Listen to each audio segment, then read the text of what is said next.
భారత సంవిధానము భాగము 3 మౌలిక హక్కులు సాధారణ విషయములు ఆర్టికల్ 13 ఈ సంవిధాన ప్రారంభమునకు అవ్యవహిత పూర్వము భారతదేశ రాజ్య క్షేత్రంలో అమలులోనున్న శాసనములన్నీయు ఈ భాగములోని నిబంధనలకు ఎంతవరకు అసంగతముగా నుండునో అంతవరకు ప్రభావశూన్యమగును. రాజ్యము ఏ శాసనమునైనను ఈ భాగముచే ప్రదత్తమైన హక్కులను తీసివేయునట్లుగా లేక కుంచునట్లుగా చేయరాదు మరియు ఈ ఖండము ఉల్లంఘన మేరకు ప్రభావశూన్యమగును. ఈ అనుచ్ఛేదములో సందర్భము అన్యదా అపేక్షించననే తప్ప ఏ శాసనము అను పదమునందు ఏదైనా అధ్యదేశము, ఉత్తర్వు, ఉపవిధి, నియమము, వినిమయము, అధిసూచన మరియు భారతదేశ రాజ్య క్షేత్రంలో శాసనము వలె అమలు కలిగియున్న ఆచారము లేక వాడుక చేరియుండును.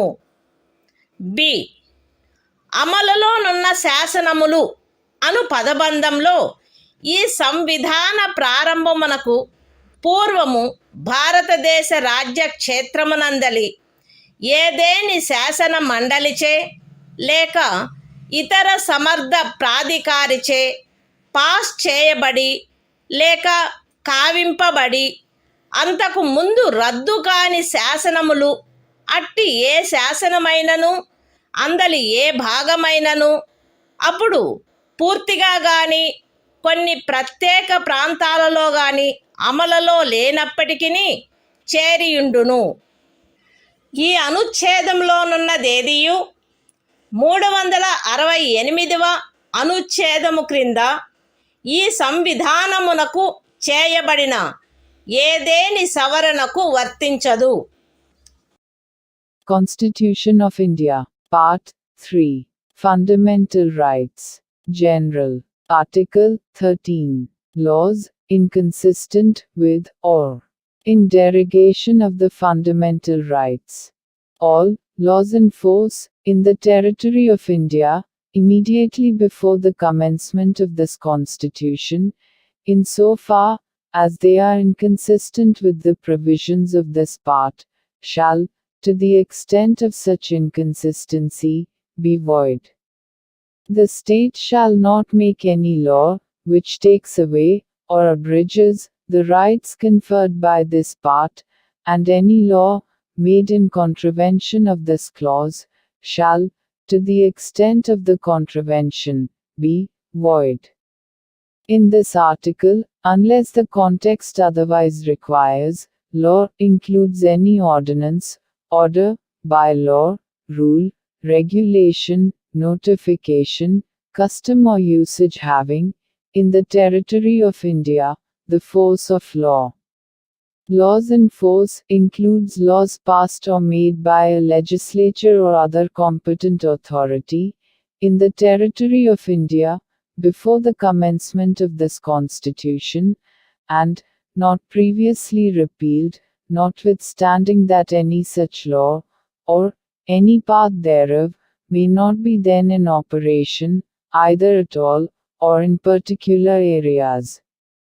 Nothing in this article shall apply to any amendment of this Constitution, made under Article 368.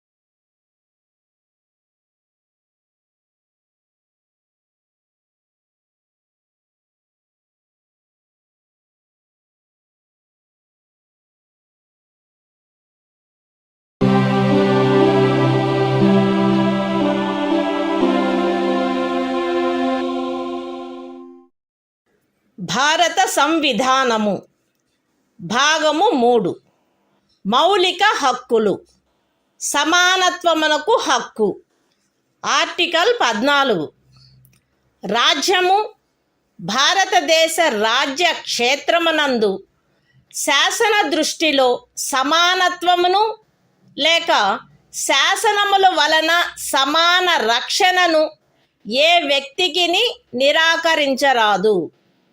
Constitution of India, Part 3. Fundamental Rights. Right to Equality. Article 14.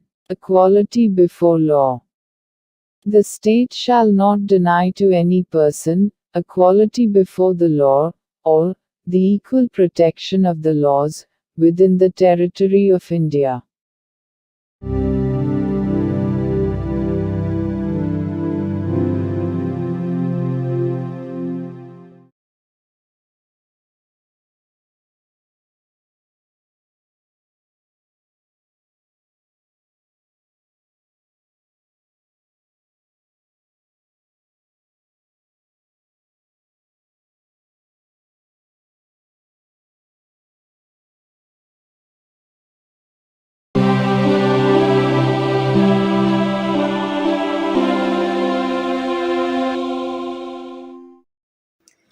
భారత సంవిధానము భాగము 3 మౌలిక హక్కులు సమానత్వమునకు హక్కు. ఆర్టికల్ 15 రాజ్యము కేవలము మత, జాతి, కుల, లింగ భేద, జన్మస్థాన కారణములను బట్టి గాని వాటిలో వేనిని బట్టి గాని ఏ పౌరునికి విరుద్ధముగా విచక్షణ చేయరాదు.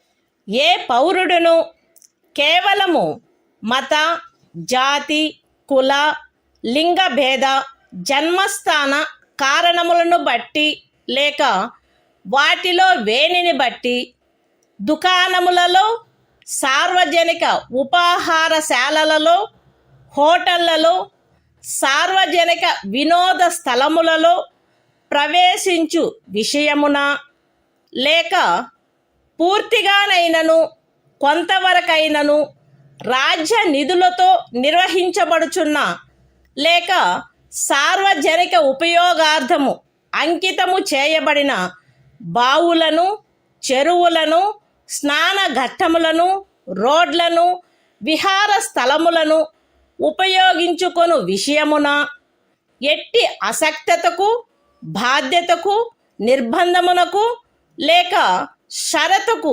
లోనగునట్లు చేయబడరాదు. ఈ అనుచ్ఛేదములో ఉన్నదేదియు స్త్రీలకు మరియు బిడ్డలకు ఏదేని విశేష నిబంధనను చేయుట నుండి రాజ్యమును నివారించదు.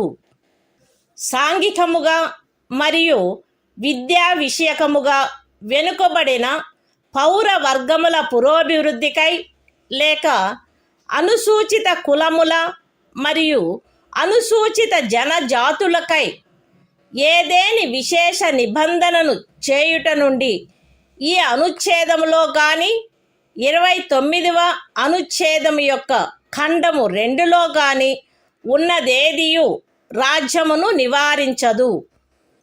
సాంఘికముగా మరియు విద్యా విషయకముగా వెనుకబడిన ఏవేని పౌర వర్గముల పురోభివృద్ధికై లేక అనుసూచిత కులముల లేక అనుసూచిత జనజాతులకై 30వ పరిచ్ఛేదపు ఖండము 1లో నిర్దేశింపబడిన అల్పసంఖ్యాకుల విద్యా సంస్థేతరములైన రాజ్యము ద్వారా సహాయము పొందినవైనను లేక సహాయము పొందని ప్రైవేటు విద్యా సంస్థలతో సహా విద్యా సంస్థలలో వారి ప్రవేశమునకు సంబంధించినంత వరకు శాసనము ద్వారా ఏదేని విశేష నిబంధన చేయుట నుండి ఈ అనుచ్ఛేదములో గాని 19వ అనుచ్ఛేదము యొక్క ఖండము 1లోని ఉపఖండము జీలో గాని ఉన్నదేదియు రాజ్యమును నివారించదు. ఈ అనుచ్ఛేదము లేదా 19వ అనుచ్ఛేదము యొక్క ఖండము 1లోని ఉపఖండము జి లేదా 29వ అనుచ్ఛేదము యొక్క ఖండము 2లో ఉన్నదేదియు ఖండములు 4 మరియు 5లలో పేర్కొనబడిన తరగతులకు కానట్టి ఆర్థికముగా వెనుకబడిన ఏవేని ఇతర పౌర వర్గముల పురోభివృద్ధి కొరకైన ఏదేని విశేష నిబంధనను చేయుట నుండి మరియు ఖండములు 4 మరియు 5లలో పేర్కొనబడిన తరగతులు కానట్టి ఆర్థికముగా వెనుకబడిన ఏవేని పౌర వర్గముల పురోభివృద్ధికై 30వ పరిచ్ఛేదపు ఖండము 1లో నిర్దేశింపబడిన అల్పసంఖ్యాకుల విద్యా సంస్థేతరములైన రాజ్యము ద్వారా సహాయము పొందినను లేక సహాయము పొందని ప్రైవేటు విద్యా సంస్థలతో సహా విద్యా సంస్థలలో వారి ప్రవేశమునకు సంబంధించినంత వరకు ప్రస్తుతమున్న ప్రత్యేకింపులకు అదనంగా ఉండు ప్రత్యేకింపు విషయంలో ప్రతి శ్రేణిలోని మొత్తము సీట్లలో గరిష్టముగా 10% అధ్యధీనమై శాసనము ద్వారా ఏదేని నిబంధన చేయుట నుండి నిరోధించదు. ఎక్స్ప్లనేషన్. ఈ అనుచ్ఛేదము మరియు 16వ అనుచ్ఛేదము ప్రయోజనము నిమిత్తము ఆర్థికముగా వెనుకబడిన తరగతుల కుటుంబ ఆదాయము మరియు ఇతర ఆర్థికపరమైన అననుకూలతల యొక్క ఆధారంగా ఆయా సమయమునందు రాజ్యముచే అధిసూచించబడినట్లుండును. Constitution of India, Part 3. Fundamental Rights. Right to Equality. Article 15. Prohibition of discrimination on grounds of religion, race, caste, sex, or place of birth. The state shall not discriminate against any citizen on grounds only of religion, race, caste, sex, place of birth, or any of them.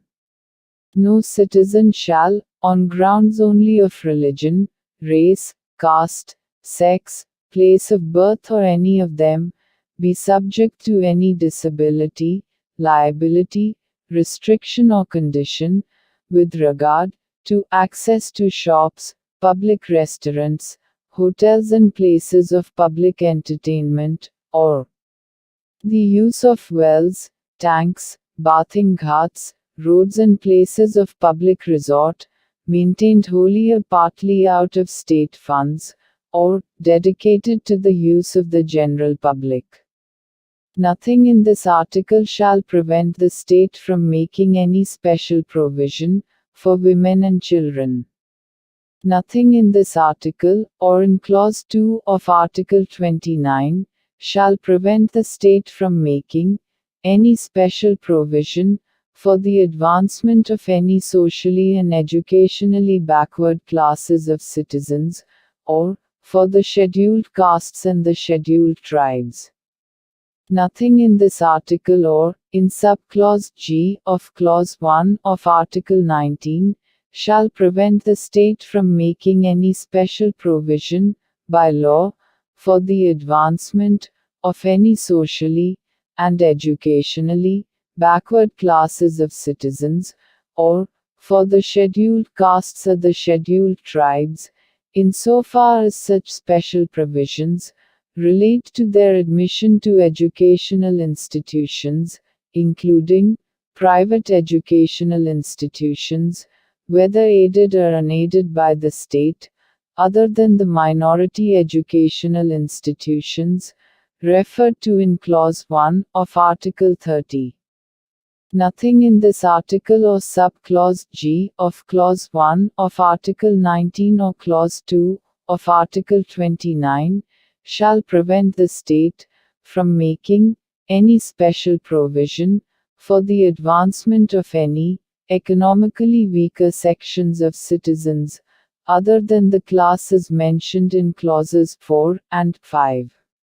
And any special provision for the advancement of any economically weaker sections of citizens other than the classes mentioned in clauses 4 and 5 insofar as such special provisions relate to their admission to educational institutions, including private educational institutions, whether aided or unaided by the state, other than the minority educational institutions referred to in Clause 1 of Article 30, which in the case of reservation would be in addition to the existing reservations, and subject to a maximum of 10% of the total seats in each category.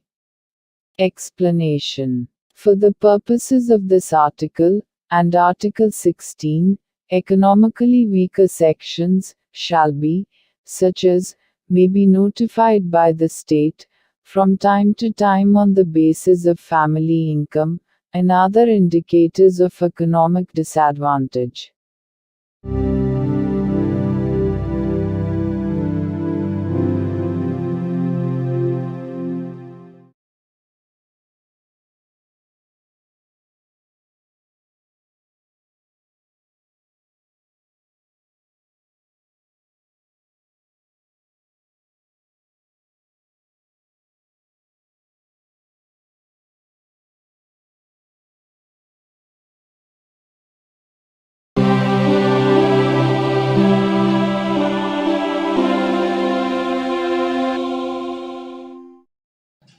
భారత సంవిధానము భాగము 3 మౌలిక హక్కులు సమానత్వమునకు హక్కు. Article 16 రాజ్యమునకు అధీనమైన ఏదేని పదవిలో ఉద్యోగమునకు లేక నియామకమునకు సంబంధించిన విషయములలో పౌరులందరకు సమాన అవకాశము ఉండవలెను. కేవలము మత, జాతి, కుల, లింగభేద, అనువంశత, జన్మస్థాన, నివాసస్థాన కారణములను బట్టి కానీ వాటిలో వేనిని బట్టి కానీ ఏ పౌరుడును రాజ్యముకు అధీనమైన ఏ ఉద్యోగమునకైనను పదవికైనను అపాత్రుడు కారాదు, లేక ఆ ఉద్యోగ విషయమునను పదవి విషయమునను ఏ పౌరుడికైనను విరుద్ధముగా విచక్షణ చేయబడరాదు. ఏదేని రాజ్య ప్రభుత్వమునకు గాని సంఘ రాజ్య క్షేత్ర ప్రభుత్వమునకు గాని అందలి ఏదేని స్థానిక లేక ఇతర ప్రాధికారికి గాని అధీనమయ్యున్న ఒక తరగతి లేక కొన్ని తరగతుల ఉద్యోగముల విషయమున లేక ఏదేని పదవిలో నియామకము చేయు విషయమున అట్టి ఉద్యోగమునకు లేక నియామకమునకు పూర్వము ఆ రాజ్యములో లేక సంఘ రాజ్య క్షేత్రములో నివాసము ఆవశ్యకమని విహితపరుచు ఏదేని శాసనము చేయుట నుండి ఈ అనుచ్ఛేదములో ఉన్నదేదియు పార్లమెంటును నివారించదు. పౌరులలో వెనుకబడిన వర్గము వారికెవరికైనను రాజ్యమునకు అధీనమైన సేవా వర్గములలో తగినంత ప్రాతినిధ్యము లేదని రాజ్యము అభిప్రాయపడిన ఎడల అట్టి వారి కొరకు నియామకములను లేక పదస్థానములను ప్రత్యేకించుటకై ఏదేని నిబంధన చేయుట నుండి ఈ అనుచ్ఛేదములో ఉన్నదేదియు రాజ్యమును నివారించదు. ఈ అనుచ్ఛేదములోనున్నదేదియు అనుసూచిత కులములు మరియు అనుసూచిత జనజాతుల వారికి ఆ రాజ్య సర్వీసులలో చాలినంతగా ప్రాతినిధ్యము వహించుట లేదని అభిప్రాయపడినప్పుడు రాజ్య సర్వీసులోని ఏదేని తరగతి లేక తరగతుల పదవులకు పారిణామిక సీనియారిటీతో పదోన్నతి విషయములలో ప్రత్యేకించుట కొరకు ఏదేని నిబంధనను చేయుట నుండి రాజ్యమును నివారించదు. ఒక ఏడాదిలో రిజర్వేషన్ యొక్క ఏదేని నిబంధనను అనుసరించి ఖండము 4 లేక ఖండము 4A క్రింద ప్రత్యేక తరగతి ఖాళీలుగా చేయబడిన ఖాళీలలో భర్తీ చేయబడని వాటిని తదుపరి సంవత్సరము లేక సంవత్సరములలో భర్తీ చేయుటకై పర్యాలోచన చేయుట నుండి ఈ అనుచ్ఛేదములో ఉన్నదేదియు రాజ్యమును నివారించదు. మరియు అట్టి తరగతి ఖాళీలను మొత్తం ఖాళీల సంఖ్యతో 50% గరిష్ట పరిమితి రిజర్వేషన్ను నిర్ధారించుటను ఏ సంవత్సరంలో అవి భర్తీ చేయబడుచున్నవో ఆ సంవత్సరంలోని ఖాళీలతో కలిపి పర్యాలోచించరాదు. ఏదేని మతమునకు లేదా మత శాఖకు చెందిన సంస్థ యొక్క వ్యవహారములకు సంబంధించిన పదవిని నిర్వహించు వ్యక్తి లేక ఆ సంస్థ యొక్క పాలక వర్గ సభ్యుడు ఫలానా మతమును అవలంబించిన వాడై ఉండవలెనని లేక ఫలానా మత శాఖకు చెందినవాడై ఉండవలెనని నిబంధించు ఏదేని శాసనము యొక్క అమలుకు ఈ అనుచ్ఛేదములో ఉన్నదేదియు భంగము కలిగించదు. ఈ అనుచ్ఛేదములోనున్నదేదియు ఖండము 4లో పేర్కొనబడిన తరగతులు కానట్టి ఆర్థికముగా వెనకబడిన తరగతుల పౌరులకు నియామకములు మరియు పదవులలో ప్రస్తుతమున్న ప్రత్యేకింపునకు అదనంగా మరియు ప్రతి శ్రేణిలోని మొత్తము పదవులలో గరిష్టముగా 10% అధ్యధీనమై ఏదైనా నిబంధన చేయుట నుండి నివారించదు. Constitution of India, Part 3. Fundamental Rights. Right to Equality. Article 16. Equality of opportunity in matters of public employment. There shall be equality of opportunity for all citizens in matters relating to employment or appointment to any office under the state.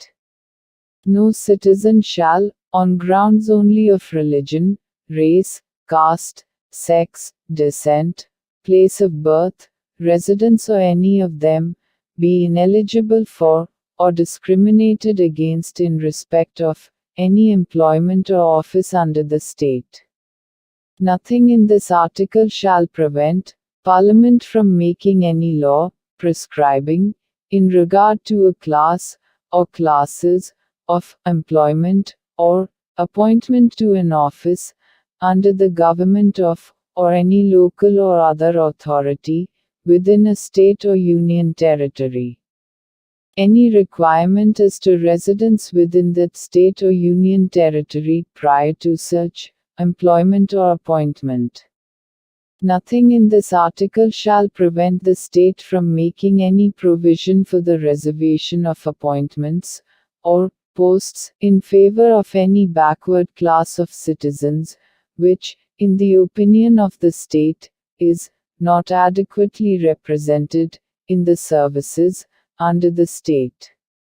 Nothing in this article shall prevent the state from making any provision for reservation, in matters of promotion, with consequential seniority, to any class or classes of posts in the services under the state, in favor of the scheduled castes and the scheduled tribes, which, in the opinion of the state, are not adequately represented in the services under the state. Nothing in this article shall prevent the state from considering any unfilled vacancies of a year, which are reserved for being filled up in that year, in accordance with any provision for reservation made under Clause 4 or Clause 4A, as a separate class of vacancies to be filled up in any succeeding year, or years, and such class of vacancies shall not be considered together with the vacancies of the year in which they are being filled up for determining the ceiling of 50% reservation on total number of vacancies of that year. Nothing in this article shall affect the operation of any law which provides that the incumbent of an office in connection with the affairs of any religious or denominational institution, or any member of the governing body thereof, shall be a person professing a particular religion or belonging to a particular denomination. Nothing in this article shall prevent the state from making any provision for the reservation of appointments or posts in favor of any economically weaker sections of citizens, other than the classes mentioned in Clause 4, in addition to the existing reservation, and subject to a maximum of 10% of the posts in each category.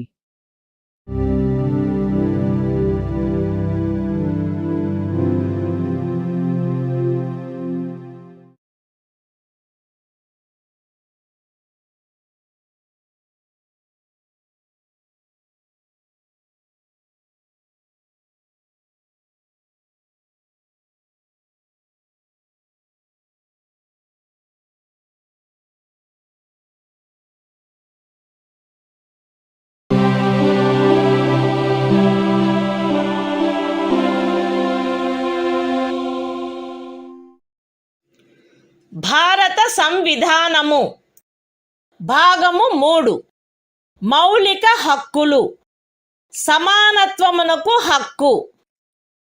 Article 17 అస్పృశ్యత నిర్మూలన. అస్పృశ్యత నిర్మూలించబడినది మరియు ఏ రూపమునైనను దాని ఆచరణ నిషేధింపబడినది. అస్పృశ్యత నుండి ఉత్పన్నమగు ఏ అశక్తత అమలు జరుపుట శాసనరీత్యా శిక్షింపదగు అపరాధమగును. Constitution of India, Part 3. Fundamental Rights. Right to Equality. Article 17. Abolition of untouchability. Untouchability is abolished and its practice in any form is forbidden. The enforcement of any disability arising out of untouchability shall be an offense punishable in accordance with law.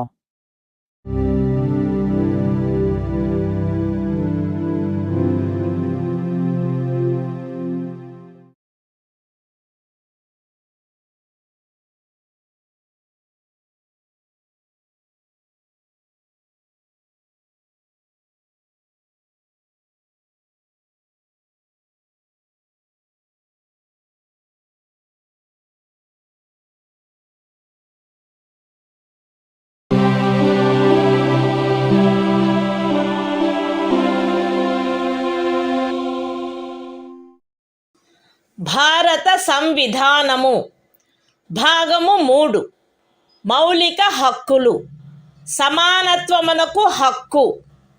Article 18 abolition of titles. రాజ్యము సైనిక లేక విద్యా సంబంధమైన ఘనతను సూచించినది కానట్టి మరే బిరుదనైనను ప్రదత్తము చేయరాదు. భారతదేశ పౌరుడెవరును ఏ విదేశీ రాజ్యము నుండి ఎట్టి బిరుదును స్వీకరించరాదు. భారతదేశ పౌరుడు కాని ఏ వ్యక్తియు తాను రాజ్యము ఖదీనమైన ఏదేని లాభాయుత లేక విశ్వాసయుత పదవిలో ఉన్నంతకాలము రాష్ట్రపతి సమ్మతి లేకుండా ఏ విదేశీ రాజ్యము నుండి ఎట్టి బిరుదును స్వీకరించరాదు. రాజ్యముకు అధీనమైన ఏదేని లాభాయుత లేక విశ్వాసయుత పదవిలోనున్న వ్యక్తి రాష్ట్రపతి సమ్మతి లేకుండా ఏ విదేశీ రాజ్యము నుండి కానీ ఏ విదేశీ రాజ్యము క్రింద కానీ ఎట్టి బహుమతిని లేక ఉపలబ్ధిని లేక ఏ విధమగు పదవిని స్వీకరించరాదు. Constitution of India, Part 3. Fundamental Rights. Right to Equality. Article 18. Abolition of Titles. 1. No title, not being a military or academic distinction, shall be conferred by the state. 2. No citizen of India shall accept any title from any foreign state. 3. No person who is not a citizen of India shall, while he holds any office of profit or trust under the state, accept without the consent of the President, any title from any foreign state. 4. No person holding any office of profit or trust under the state shall, without the consent of the President, accept any present, emolument, or office of any kind from or under any foreign state.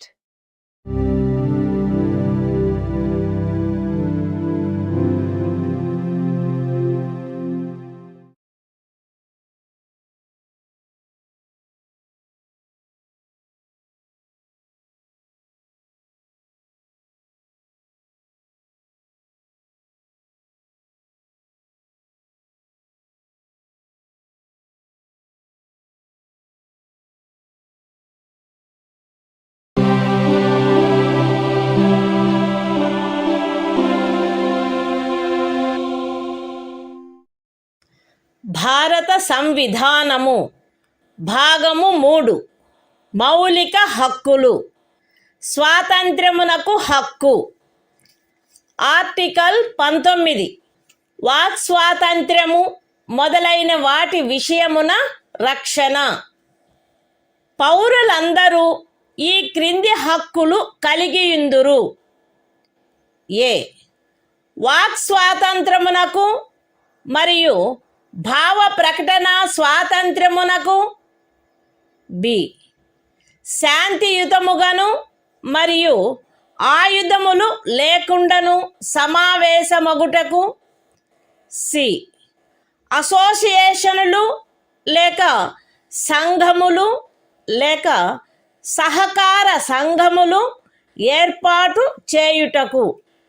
D భారతదేశ రాజ్య క్షేత్రము అంతటను స్వేచ్ఛగా సంచరించుటకు. ఈ భారతదేశ రాజ్య క్షేత్రమునందు ఏ భాగములోనైనను నివసించుటకు మరియు స్థిర నివాసము ఏర్పరచుకొనుటకు.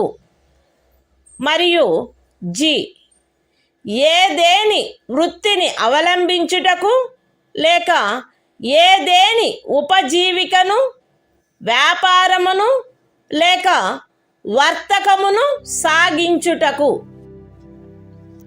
అస్తిత్వములో ఉన్నదైనను చేయబడునదైనను ఏదేని శాసనము ఖండము 1 ఉపఖండము ఏ ద్వారా ప్రదత్తమైన హక్కును వినియోగించుటపై యుక్తమైన నిర్బంధనలను విధించునదైన ఎడల అట్టి నిర్బంధనలు భారతదేశము యొక్క సార్వభౌమత మరియు అఖండత, రాజ్య భద్రత, విదేశీ రాజ్యములతో స్నేహ సంబంధములు, ప్రజాశాంతి, సభ్యత లేక నైతికత వీటికి సంబంధించిన హితముల దృష్ట్యా గాని న్యాయస్థాన ధిక్కారము, పరువు నష్టము లేక ఏదేని అపరాధ ప్రేరణ వీటి సంబంధమున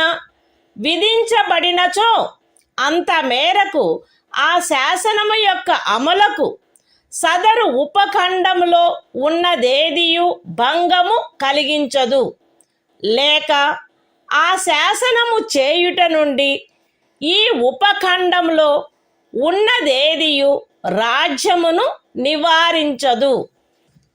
అస్తిత్వములో ఉన్నదైనను చేయబడునదైనను ఏదేని శాసనము సదరు ఖండము యొక్క ఉపఖండము బి ద్వారా ప్రదత్తమైన హక్కును వినియోగించుటపై యుక్తమైన నిర్బంధనలను విధించునదైన ఎడల అట్టి నిర్బంధనలు భారతదేశము యొక్క సార్వభౌమత మరియు అఖండత లేక ప్రజాశాంతి వీటికి సంబంధించిన హితముల దృష్ట్యా విధించబడినచో అంత మేరకు ఆ శాసనము యొక్క అమలుకు సదరు ఉపఖండంలో ఉన్నదేదియు భంగము కలిగించదు, లేక ఆ శాసనమును చేయుట నుండి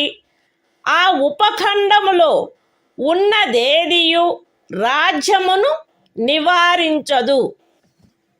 అస్తిత్వములో ఉన్నదైనను చేయబడినదైనను ఏదేని శాసనము సదరు ఖండము యొక్క ఉపఖండము సి ద్వారా ప్రదత్తమైన హక్కును వినియోగించుటపై యుక్తమైన నిర్బంధనలను విధించునదైన ఎడల అట్టి నిర్బంధనలు భారతదేశము యొక్క సార్వభౌమత మరియు అఖండత లేక ప్రజాశాంతి లేక నైతికత వీటికి సంబంధించిన హితముల దృష్ట్యా విధించబడినచో అంత మేరకు ఆ శాసనము యొక్క అమలుకు సదరు ఉపఖండములో ఉన్నదేదియు భంగము కలిగించదు, లేక ఆ శాసనము చేయుట నుండి ఆ ఉపఖండములోనున్నదేదియు రాజ్యమును నివారించదు. అస్తిత్వములో ఉన్నదైనను చేయబడినదైనను ఏదేని శాసనము సదరు ఖండము యొక్క ఉపఖండములు డి మరియు ఈ ద్వారా ప్రదత్తమైన ఏదేని హక్కును వినియోగించుటపై యుక్తమైన నిర్బంధనలను విధించునదైన ఎడల అట్టి నిర్బంధనలు జనసామాన్యము యొక్క హితము కొరకు గాని ఏదేని అనుసూచిత జనజాతి యొక్క హితముల రక్షణ కొరకు గాని విధించబడినచో అంత మేరకు ఆ శాసనము యొక్క అమలుకు సదరు ఉపఖండములలో ఉన్నదేదియు భంగము కలిగించదు, లేక ఆ శాసనమును చేయుట నుండి ఆ ఉపఖండములలో ఉన్నదేదియు రాజ్యమును నివారించదు. అస్తిత్వములో ఉన్నదైనను చేయబడునదైనను ఏదేని శాసనము సదరు ఖండము యొక్క ఉపఖండము జి ద్వారా ప్రదత్తమైన ఏదేని హక్కును వినియోగించుటపై యుక్తమైన నిర్బంధనలను విధించునదైన ఎడల అట్టి నిర్బంధనలు జనసామాన్యము యొక్క హితము కొరకు విధించబడినచో అంత మేరకు ఆ శాసనము యొక్క అమలుకు సదరు ఉపఖండములో ఉన్నదేదియు భంగము కలిగించదు, లేక ఆ శాసనమును చేయుట నుండి ఆ ఉపఖండములో ఉన్నదేదియు రాజ్యమును నివారించదు. మరియు ప్రత్యేకించి అస్తిత్వములో ఉన్నదైనను చేయబడునదైనను ఏదేని శాసనము ఈ క్రింద తెలిపిన వాటికి సంబంధించినదైన ఎడల అంత మేరకు ఆ శాసనము యొక్క అమలుకు సదరు ఉపఖండములో ఉన్నదేదియు భంగము కలిగించదు, లేక ఆ శాసనమును చేయుట నుండి ఆ ఉపఖండములో ఉన్నదేదియు రాజ్యమును నివారించదు. అవేవనగా ఏదేని వృత్తిని అవలంబించుటకు లేక ఏదేని ఉపజీవికను, వ్యాపారమును లేక వర్తకమును సాగించుటకు ఆవశ్యకమగు వృత్తి సంబంధమైన లేక సాంకేతిక అర్హతలు లేక పూర్ణత లేక భాగత పౌరులను అపవర్జించైనను అన్యథా అయినను రాజ్యముచే లేక రాజ్యమునకు చెందిన లేక రాజ్యము యొక్క నియంత్రణలోనున్న ఏదేని కార్పొరేషన్చే ఏదేని వ్యాపారము, వర్తకము, పరిశ్రమ లేక సేవ సాగించబడుట. Constitution of India, Part 3. Fundamental Rights. Right to Freedom. Article 19. Protection of certain rights regarding freedom of speech, etc. All citizens shall have the right a. to freedom of speech and expression, b. to assemble peaceably and without arms, c. to form associations or unions or cooperative societies, d. to move freely throughout the territory of India, a. to reside and settle in any part of the territory of India, and g. to practice any profession, or to carry on any occupation, trade or business. Nothing in sub-clause A of clause 1 shall affect the operation of any existing law, or prevent the state from making any law, insofar as such law imposes reasonable restrictions on the exercise of the right conferred by the said sub-clause, in the interests of the sovereignty and integrity of India, the security of the state, friendly relations with foreign states, public order, decency or morality, or in relation to contempt of court, defamation, or incitement to an offense. Nothing in sub-clause B of the said clause shall affect the operation of any existing law insofar as it imposes, or prevent the state from making any law imposing, in the interests of the sovereignty and integrity of India or public order, reasonable restrictions on the exercise of the right conferred by the said sub-clause. Nothing in sub-clause C of the said clause shall affect the operation of any existing law insofar as it imposes, or prevent the state from making any law imposing, in the interests of the sovereignty and integrity of India or public order or morality, reasonable restrictions on the exercise of the right conferred by the said sub-clause. Nothing in sub-clauses D and A of the said clause shall affect the operation of any existing law insofar as it imposes, or prevent the state from making any law imposing, reasonable restrictions on the exercise of any of the rights conferred by the said sub-clauses, either in the interests of the general public, or for the protection of the interests of any scheduled tribe.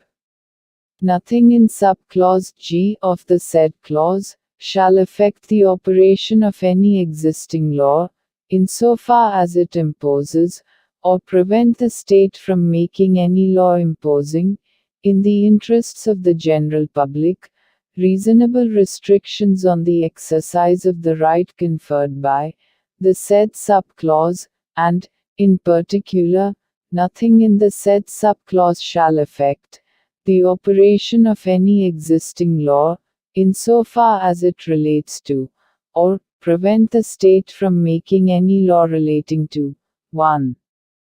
The professional or technical qualifications necessary for practicing any profession, or carrying on any occupation, trade or business, or 2. The carrying on, by the state, or by a corporation, owned or controlled by the state, of any trade, business, industry or service, whether to the exclusion, complete or partial, of citizens, or otherwise.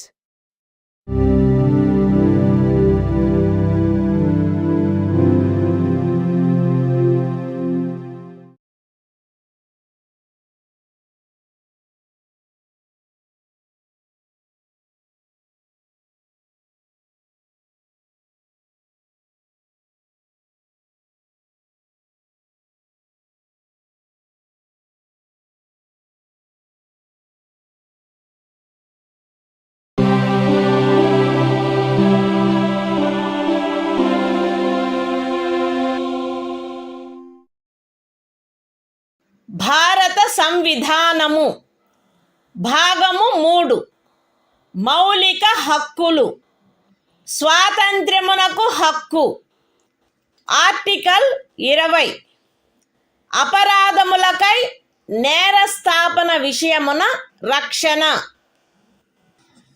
ఏ వ్యక్తియు అపరాధమని ఆరోపించబడిన కార్యమును చేసిన సమయమున అమలులో ఉన్న శాసనము యొక్క అతిక్రమణకు తప్ప ఏ అపరాధమునకును నేరస్థాపితుడు కారాదు మరియు అపరాధము చేసిన సమయమున అమలులోనున్న శాసనము క్రింద విధింపబడి ఉండడి దానికంటే మించిన శాస్తికి లోను చేయబడరాదు ఏ వ్యక్తియు ఒకే అపరాధమునకు ఒకసారికి మించి అభియోగమునకు మరియు శిక్షకు గురి చేయబడరాదు ఏదైనా అపరాధము చేసినట్లు అభియుక్తుడైన ఏ వ్యక్తియు తనకు వ్యతిరేకముగా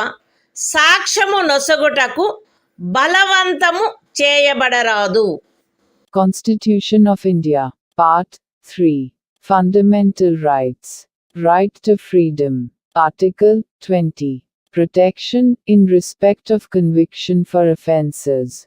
No person shall be convicted of any offence except for violation of a law, in force, at the time of the commission of the act, charged as an offence, nor be subjected to a penalty greater than that which might have been inflicted under the law, in force, at the time of the commission of the offence. No person shall be prosecuted and punished for the same offence more than once. No person accused of any offence shall be compelled to be a witness against himself.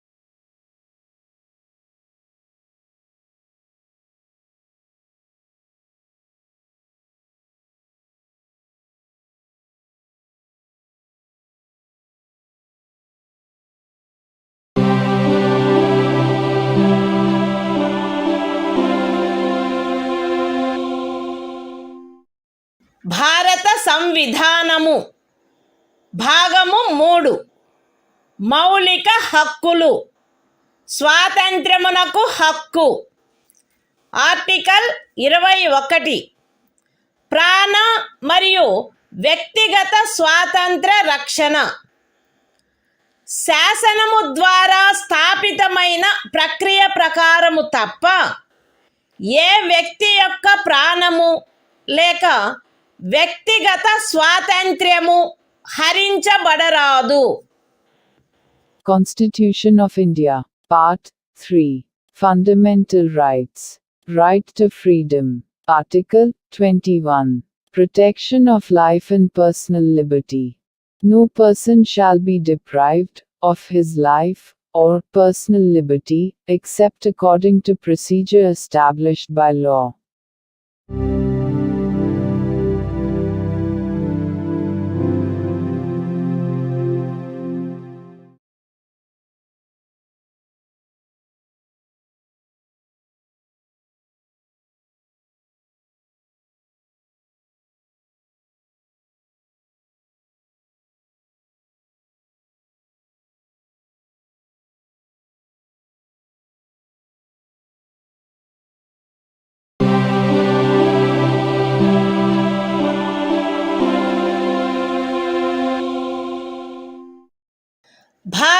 సంవిధానము భాగము 3 మౌలిక హక్కులు స్వాతంత్ర్యమునకు హక్కు article 21A విద్యా హక్కు రాజ్యము శాసనము ద్వారా నిర్ధారించునట్టి రీతిలో 6 నుండి 14 సంవత్సరముల వయసులోని పిల్లలందరికీ నిశుల్క మరియు నిర్బంధ విద్యను కల్పించవలెను. Constitution of India, Part 3. Fundamental Rights. Right to Freedom. Article 21A. Right to Education. The state shall provide free and compulsory education to all children of the age of 6 to 14 years, in such manner as the state may, by law, determine.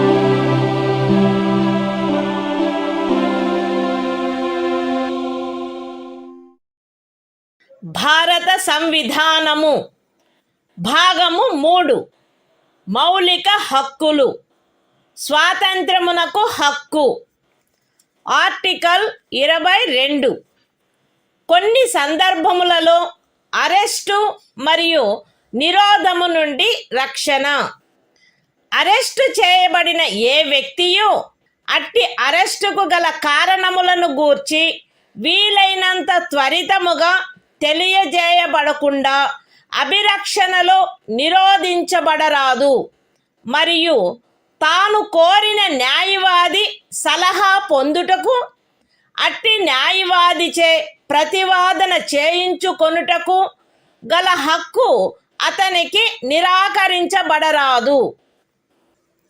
Arrest చేయబడి అభిరక్షణలో నిరోధించబడిన ప్రతి వ్యక్తి అట్లు arrest చేయబడిన తరువాత arrest చేయబడిన స్థలము నుండి అక్కడికి అత్యంత సమీపమున గల మెజిస్ట్రేటు న్యాయస్థానమునకు అతనిని తీసుకొని పోవుటకు ఆవశ్యకమైన కాలమును మినహాయించి 24 గంటల లోపల అట్టి మెజిస్ట్రేటు సమక్షమున హాజరుపరచబడవలెను మరియు అట్టి ఏ వ్యక్తియు మెజిస్ట్రేటు యొక్క ప్రాధికారం లేకుండా సదరు కాలావధికి మించి అభిరక్షణలో నిరోధించబడరాదు. ఖండములు 1 మరియు 2లో ఉన్నదేదియు ఈ క్రింది వ్యక్తికి వర్తించదు.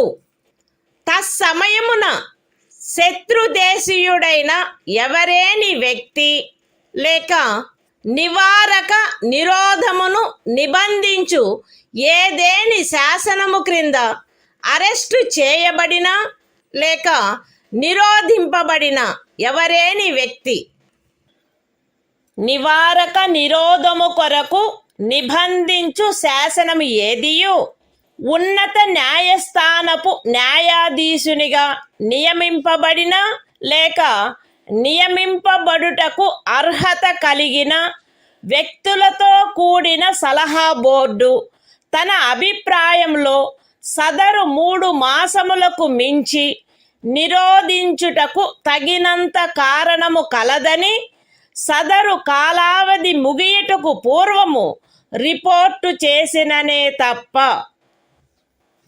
అయితే ఈ ఖండములోనున్నదేదియు ఖండము 7 యొక్క ఉపఖండము బి క్రింద పార్లమెంటు చేసిన ఏదేని శాసనము ద్వారా విహితమైన గరిష్ట కాలావధికి మించి ఏ వ్యక్తినైనను నిరోధించుటకు ప్రాధికారము నొసగదు లేక అట్టి వ్యక్తి ఖండము 7 యొక్క ఉపఖండములు ఏ మరియు బిల క్రింద పార్లమెంటు చేయబడిన ఏదేని శాసనము యొక్క నిబంధనలను అనుసరించి నిరోధించబడిననే తప్ప ఒక వ్యక్తిని 3 మాసముల కంటే ఎక్కువ కాలావధికి నిరోధించుటకు ప్రాధికారము నొసగదు.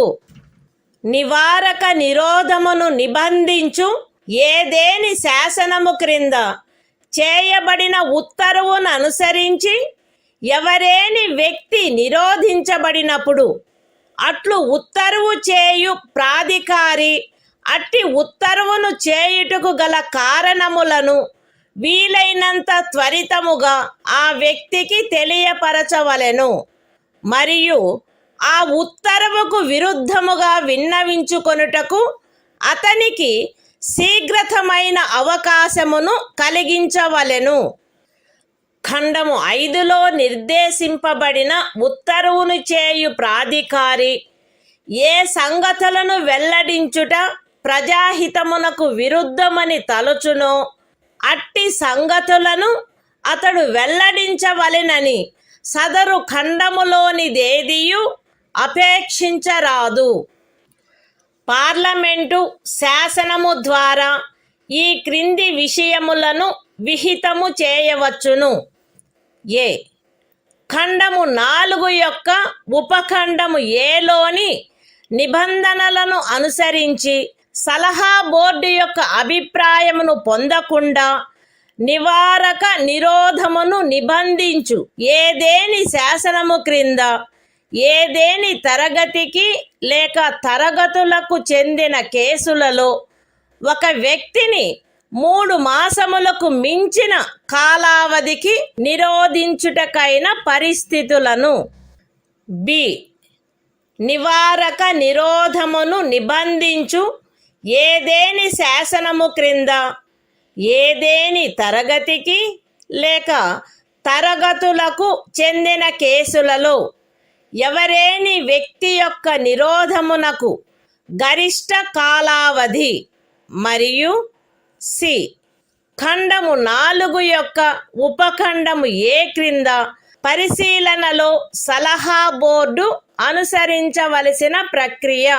Constitution of India, Part 3. Fundamental Rights. Right to Freedom. Article 22. Protection against arrest and detention in certain cases. 1. No person who is arrested shall be detained in custody without being informed, as soon as may be, of the grounds for such arrest. Nor shall he be denied the right to consult, and to be defended by, a legal practitioner of his choice. 2. Every person who is arrested and detained in custody shall be produced before the nearest magistrate, within a period of 24 hours, of such arrest excluding the time necessary for the journey from the place of arrest, to the court of the magistrate, and no such person shall be detained in custody beyond the set period, without the authority of a magistrate. 3. Nothing in clauses 1 and 2 shall apply to any person who for the time being is an enemy alien, or to any person who is arrested or detained, under any law providing for preventive detention. 4. No law providing for preventive detention shall authorize the detention of a person, for a longer period than 3 months. Unless, an advisory board consisting of persons, who are, or have been, or are qualified to be appointed as, judges of a high court, has reported, before the expiration of the said period of 3 months, that there is in its opinion sufficient cause for such detention. Provided that nothing in this subclause shall authorize the detention of any person, beyond the maximum period prescribed by any law made by Parliament, under subclause B of clause 7. Or, such person is detained, in accordance with the provisions of any law made by Parliament, under subclauses A and B of clause 7.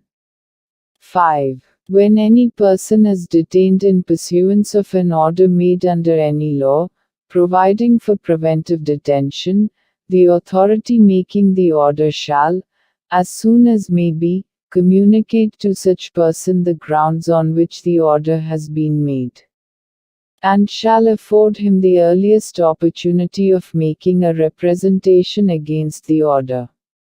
6. Nothing in Clause 5 shall require the authority making any such order, as is referred to in that clause, to disclose facts, which such authority considers to be against the public interest to disclose.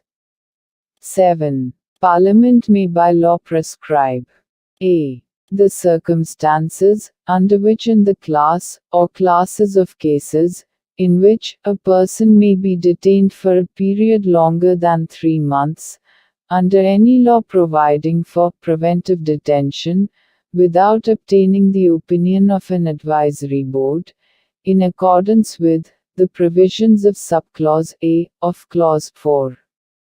B. The maximum period, for which any person may in any class, or classes of cases, be detained, under any law, providing for preventive detention. And C. The procedure to be followed by an advisory board, in an inquiry, under subclause A of clause 4.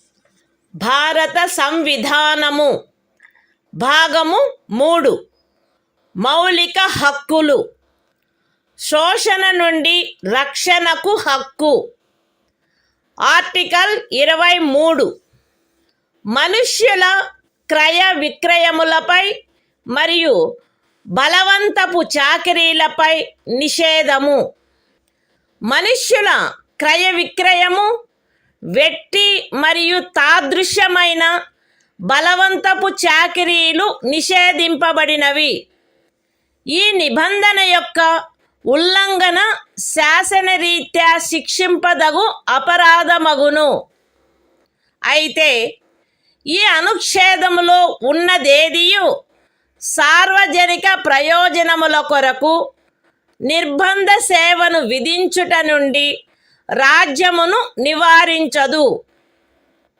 మరియు అట్టి సేవను విధించుటలో రాజ్యము కేవలము మతము జాతి కులము లేక వర్గ కారణములను బట్టి కానీ వాటిలో వేనిని బట్టి కానీ విచక్షణ చేయరాదు. The Constitution of India, Part 3. Fundamental Rights. Right against exploitation. Article 23. Prohibition of traffic in human beings and forced labor. 1. Traffic in human beings, and beggar, and other similar forms of forced labor, are prohibited.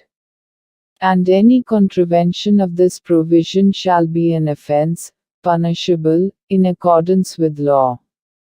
2. Nothing in this article shall prevent the state from imposing compulsory service for public purposes.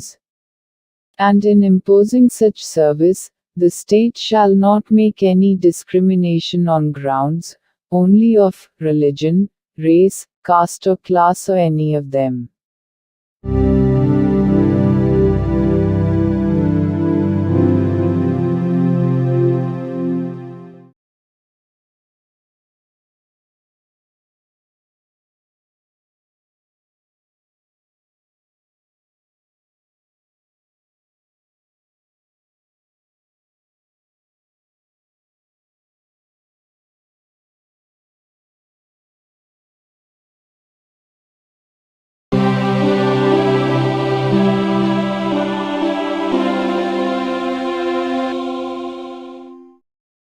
భారత సంవిధానము భాగము 3 మౌలిక హక్కులు శోషణ నుండి రక్షణకు హక్కు article 24 కర్మాగారాలు మొదలైన వాటిలో బిడ్డలను ఉద్యోగములో నుంచుటపై నిషేధము 14 సంవత్సరముల లోపు వయసు గల ఏ బిడ్డయు ఏ కర్మాగారములో కానీ గనిలో కానీ పని చేయుటకు ఉద్యోగములో ఉంచబడరాదు లేక అపాయకరమైన ఏదేని ఇతర ఉద్యోగములలో ఉంచబడరాదు. The Constitution of India, Part 3, Fundamental Rights, Right Against Exploitation, Article 24, Prohibition of employment of children in factories, etc. No child below the age of 14 years shall be employed to work in any factory or mine, or engaged in any other hazardous employment.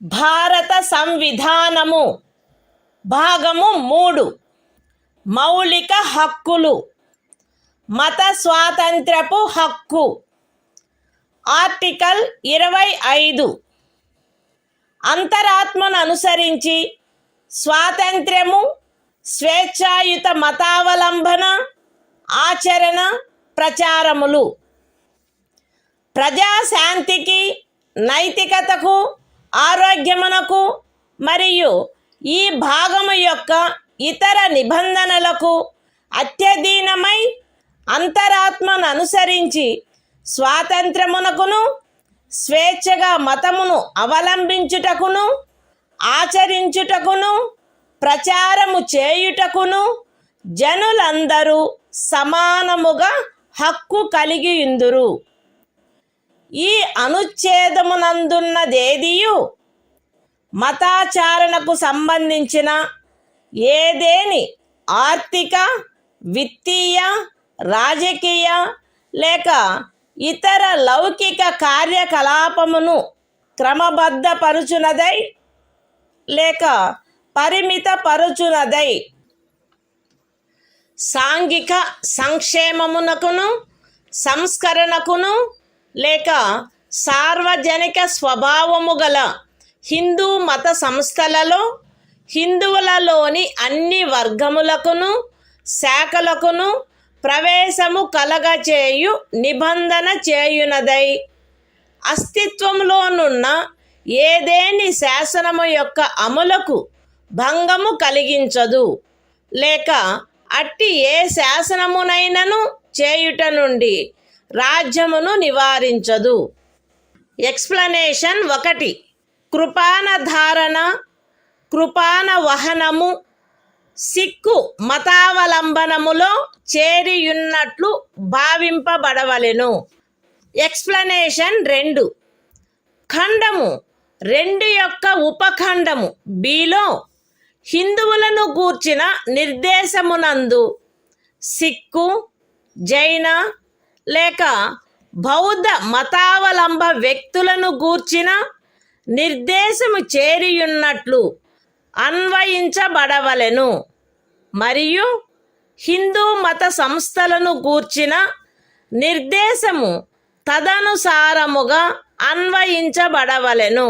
The Constitution of India, Part 3, Fundamental Rights, Right to Freedom of Religion, Article 25, Freedom of Conscience and Free Profession, practice and propagation of religion.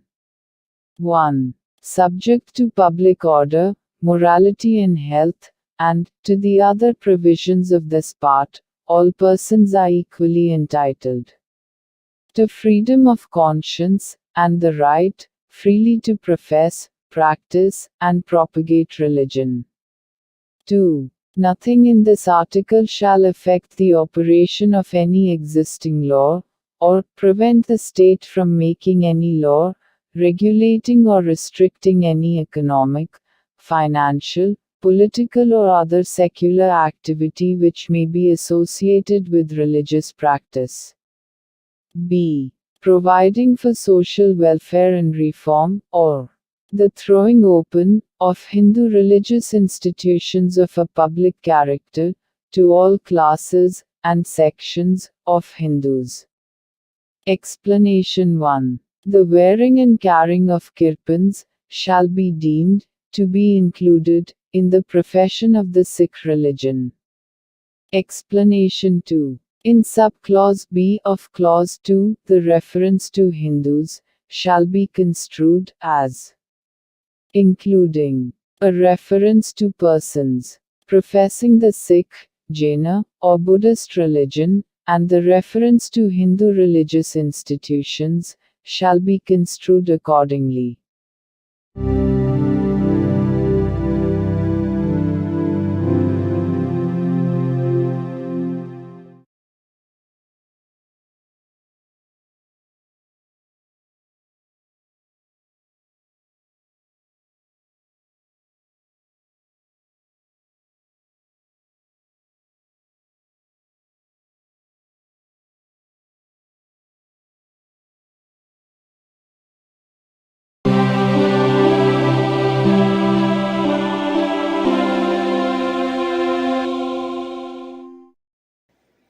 భారత సంవిధానము భాగము 3 మౌలిక హక్కులు మత స్వాతంత్ర్యపు హక్కు article 26 మత వ్యవహార నిర్వహణ స్వాతంత్ర్యము ప్రజాశాంతికి నైతికతకు మరియు ఆరోగ్యమునకు అత్యధీనమై ప్రతి మత శాఖ లేక అందలి ఏ ఉపశాఖైనను ఈ క్రింది హక్కును కలిగియుండును. మత మరియు ధార్మిక ప్రయోజనముల కొరకు సంస్థలను స్థాపించుట మరియు పోషించుట, మత విషయములలో స్వీయ వ్యవహారములను నిర్వహించుకొనుట, స్థిరాస్తిని మరియు చరాస్తిని కలిగియుండుట మరియు ఆర్జించుట, మరియు అట్టి ఆస్తిని శాసనమును అనుసరించి నిర్వహించుట. The Constitution of India, Part 3. Fundamental Rights. Right to freedom of religion. Article 26. Freedom to manage religious affairs. Subject to public order, morality and health, every religious denomination, or any section thereof, shall have the right a. to establish and maintain institutions for religious and charitable purposes. b. to manage its own affairs, in matters of religion. c. to own and acquire movable and immovable property, and d. to administer such property in accordance with law.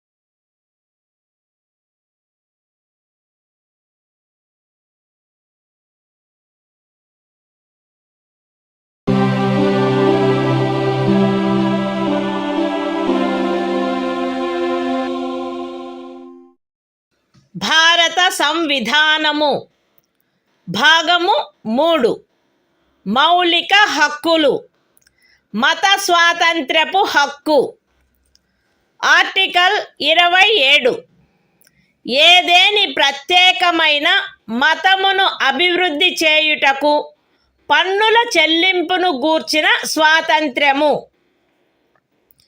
ఏదేని ప్రత్యేకమైన మతమును లేక మత శాఖను అభివృద్ధి చేయుటకు లేక పోషించుటకు అగు ఖర్చులను భరించుటకై ఏ పన్నుల వలన రాబడి నిర్దిష్టముగా కేటాయించబడునో ఆ పన్నులను చెల్లించుటకు ఏ వ్యక్తిని బలవంత పెట్టరాదు.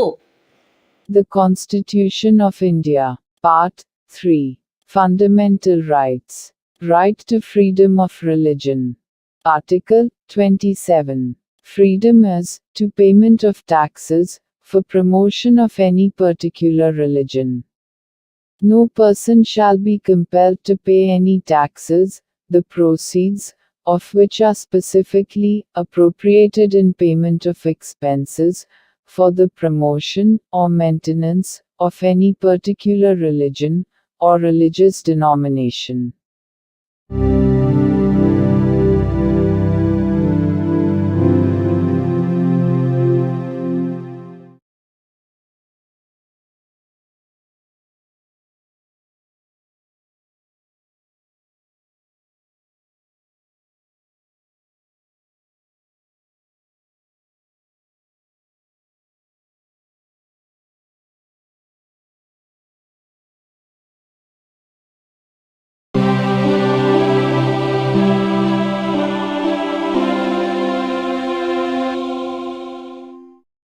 భారత సంవిధానము భాగము 3 మౌలిక హక్కులు. మత స్వాతంత్ర్యపు హక్కు. ఆర్టికల్ 28 కొన్ని విద్యా సంస్థలలో మత బోధ లేక మత సంబంధమైన ఆరాధన జరుగుతున్నప్పుడు హాజరగుటను గూర్చిన స్వాతంత్ర్యము.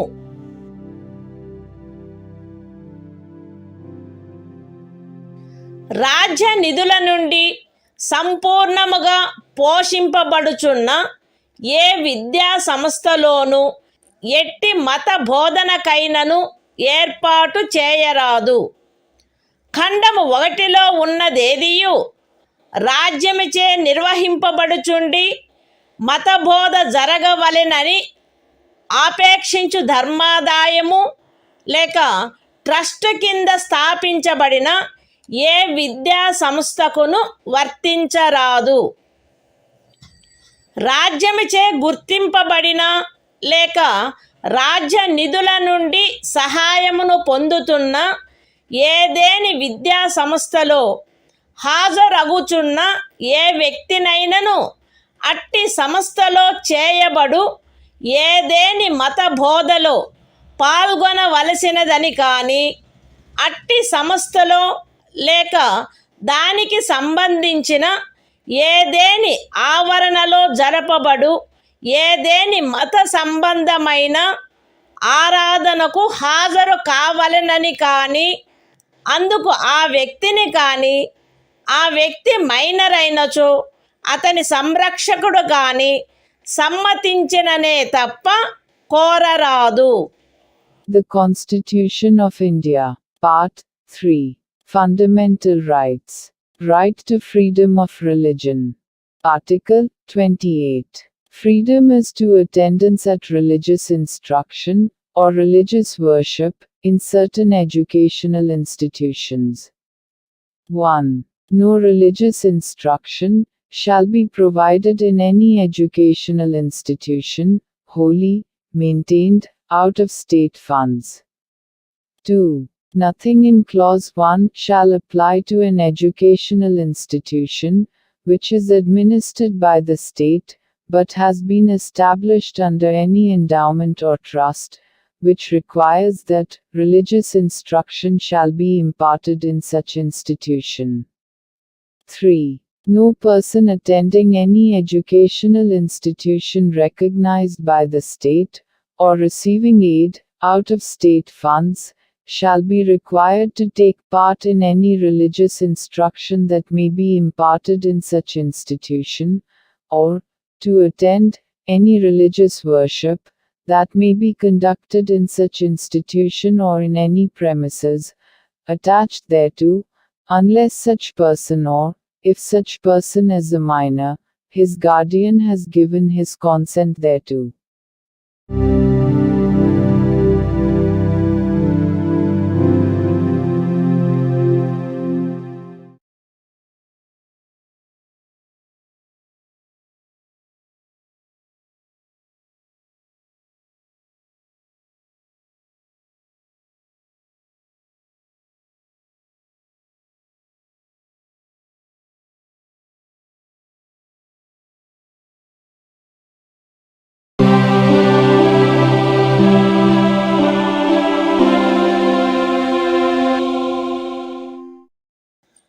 భారత సంవిధానము భాగము 3 మౌలిక హక్కులు సాంస్కృతిక మరియు విద్యా విషయక హక్కులు ఆర్టికల్ 29 అల్పసంఖ్యాక వర్గముల యొక్క హితముల రక్షణ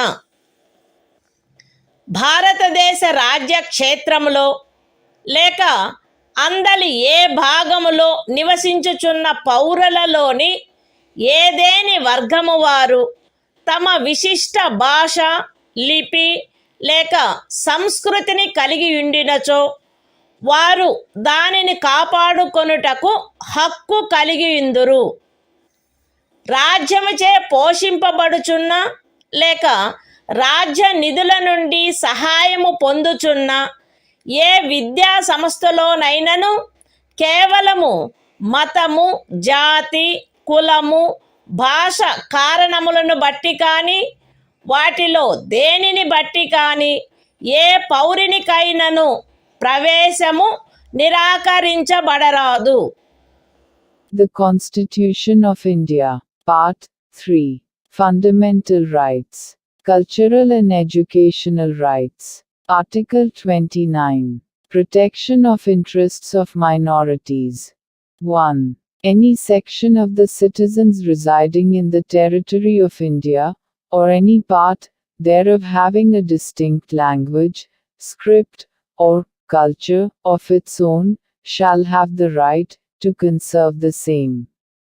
2. No citizen shall be denied admission into any educational institution maintained by the state, or receiving aid out of state funds, on grounds only of religion, race, caste, language or any of them.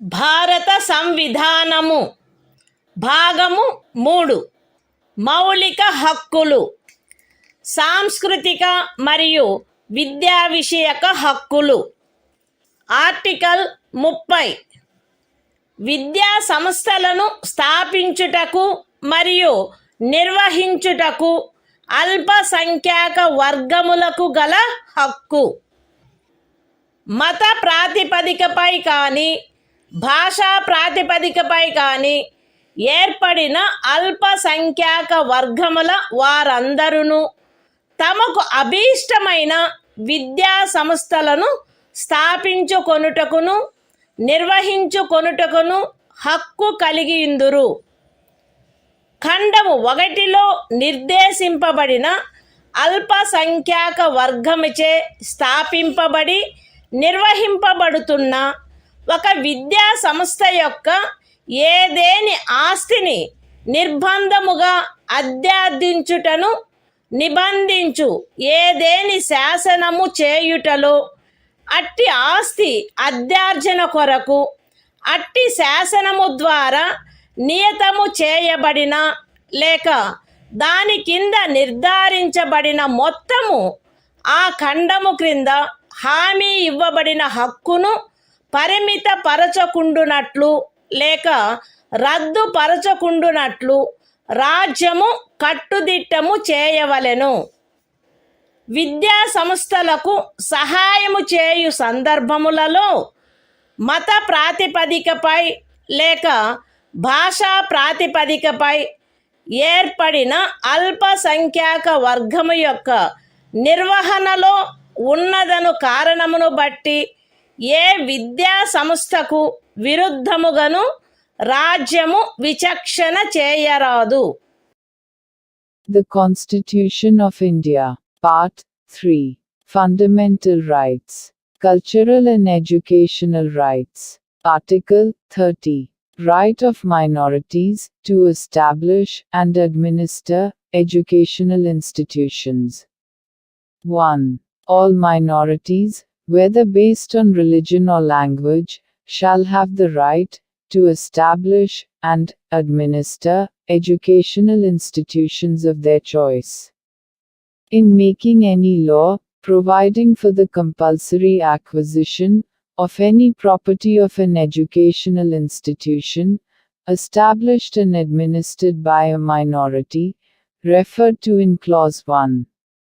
The state shall ensure that the amount fixed by or determined under such law, for the acquisition of such property, is such, as would not restrict or abrogate, the right guaranteed under that clause. 2. The state shall not, in granting aid to educational institutions, discriminate against any educational institution, on the ground that it is under the management of a minority, whether based on religion or language.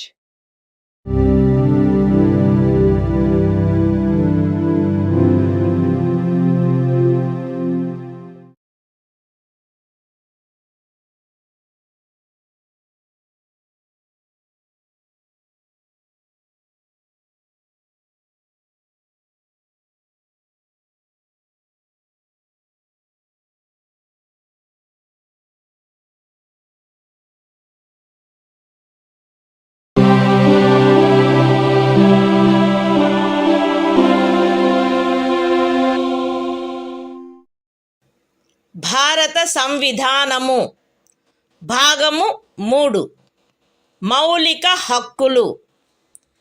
కొన్ని శాసనముల వ్యావృత్తి. Article 31A.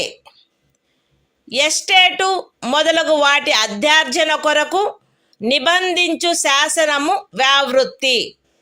13వ అనుచ్ఛేదంలో ఏమి ఉన్నప్పటికీ రాజ్యమిచే ఏదేని estate యొక్క లేక అందలి ఏవేని హక్కుల యొక్క గాని అధ్యార్జన కొరకు లేక అట్టి హక్కుల నిర్వాపన లేక మార్పు కొరకు లేక ప్రజాహితమునకు లేక ఆస్తి యొక్క సముచిత నిర్వహణను చేకూర్చుటకు గాని రాజ్యము ఏదేని ఆస్తి యొక్క నిర్వహణను పరిమిత కాలము వరకు చేపట్టుట కొరకు లేక ప్రజాహితమునకు లేక ఏదేని కార్పొరేషనుల సముచిత నిర్వహణను చేకూర్చుటకు 2 లేక అంతకు మించిన కార్పొరేషనుల యొక్క విలీనీకరణ కొరకు లేక కార్పొరేషన్ల యొక్క నిర్వాహక ఏజెంట్ల,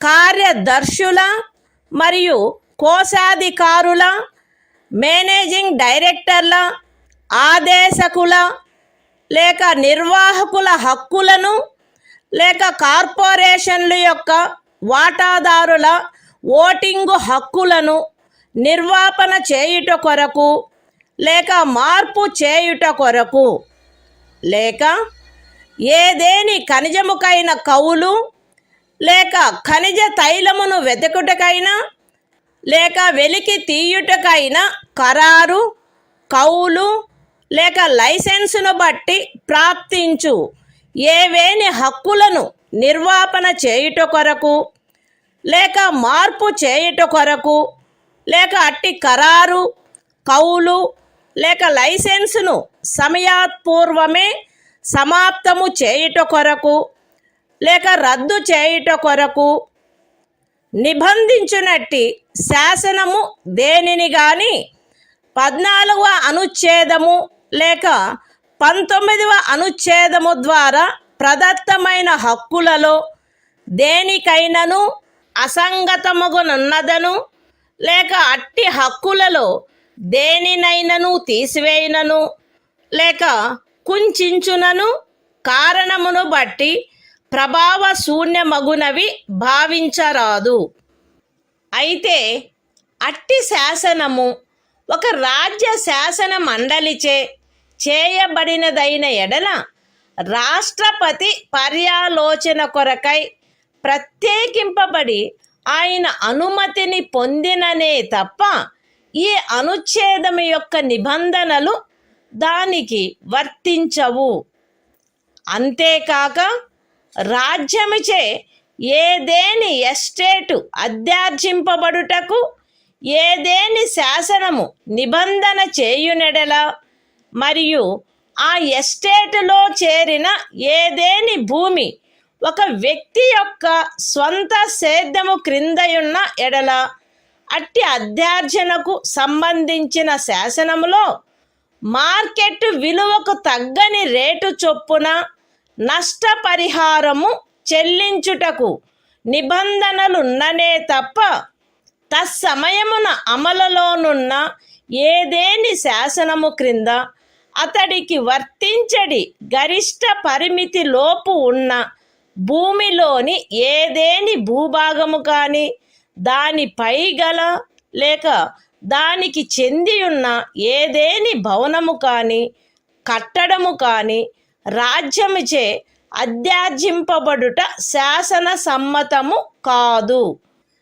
ఈ అనుచ్ఛేదములో ఏదేని స్థానిక ప్రాంతము విషయమున ఎస్టేటు అను పదము ఆ ప్రాంతమునందు అమలులోనున్న భూమి కౌళ్లకు సంబంధించి అస్తిత్వంలోనున్న శాసనములో ఆ పదమునకు గాని స్థానీయ తుల్య పదమునకు గాని ఏ అర్థము కలదో ఆ అర్థమునే కలిగియుండును మరియు అందు ఈ క్రిందివి కూడా చేరియుండును.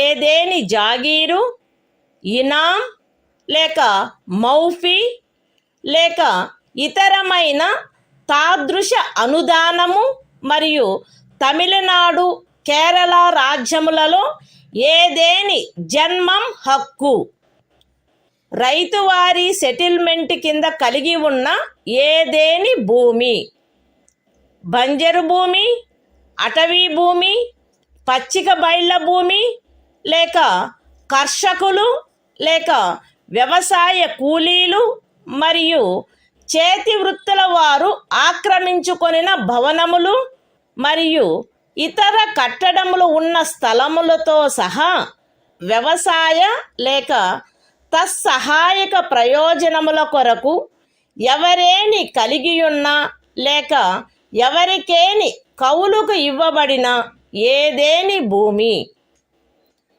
ఎస్టేట్ విషయమున హక్కులు అను పదమునందు ప్రొప్రైటరు, సబ్ ప్రొప్రైటరు, అపర ప్రొప్రైటరు, ధారణాధికారి, రైతు లేక రైతు కింది రైతు లేక ఇతర మధ్యస్థుని యందు నిహితమయ్యుండు ఏవైనా హక్కులు మరియు భూమి శిస్తును గూర్చిన ఏవైనా హక్కులు లేక విశేషాధికారములు చేరియుండును.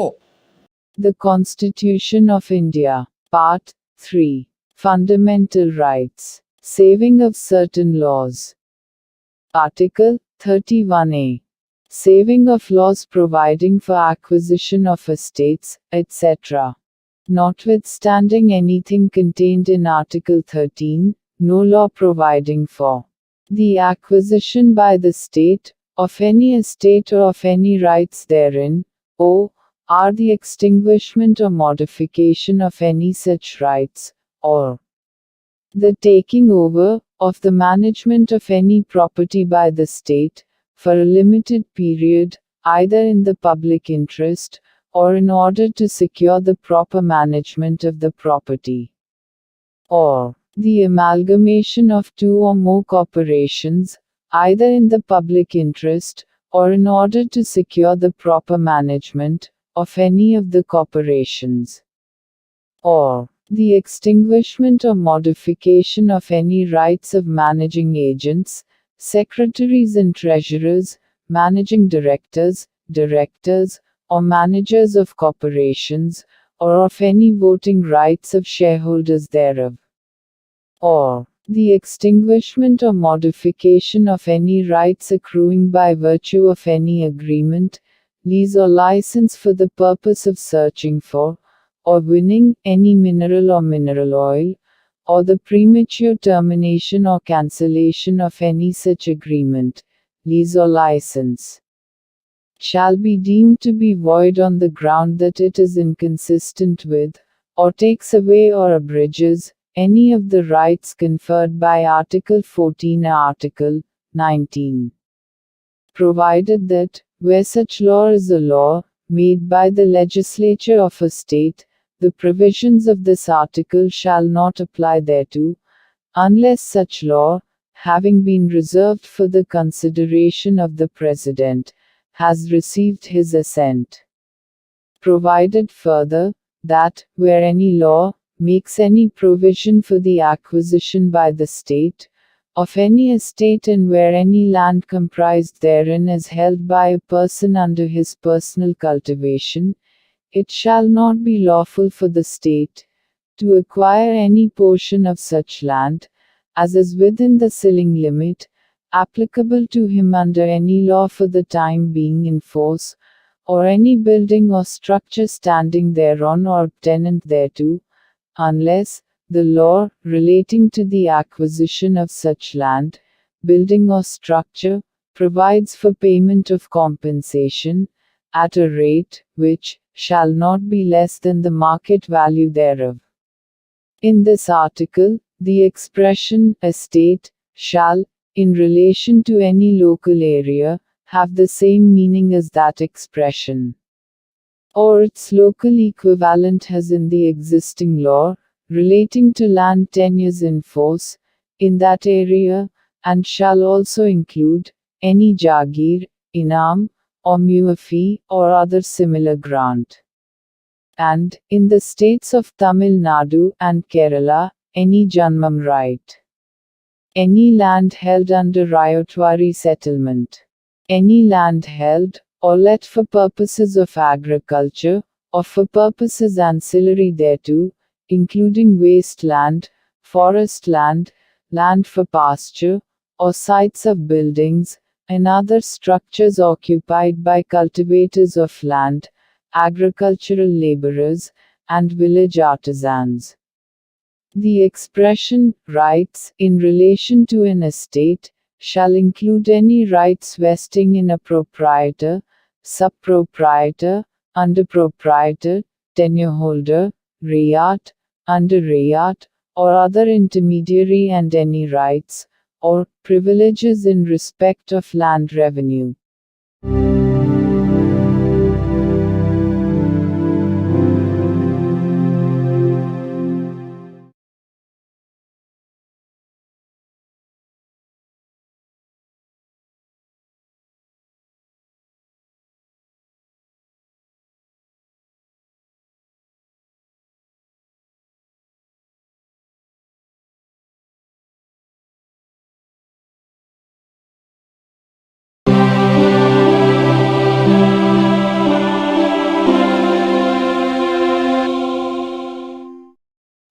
భారత సంవిధానము భాగము 3 మౌలిక హక్కులు. కొన్ని శాసనముల వ్యావృత్తి. ఆర్టికల్ 31 కొన్ని చట్టములకు మరియు వినిమయములకు శాసనిక మాన్యత కలగజేయుట. 31A అనుచ్ఛేదములో గల నిబంధనల సాధారణతకు భంగము కలగకుండా 9వ అనుసూచిలో నిర్దిష్టపరచబడిన ఏవేని చట్టములు నియమములు వాటి యొక్క ఏవేని నిబంధనలు అట్టి చట్టము నియమము లేక నిబంధనను ఈ భాగంలోని ఏవేని నిబంధనల ద్వారా ప్రదత్తమైన ఏవేని హక్కులకు అసంగతముగా నున్నదను లేక ఆ హక్కులలో దేనినైనను తీసివేయుచున్నదను లేక కుంచుచున్నదను ఆధారముపై ప్రభావశూన్యమైనదని గాని ఎప్పుడైనను ప్రభావశూన్యమై ఉండినదని గాని భావించరాదు.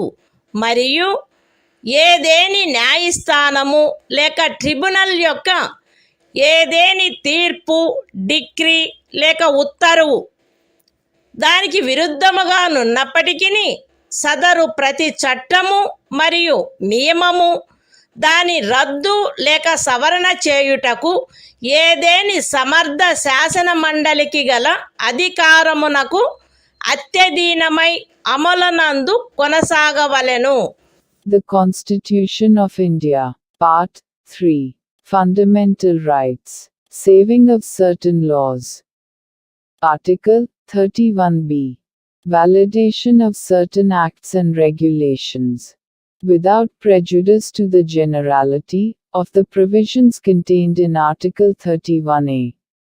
None of the acts and regulations specified in the 9th schedule, nor any of the provisions thereof shall be deemed to be void, or ever to have become void on the ground that such act, regulation or provision is inconsistent with, or takes away or abridges any of the rights conferred by any provisions of this part.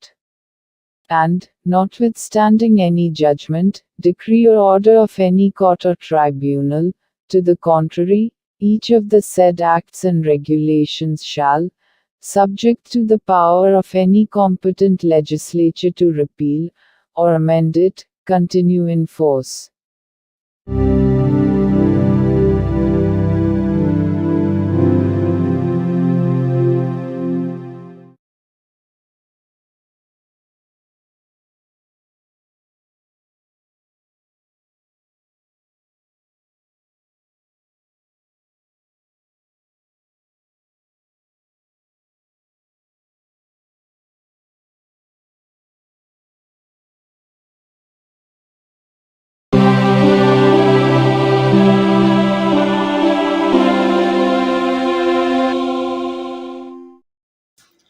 భారత సంవిధానము భాగము 3 మౌలిక హక్కులు.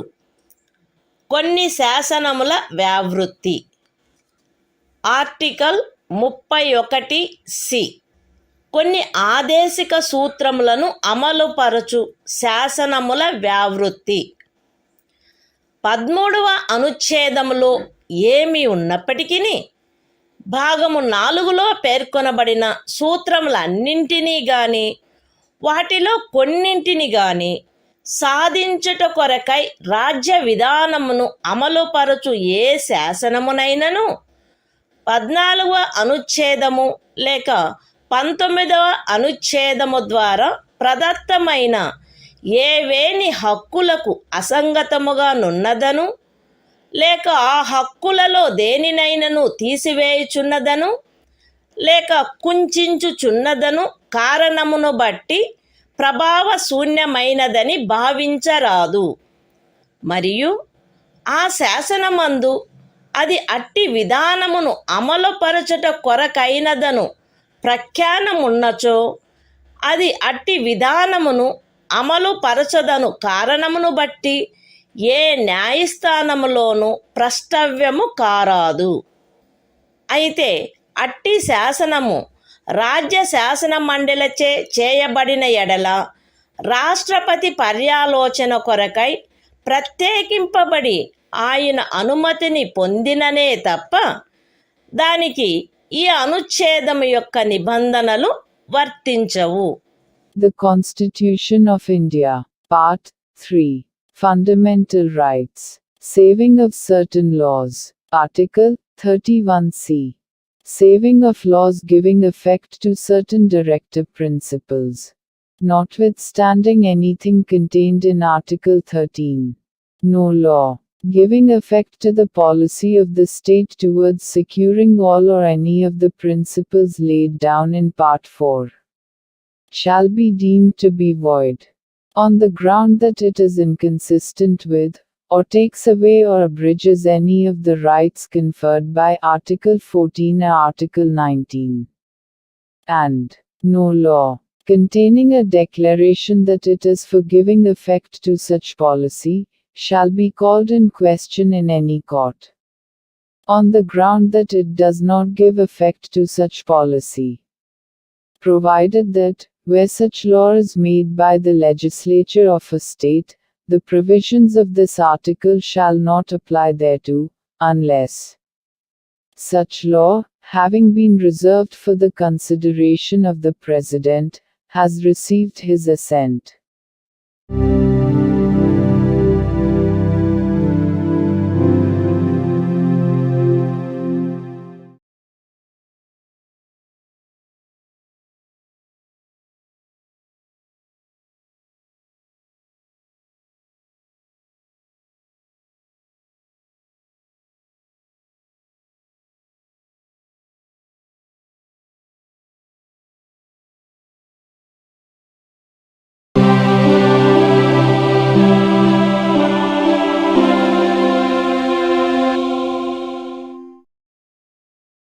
భారత సంవిధానము భాగము 3 మౌలిక హక్కులు సంవిధానిక ప్రత్యుపాయములకు హక్కు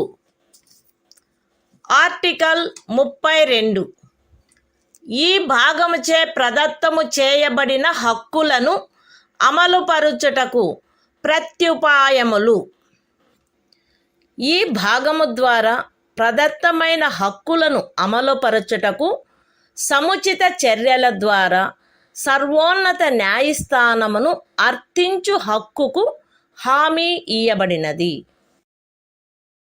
ఈ భాగము ద్వారా ప్రదత్తమైన ఏవేని హక్కులను అమలుపరచుట కొరకు ఆదేశములను లేక ఉత్తర్వులను లేక బందీ ప్రత్యక్ష హెబియస్ కార్పస్ పరమాదేశ మాండమస్ ప్రతిషేధ ప్రొహిబిషన్ అధికార పృచ్ఛ కోవారెంటో మరియు ఉత్ప్రేషణ సర్ష్యోరారి స్వభావము గల రిట్లతో సహా అధిలేఖలను వీటిలో సముచితమైన దానిని జారీ చేయుటకు సర్వోన్నత న్యాయస్థానము అధికారము కలిగియుండును. ఖండములు 1 మరియు 2 ద్వారా సర్వోన్నత న్యాయస్థానమునకు ప్రదత్తమైన అధికారములకు భంగము కలగకుండా ఖండము 2 క్రింద సర్వోన్నత న్యాయస్థానముచే వినియోగింపబడదగు అధికారముల అన్నిటినీ కాని వాటిలో దేనినైనను కాని ఏదేని ఇతర న్యాయస్థానమునకు దాని అధికారిత యొక్క స్థానిక హద్దులలో వినియోగించు అధికారమును శాసనము ద్వారా పార్లమెంటు వసగవచ్చును. ఈ అనుచ్ఛేదముచే హామీ ఇయ్యబడిన హక్కు ఈ సంవిధానముచే అన్యదా నిబంధింపబడినట్లు తప్ప suspend చేయబడరాదు. The Constitution of India, Part 3. Fundamental Rights. Right to constitutional remedies. Article 32. Remedies for enforcement of rights conferred by this part. 1. The right to move the Supreme Court, by appropriate proceedings for the enforcement of the rights conferred by this part, is guaranteed. 2. The Supreme Court shall have power to issue directions or orders, or writs, including writs in the nature of habeas corpus, mandamus, prohibition, quo warranto and certiorari, whichever may be appropriate, for the enforcement of any of the rights conferred by this part. 3. Without prejudice to the powers conferred on the Supreme Court, by clauses 1 and 2. Parliament may by law empower any other court to exercise within the local limits of its jurisdiction all or any of the powers exercisable by the Supreme Court under clause 2. 4. The right guaranteed by this article shall not be suspended, except as otherwise provided for by this Constitution.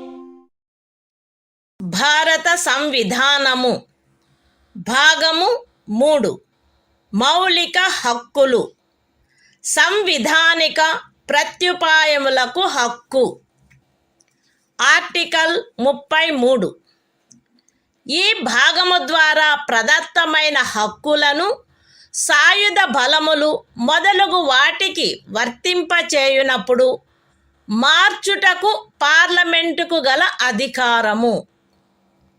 ఈ భాగము ద్వారా ప్రదత్తమైన హక్కులలో వేటినైనను సాయుధ బలములకు చెందిన సభ్యులకు లేక ప్రజాశాంతిని కాపాడు భారము వహించిన సాయుధ బలములకు చెందిన సభ్యులకు లేక గుప్త సమాచారము కొరకు లేక ఎదురు గుప్త సమాచారము కొరకు రాజ్యముచే స్థాపించబడిన ఏదేని బ్యూరోలో లేదా ఇతర వ్యవస్థలో నియమించబడిన వ్యక్తులకు లేక ఏ నుండి సి వరకు గల ఖండములలో నిర్దేశింపబడిన ఏదేని సాయుధ బలము బ్యూరో లేక వ్యవస్థ కొరకై ఏర్పాటు చేసిన టెలికమ్యూనికేషన్ వ్యవస్థలలో నియమించబడిన లేదా వాటికి సంబంధించిన వ్యక్తులకు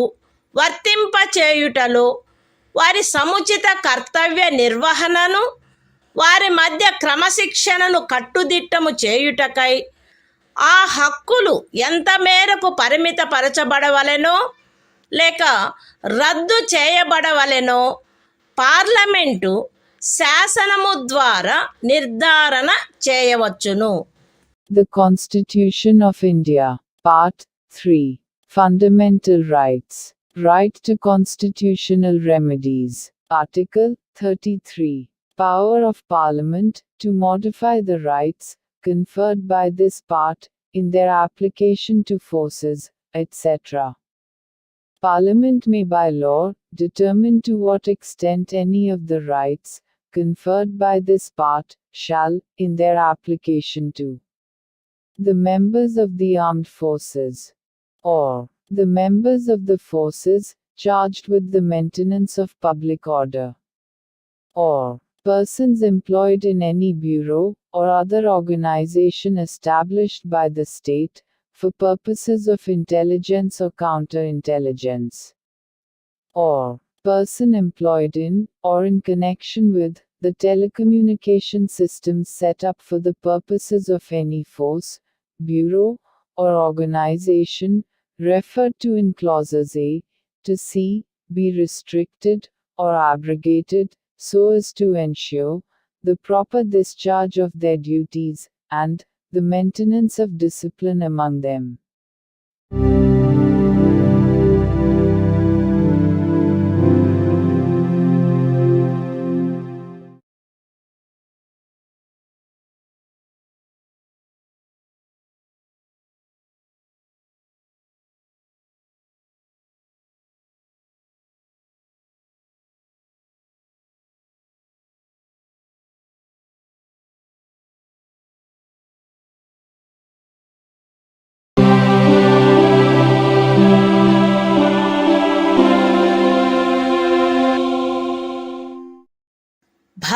సంవిధానము భాగము 3 మౌలిక హక్కులు. సంవిధానిక ప్రత్యుపాయములకు హక్కు. ఆర్టికల్ 34. ఏదేని ప్రాంతములో సైనిక శాసనము అమలులోనున్నప్పుడు ఈ భాగము ద్వారా ప్రదత్తమైన హక్కులపై నిర్బంధన. ఈ భాగమునందు పూర్వగామి నిబంధనలలో ఏమి ఉన్నప్పటికీ భారతదేశ రాజ్యక్షేత్రములోని ఏదేని ప్రాంతములో సైనిక శాసనము అమలులో ఉండి ఉన్నచో సంఘము యొక్క లేక ఒక రాజ్యము యొక్క సేవలోనున్న ఎవరేని వ్యక్తి అచట శాంతిని కాపాడుటకు లేక తిరిగి నెలకొల్పుటకు సంబంధించి చేసిన ఏదేని కార్యమును గూర్చి పార్లమెంటు శాసనము ద్వారా అతనికి క్షతిపూర్తి చేయవచ్చును, లేక అట్టి ప్రాంతంలో సైనిక శాసనము క్రింద చేయబడిన ఏదేని దండనోత్తర్వును, విధించబడిన ఏదేని శిక్షను, ఉత్తర్వు చేయబడిన సమపహరణను, లేక చేసిన ఏదేని ఇతర కార్యమును మాన్యమునర్చవచ్చును. The Constitution of India, Part 3.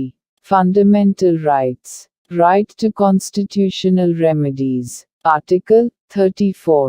Restriction on rights conferred by this part while martial law is in force in any area.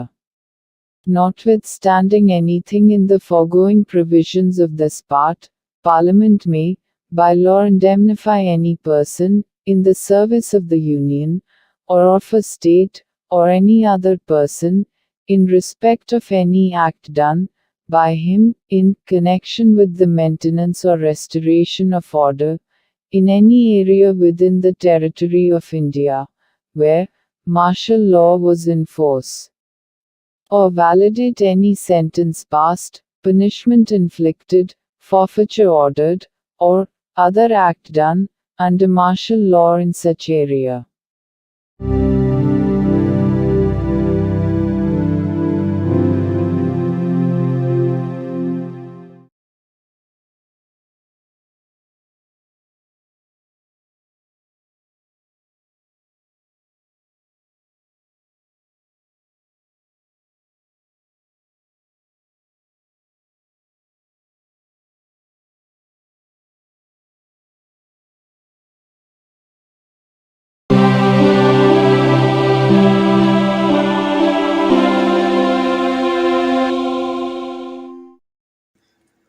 భారత సంవిధానము భాగము 3 మౌలిక హక్కులు.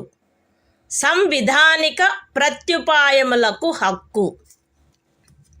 ఆర్టికల్ 35. ఈ భాగము యొక్క నిబంధనలను అమలుపరచుటకు శాసన నిర్మాణము.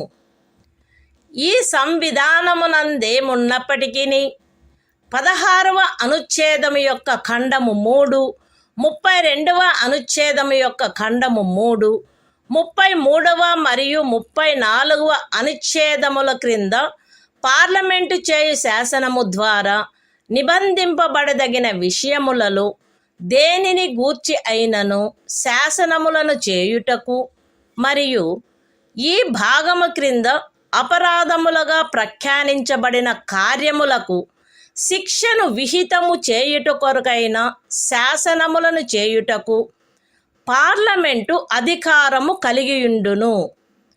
రాజ్య శాసన మండలి ఆ అధికారమును కలిగియుండదు. మరియు పార్లమెంటు ఈ సంవిధాన ప్రారంభమునకు పిమ్మట వీలైనంత త్వరితముగా ఉపఖండము 2లో నిర్దేశించబడిన కార్యములకు శిక్షను విహితము చేయుటకు శాసనములను చేయవలయును. ఖండము ఏ యొక్క ఉపఖండము 1లో నిర్దేశింపబడిన ఏదేని విషయమును గూర్చినదైనా లేక ఆ ఖండము యొక్క ఉపఖండము 2లో నిర్దేశించబడిన కార్యమునకు దేనికైనను శిక్షను నిబంధించునదై ఈ సంవిధాన ప్రారంభమునకు అవ్యవహిత పూర్వము భారతదేశ రాజ్య క్షేత్రమునందు అమలులోనున్న ఏదేని శాసనము అందలి నిబంధనలకును 372వ అనుచ్ఛేదము క్రింద దాని యందు చేయబడు అనుకూలానుసరణకును మరియు మార్పులకును అత్యధీనమై పార్లమెంటుచే మార్పు లేక రద్దు లేక సవరణ చేయబడు వరకు అమలునందు కొనసాగవలెను. విశదీకరణ: ఈ అనుచ్ఛేదమునందు అమలులోనున్న శాసనము అను పదబంధము 372వ అనుచ్ఛేదములో ఆ పదబంధమునకు ఏ అర్థము కలదో ఆ అర్థమునే కలిగియుండును. The Constitution of India, Part 3. Fundamental Rights. Right to Constitutional Remedies. Article 35. Legislation to give effect to the provisions of this part. Notwithstanding anything in this Constitution, Parliament shall have, and the legislature of a state shall not have, power to make laws with respect to any of the matters which, under Clause 3 of Article 16, Clause 3 of Article 32, Article 33 and Article 34 may be provided for by law made by Parliament,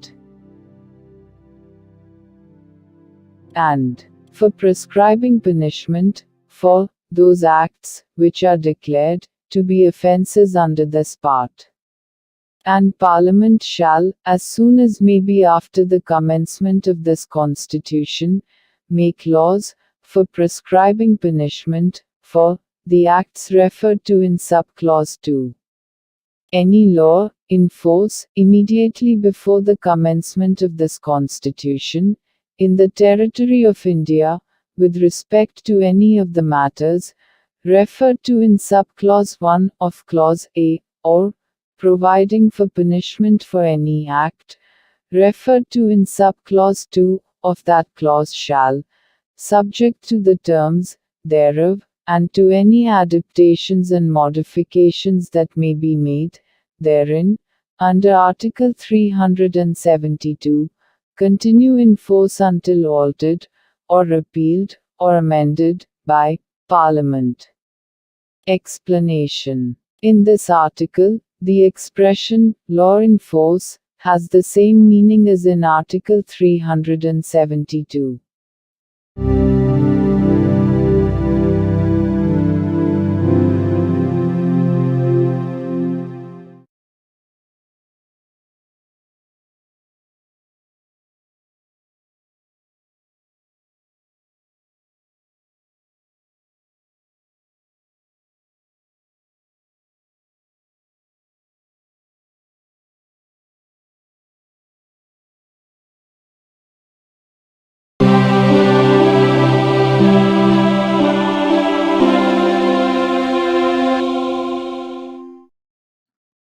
భారత సంవిధానము భాగము 4 రాజ్య విధానము యొక్క ఆదేశిక సూత్రములు. Article 36.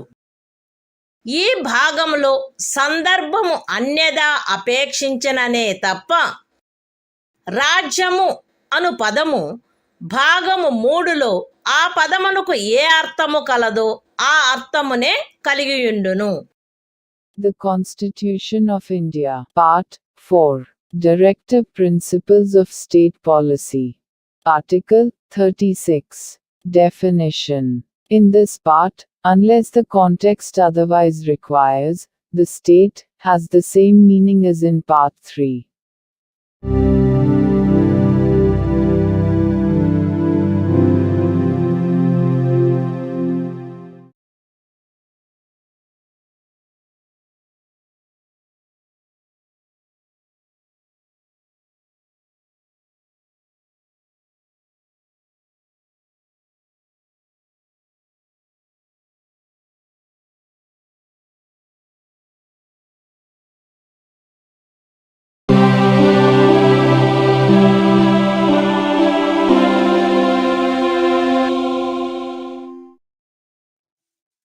భారత సంవిధానము భాగము 4 రాజ్య విధానము యొక్క ఆదేశిక సూత్రములు. ఆర్టికల్ 37 ఈ భాగములో గల సూత్రముల వర్తింపు. ఈ భాగంలోని నిబంధనలు ఏ న్యాయస్థానముచే కాని అమలు జరపదగినవి కావు. కానీ ఇందు పేర్కొనబడిన సూత్రములు దేశ పరిపాలనకు మూలాధారములుగాను మరియు శాసనములను చేయుటలో వాటిని వర్తింపచేయుట రాజ్యము యొక్క కర్తవ్యమై ఉండవలెను. The Constitution of India, Part 4, Directive Principles of State Policy. Article 37. Application of the principles contained in this part. The provisions contained in this part shall not be enforceable by any court. But the principles therein laid down are, nevertheless, fundamental in the governance of the country, and it shall be the duty of the state to apply these principles in making laws.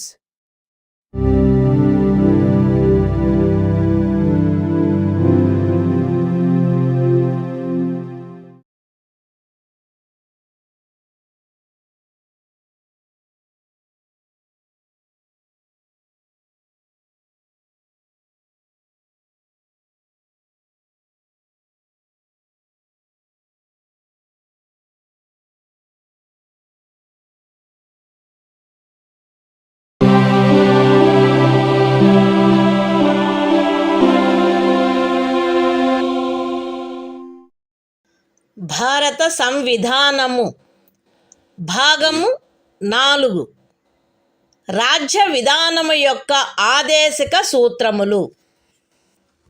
Article 38 రాజ్యము ప్రజల శ్రేయస్సును పెంపొందించు సాంఘిక వ్యవస్థను చేకూర్చుట. జాతీయ జీవనంలోని అన్ని రంగములలో సాంఘిక, ఆర్థిక మరియు రాజకీయ న్యాయమును ఉజ్జీవింపచేయు సాంఘిక వ్యవస్థను వీలైనంత వరకు కట్టుదిట్టము చేకూర్చుట ద్వారాను దానిని రక్షించుట ద్వారాను రాజ్యము ప్రజల శ్రేయస్సును పెంపొందించుటకు పాటుపడవలెను. రాజ్యము ప్రత్యేకించి రాబడిలో అసమానతలను తగ్గించుటకు పాటుపడవలెను మరియు విభిన్న ప్రాంతములందు నివసించుచున్న లేక విభిన్న వృత్తులను చేపట్టిన వ్యక్తుల మధ్య మాత్రమే కాకుండా ప్రజావర్గముల మధ్య కూడా హోదా, సౌకర్యములు మరియు అవకాశములందు అసమానతలను తొలగించుటకు ప్రయత్నించవలెను. The Constitution of India, Part 4, Directive Principles of State Policy. Article 38. State to secure social order, for the promotion of welfare of the people. The state shall strive to promote the welfare of the people, by securing and protecting as effectively as it may a social order, in which justice, social, economic, and political, shall inform all the institutions of the national life. The state shall, in particular, strive to minimize the inequalities in income, and endeavor to eliminate inequalities in status, facilities and opportunities, not only amongst individuals, but also amongst groups of people, residing in different areas, or engaged in different vocations.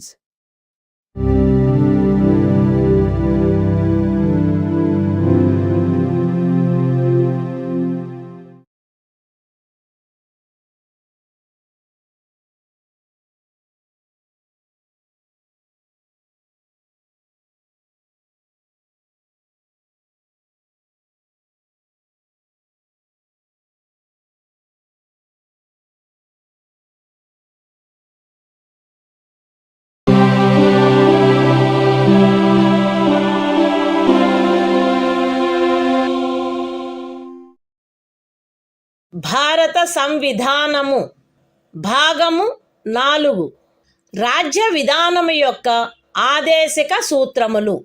Article 39 రాజ్యము అనుసరించవలసిన కొన్ని విధాన సూత్రములు. రాజ్యము ఈ క్రింది వాటిని చేకూర్చుటకై ప్రత్యేకించి తన విధానమును రూపొందించవలెను. అవేవనగా స్త్రీ పురుష భేదము లేకుండా పౌరులు తగిన జీవనోపాధి సాధనములకు హక్కు కలిగియుండుట, జనులందరి ఉమ్మడి మేలును అత్యుత్తముగా సమకూర్చునట్లు సమాజపు భౌతిక వనరుల సామ్యమును మరియు నియంత్రణను పంపిణీ చేయుట, ఆర్థిక వ్యవస్థ యొక్క ప్రవృత్తి వలన జనసామాన్యమునకు హానికరమగునట్లుగా ఐశ్వర్యము ఉత్పాదన సాధనములు కేంద్రీకృతము కాకుండుట, స్త్రీ పురుషులు ఉభయులకు సమానమైన పనికి సమానమైన వేతనము లభించుట, స్త్రీ పురుష కార్మికుల ఆరోగ్యము శరీర దారుఢ్యము మరియు పిల్లల సుకుమారత్వము దురుపయోగము చేయబడుకుండుట మరియు పౌరుల ఆర్థికావశ్యకత వలన తమ వయస్సునకు లేక శరీర దారుఢ్యమునకు సరిపడని పనులలో చేరుటకు బలవంత పెట్టకుండుట, పిల్లలకు ఆరోగ్యకరమైన రీతిలో గౌరవప్రదమైన మరియు స్వేచ్ఛాయుతమైన పరిస్థితులలో అభివృద్ధి చెందు అవకాశములను మరియు సౌకర్యములను కల్పించుట మరియు బాల్య యవనములను శోషణ నుండి మరియు నైతిక మరియు భౌతిక పరిత్యజనము నుండి కాపాడుట. The Constitution of India, Part 4, Directive Principles of State Policy. Article 39.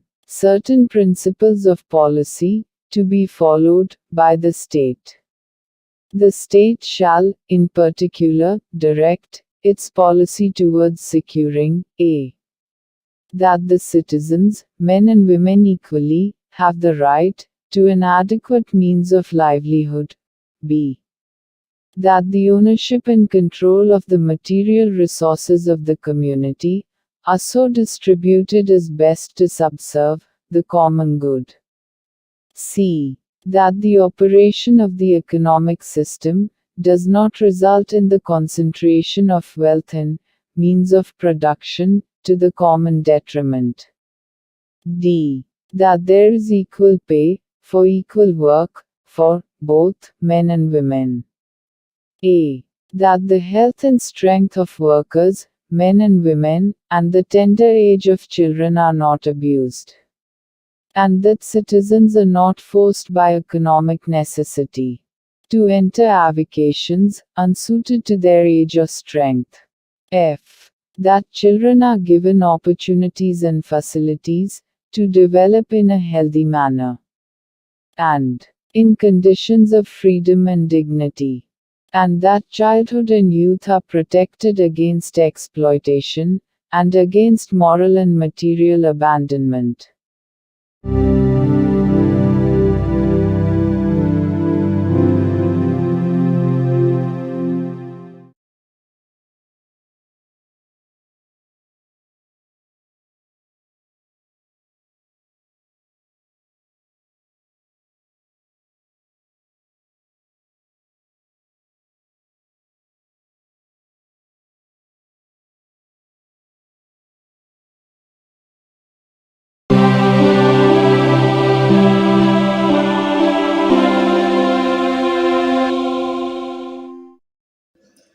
భారత సంవిధానము భాగము 4 రాజ్య విధానము యొక్క ఆదేశక సూత్రములు. ఆర్టికల్ 39A సమాన న్యాయము ఉచిత న్యాయవాద సహాయము. శాసన వ్యవస్థ ప్రవృత్తి సమానావకాశ ప్రాతిపదికపై న్యాయమును చేకూర్చు రీతిలో నిర్వహించబడునట్లు రాజ్యము కట్టుదిట్టము చేయవలెను. మరియు ప్రత్యేకముగా ఏ పౌరునికైనను ఆర్థిక లేక ఇతర అసక్తతల కారణమున న్యాయమును పొందు అవకాశములు అలభ్యము కాకుండునట్లు కట్టుదిట్టము చేయుటకై తగిన శాసన నిర్మాణమును లేక పథకముల ద్వారా గాని ఏదేని ఇతర విధముగా గాని ఉచిత న్యాయవాద సహాయమును సమకూర్చవలెను. The Constitution of India, Part 4, Directive Principles of State Policy. Article 39A. Equal justice and free legal aid.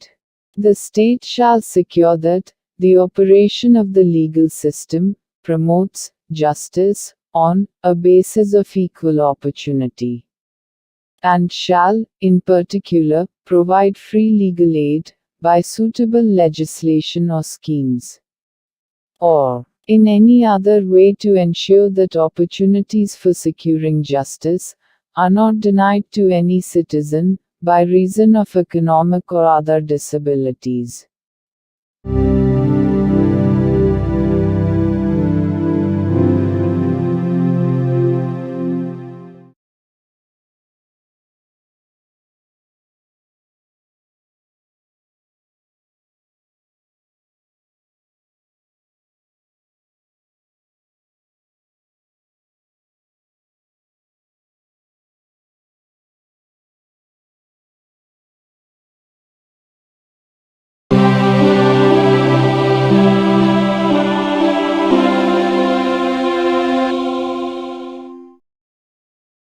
భారత సంవిధానము భాగము 4 రాజ్య విధానము యొక్క ఆదేశక సూత్రములు.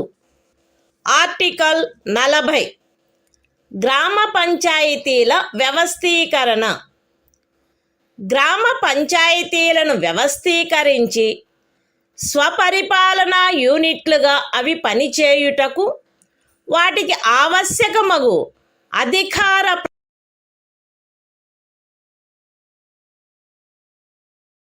ప్రాధికారములను సొసగుటకు రాజ్యము చర్యలను గైగొనవలెను.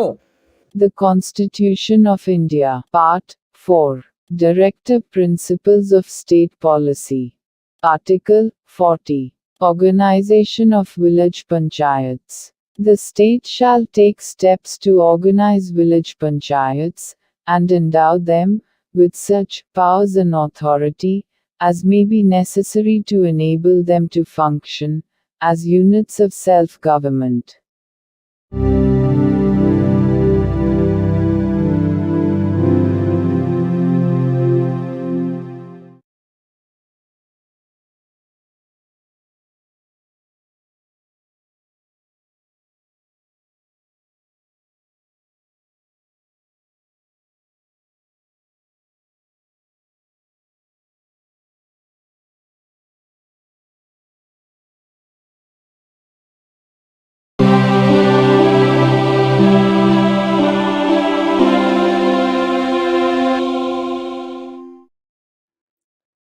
భారత సంవిధానము భాగము 4 రాజ్య విధానము యొక్క ఆదేశక సూత్రములు. ఆర్టికల్ 41 పనికి విద్యకు కొన్ని సందర్భములలో ప్రజా సహాయమునకు హక్కు. రాజ్యము దాని ఆర్థిక స్తోమత మరియు అభివృద్ధి పరిమితుల మేరకు పనిచేయు హక్కును, విద్య నేర్చుకొను హక్కును మరియు నిరుద్యోగము, వృద్ధాప్యము, అనారోగ్యము, అంగవైకల్యము మరియు ఇతర విధములైన అకారణ దారిద్ర్యము కలిగిన సందర్భములలో ప్రజా సహాయమును పొందు హక్కును చేకూర్చుటకై కట్టుదిట్టమైన ఏర్పాటు చేయవలెను. The Constitution of India, Part 4, Directive Principles of State Policy. Article 41. Right to work, to education, and to public assistance in certain cases. The state shall, within the limits of its economic capacity and development, make effective provision for securing the right to work, to education, and to public assistance, in cases of unemployment, old age, sickness, and disablement, and in other cases of undeserved want.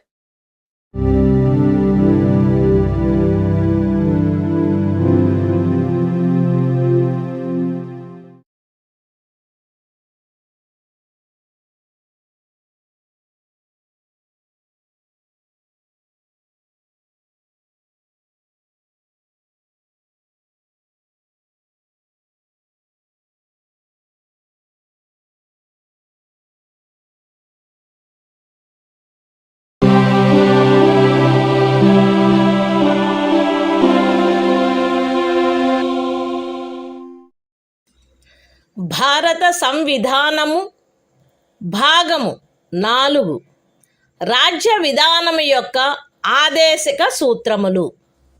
Article 42 పని విషయమున న్యాయమైన మరియు మానవోచితమైన పరిస్థితులకు మరియు ప్రసూతి సహాయమునకు ఏర్పాటు. రాజ్యము పనిచేయు విషయమున న్యాయమైన మరియు మానవోచితమైన పరిస్థితులను ప్రసూతి సహాయమును చేకూర్చుటకు ఏర్పాటు చేయవలెను. The Constitution of India, Part 4, Directive Principles of State Policy. Article 42.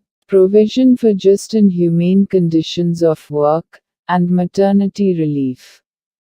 The state shall make provision for securing just and humane conditions of work, and for maternity relief.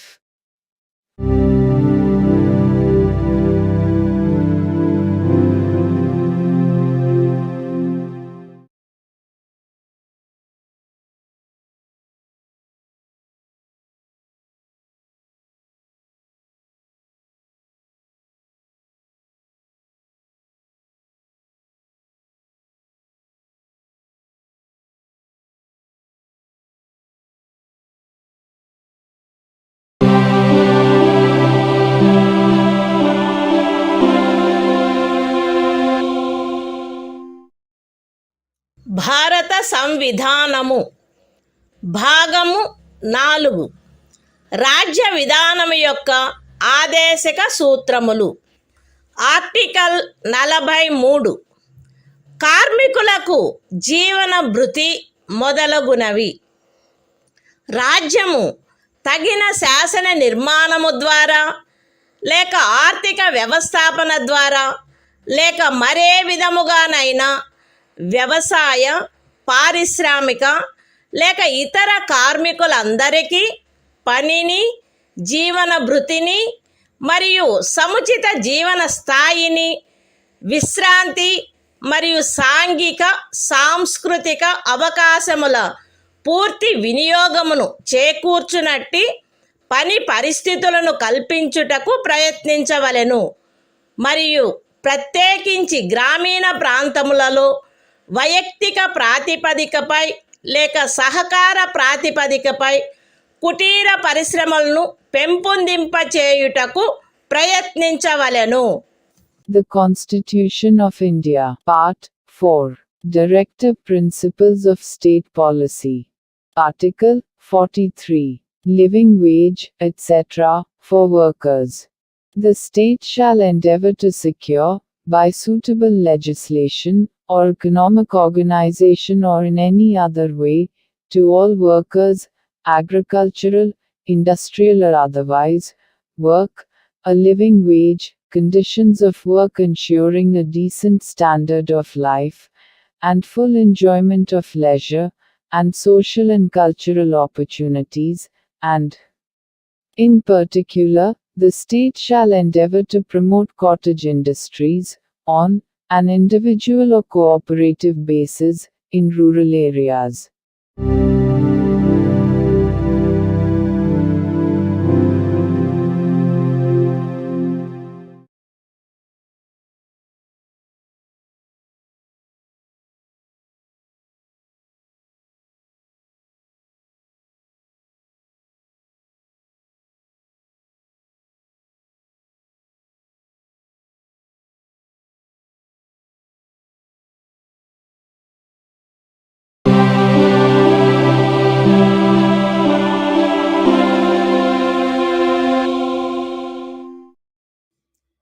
భారత సంవిధానము భాగము 4 రాజ్య విధానము యొక్క ఆదేశిక సూత్రములు.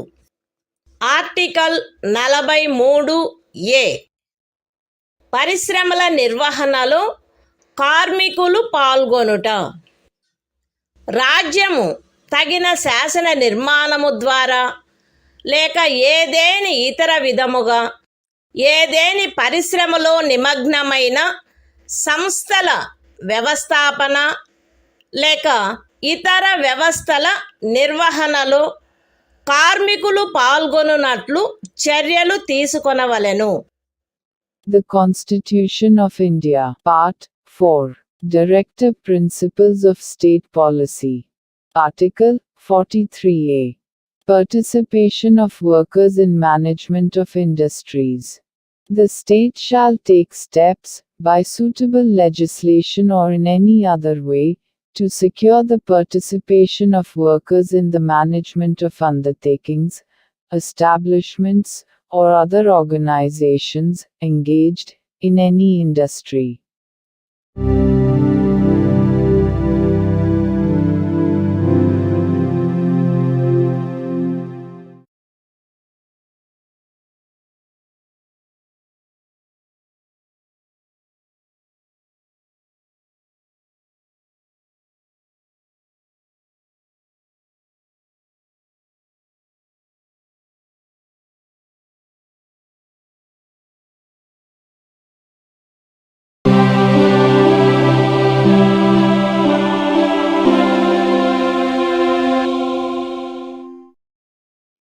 భారత సంవిధానము భాగము 4 రాజ్య విధానము యొక్క ఆదేశక సూత్రములు. ఆర్టికల్ 43B సహకార సంఘముల ప్రవర్ధనము. రాజ్యము సహకార సంఘములు స్వచ్ఛందముగా రూపొందించుటకు, స్వాయత్తముగా కృత్యములు నిర్వహించుటకు, ప్రజాస్వామ్య నియంత్రణ మరియు వృత్తిపరమై యాజమాన్యమును ప్రోత్సహించుటకు ప్రయత్నించవలెను. The Constitution of India, Part 4, Directive Principles of State Policy. Article 43B. Promotion of cooperative societies. The state shall endeavor to promote voluntary formation, autonomous functioning, democratic control and professional management of cooperative societies.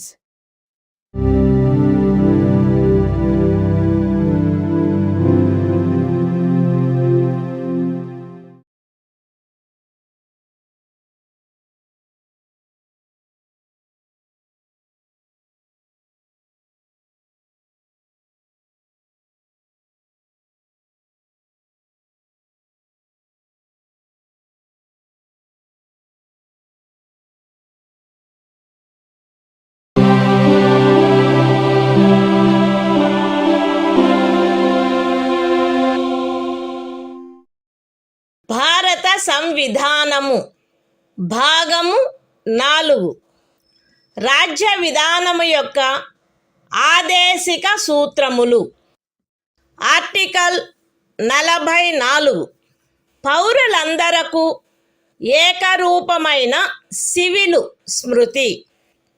భారతదేశ రాజ్య క్షేత్రమునంతటను పౌరులకు ఏకరూపమైన సివిల స్మృతిని చేకూర్చుటకు రాజ్యము ప్రయత్నించవలెను. The Constitution of India, Part 4, Directive Principles of State Policy. Article 44. Uniform Civil Code for the Citizens. The state shall endeavor to secure for the citizens a uniform civil code throughout the territory of India.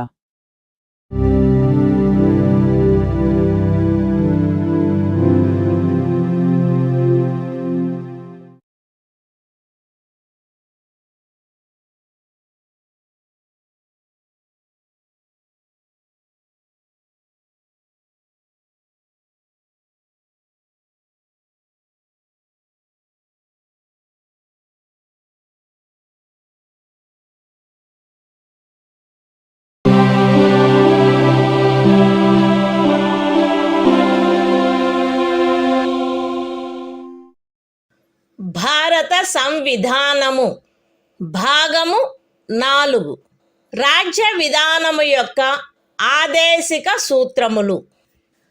Article 45 6 సంవత్సరముల లోపు బాలలందరికీ బాల్య ప్రారంభంలో సంరక్షణ మరియు విద్యను ఏర్పాటు చేయుట.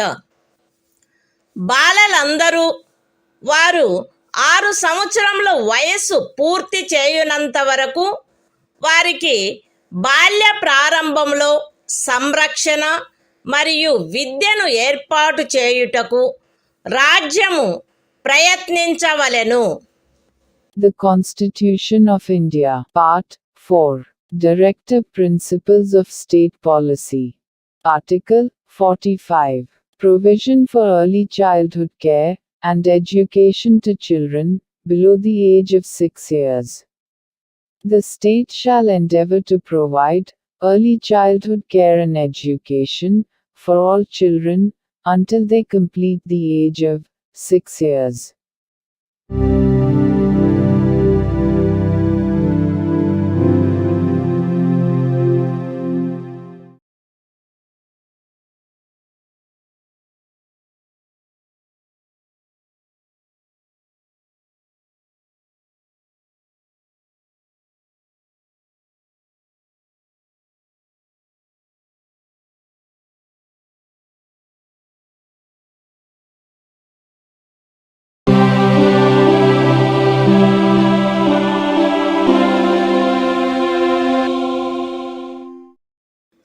భారత సంవిధానము భాగము 4 రాజ్య విధానము యొక్క ఆదేశిక సూత్రములు. ఆర్టికల్ 46 అనుసూచిత కులముల, అనుసూచిత జనజాతుల మరియు ఇతర బలహీన వర్గముల యొక్క విద్యా విషయక మరియు ఆర్థిక హితములను పెంపొందించుట.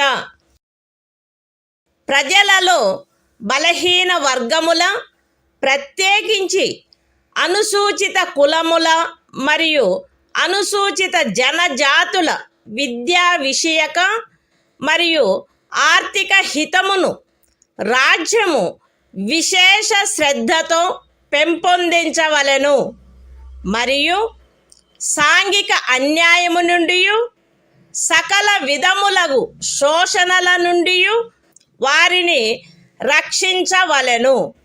The Constitution of India, Part 4, Directive Principles of State Policy. Article 46, Promotion of educational and economic interests of scheduled castes, scheduled tribes, and other weaker sections.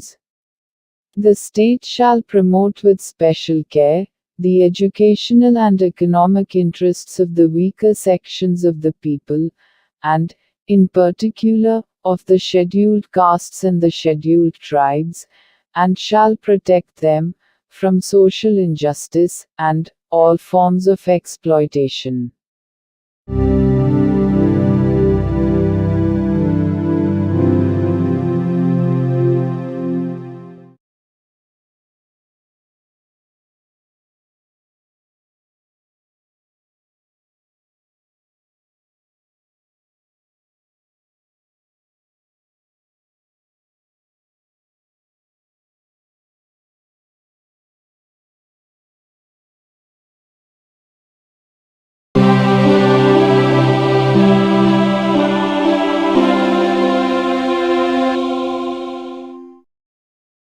భారత సంవిధానము భాగము 4 రాజ్య విధానము యొక్క ఆదేశిక సూత్రములు.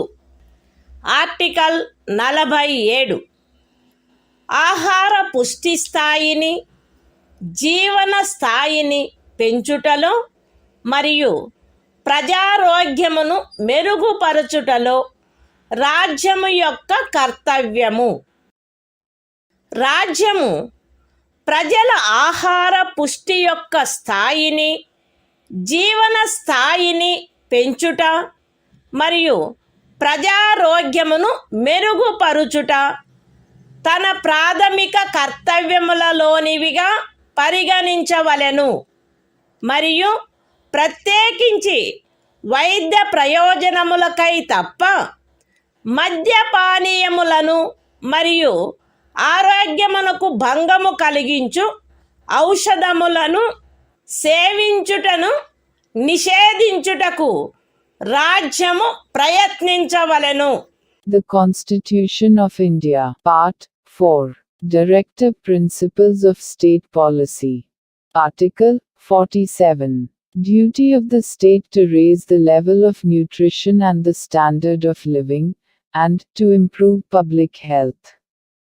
The state shall regard the raising of the level of nutrition and the standard of living of its people, and the improvement of public health, as among its primary duties, and, in particular, the state shall endeavor to bring about prohibition of the consumption, except for medicinal purposes, of intoxicating drinks and of drugs, which are injurious to health.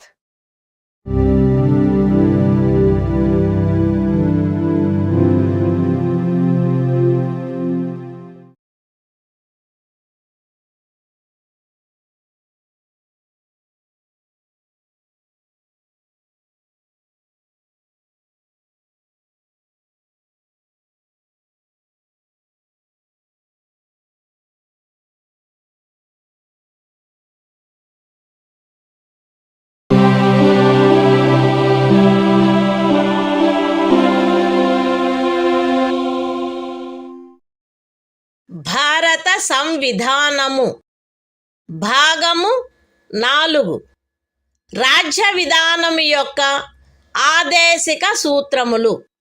Article 48 వ్యవసాయ మరియు పశు సంవర్ధనము యొక్క వ్యవస్థీకరణ. రాజ్యము ఆధునిక మరియు శాస్త్రీయ పద్ధతులను అనుసరించి వ్యవసాయమును పశు సంవర్ధనమును వ్యవస్థీకరించవలెను మరియు ప్రత్యేకించి ఆవుల, దూడల, ఇతర పాడి పశువుల, భారవాహక పశువుల జాతులను పరిరక్షించి మెరుగుపరచుటకును వాటి వధను నిషేధించుటకును రాజ్యము చర్యలను గైగొనవలెను. The Constitution of India, Part 4, Directive Principles of State Policy.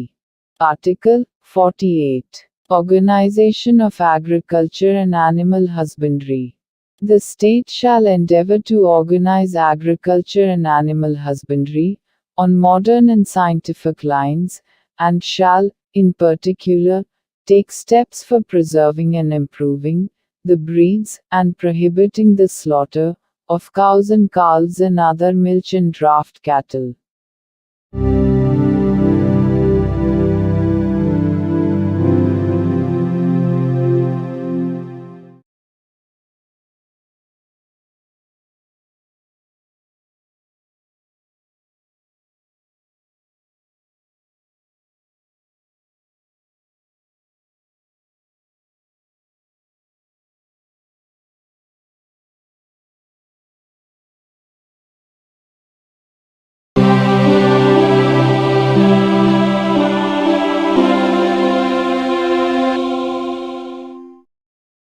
భారత సంవిధానము భాగము 4 రాజ్య విధానము యొక్క ఆదేశిక సూత్రములు.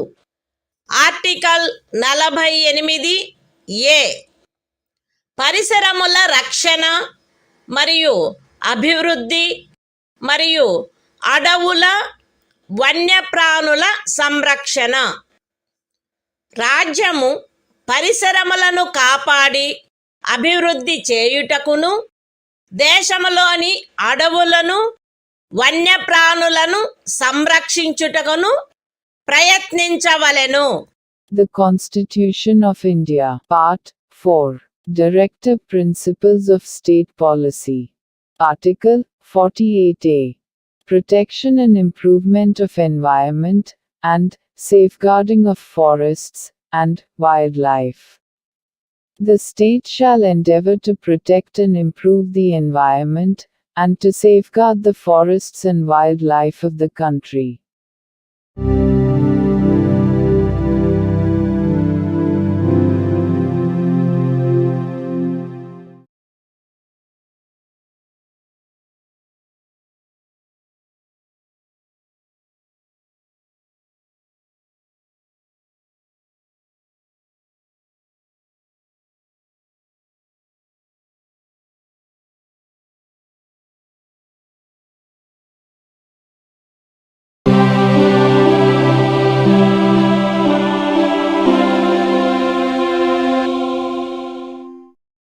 భారత సంవిధానము భాగము 4 రాజ్య విధానము యొక్క ఆదేశిక సూత్రములు. ఆర్టికల్ 49 జాతీయ ప్రాముఖ్యము గల స్మారక చిహ్నములను రక్షించుట. పార్లమెంటు చేయబడిన శాసనము ద్వారా గాని లేదా దాని క్రింద గాని జాతీయ ప్రాముఖ్యము గలవని ప్రఖ్యానించబడిన కళాత్మక లేక ఐతిహాసిక ప్రయోజనము గల ప్రతి ఒక్క స్మారక చిహ్నమును లేక స్థలమును లేక వస్తువును సందర్భానుసారముగా కొల్లగొట్టుట, విరూపణము, వినాశనము, తొలగింపు, వ్యయనము లేక ఎగుమతి చేయుట నుండి రక్షించుట రాజ్యము యొక్క బాధ్యత అయ్యుండును. The Constitution of India, Part 4, Directive Principles of State Policy. Article 49, Protection of Monuments and Places and Objects of National Importance. It shall be the obligation of the state to protect every monument, or place, or object of artistic, or historic interest, declared by, or under law made by Parliament to be of national importance, from spoliation, disfigurement, destruction, removal, disposal or export, as the case may be.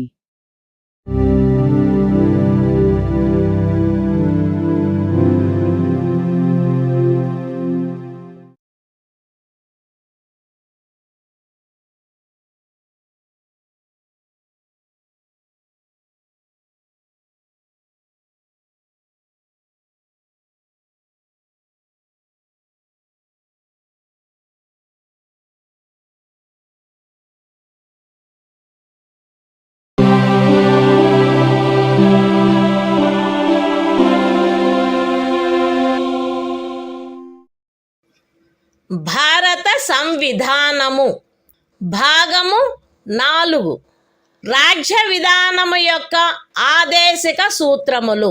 Article 50 న్యాయపాలికను కార్యపాలక వర్గము నుండి వేరుపరుచుట. రాజ్యము యొక్క public సేవలలో న్యాయపాలికను కార్యపాలక వర్గము నుండి వేరుపరుచుటకు రాజ్యము చర్యలను గైగొనవలెను. The Constitution of India, Part 4, Directive Principles of State Policy. Article 50, Separation of Judiciary from Executive. The state shall take steps to separate the judiciary from the executive, in the public services of the state.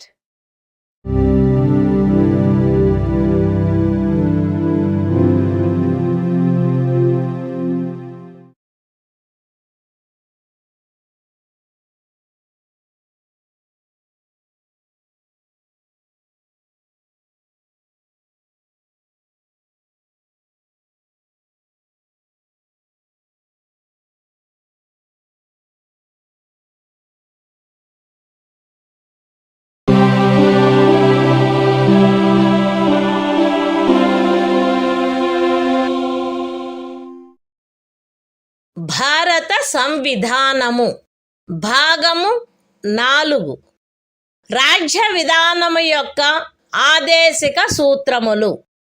Article 51 అంతర్జాతీయ శాంతి భద్రతలను పెంపొందించుట. రాజ్యము ఈ క్రింది వాటికై ప్రయత్నించవలెను: అంతర్జాతీయ శాంతి భద్రతలను పెంపొందించుట, జాతుల మధ్య న్యాయమైన మరియు గౌరవప్రదమైన సంబంధములను నెలకొల్పుట, సువ్యవస్థిత ప్రజానీకముల పరస్పర వ్యవహారములందు అంతర్జాతీయ శాసనము పట్ల, సంధి బాధ్యతల పట్ల గౌరవమును పెంపొందించుట మరియు అంతర్జాతీయ వివాదముల పరిష్కారము మధ్యవర్తిత్వము ద్వారా జరుగుటను ప్రోత్సహించుట. The Constitution of India, Part 4, Directive Principles of State Policy. Article 51. Promotion of international peace and security. The state shall endeavor to a. Promote international peace and security. b. Maintain just and honorable relations between nations. c. Foster respect for international law and treaty obligations in the dealings of organized peoples with one another. And d. Encourage settlement of international disputes by arbitration.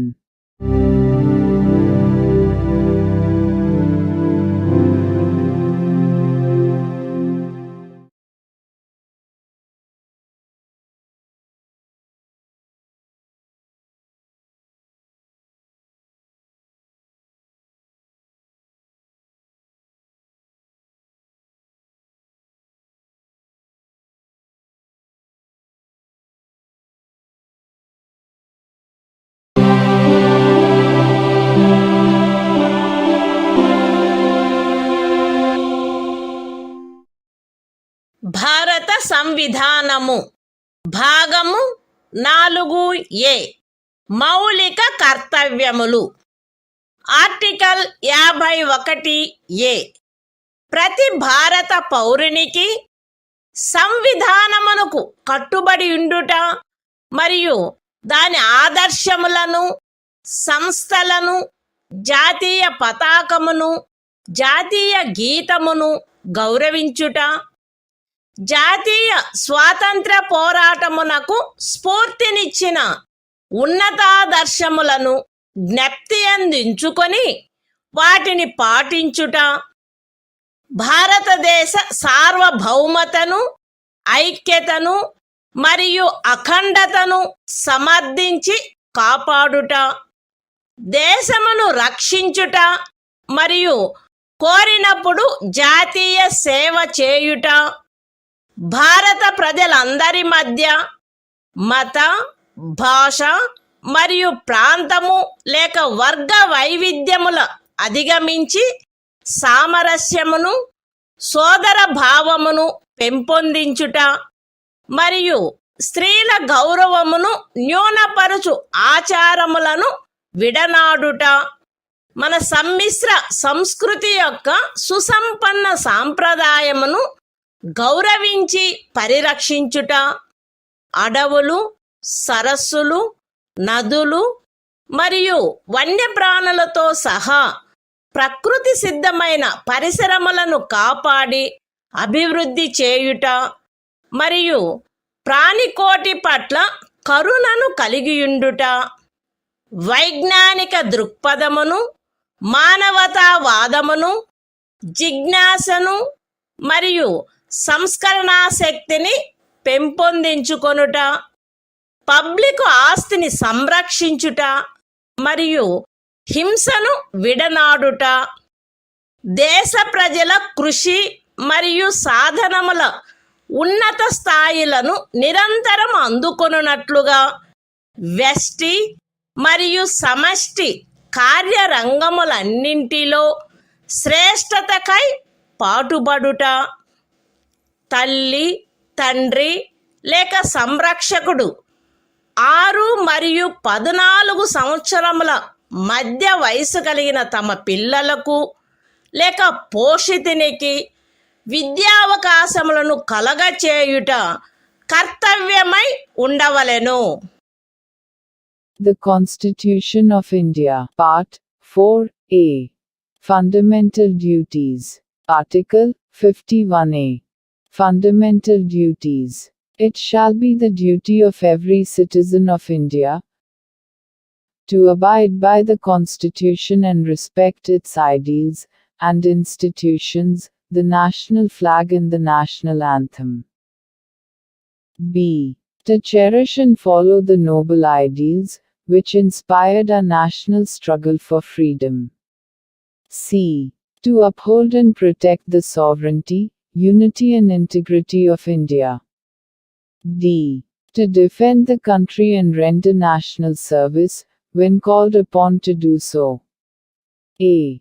To promote harmony and the spirit of common brotherhood amongst all the people of India, transcending religious, linguistic and regional, or sectional diversities.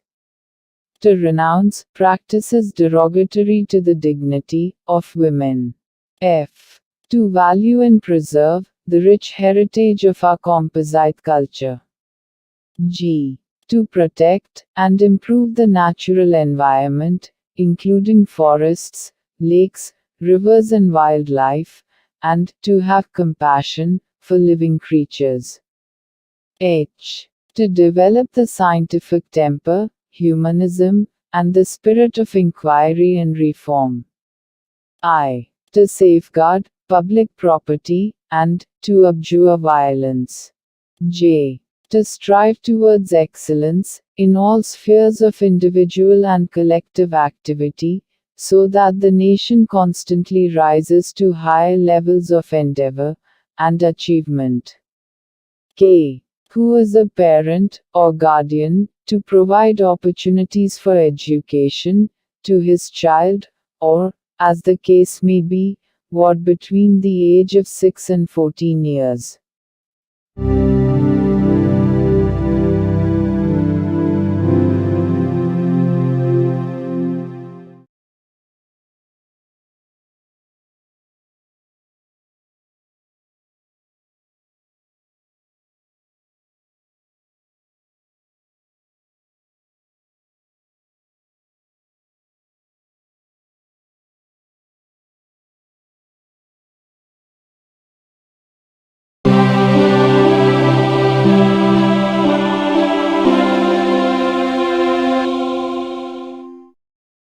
భారత సంవిధానము భాగము 5 సంఘము అధ్యాయం 1 కార్యపాలక వర్గము రాష్ట్రపతి మరియు ఉపరాష్ట్రపతి article 52 భారత రాష్ట్రపతి భారతదేశమునకు ఒక రాష్ట్రపతి ఉండవలెను. The Constitution of India, Part 5, The Union. Chapter 1, The Executive. The President and Vice President. Article 52. The President of India. There shall be a President of India.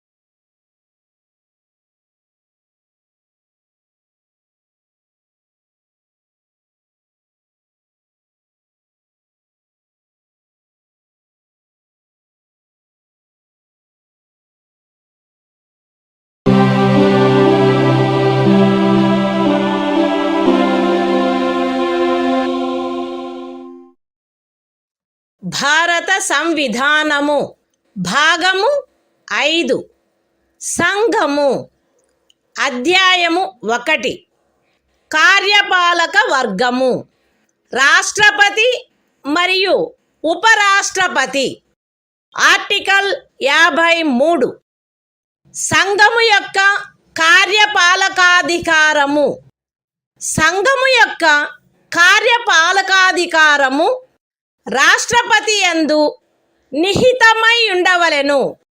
ఆయన దానిని స్వయముగా లేక తనకు అధీనస్థులగు అధికారుల ద్వారా ఈ సంవిధానమును అనుసరించి వినియోగించవలెను.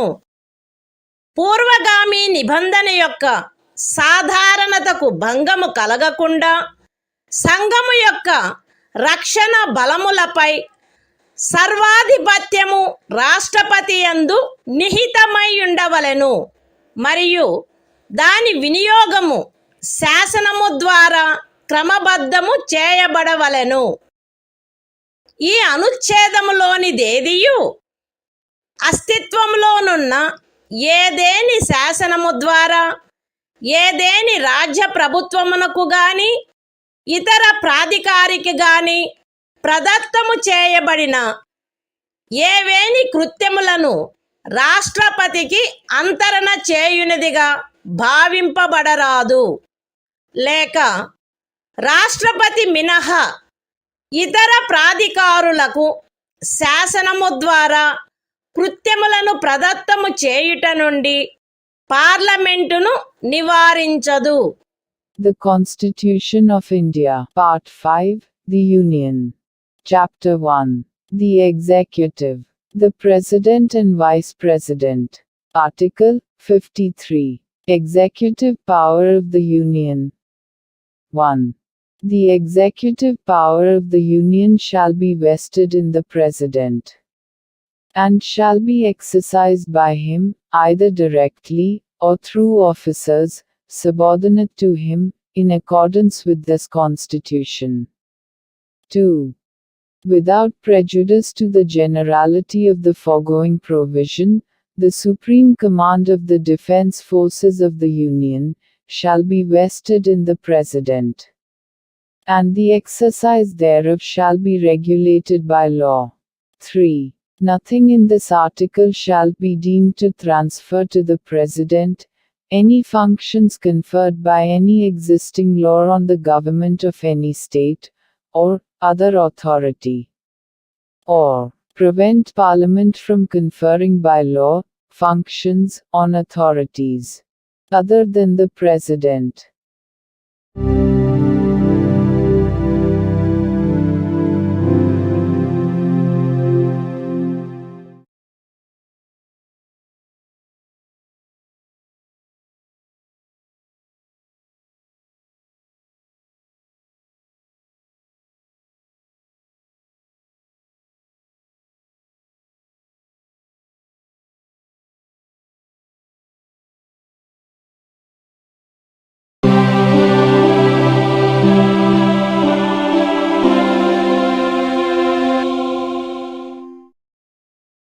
భారత సంవిధానము భాగము 5 సంఘము అధ్యాయము 1 కార్యపాలక వర్గము రాష్ట్రపతి మరియు ఉపరాష్ట్రపతి.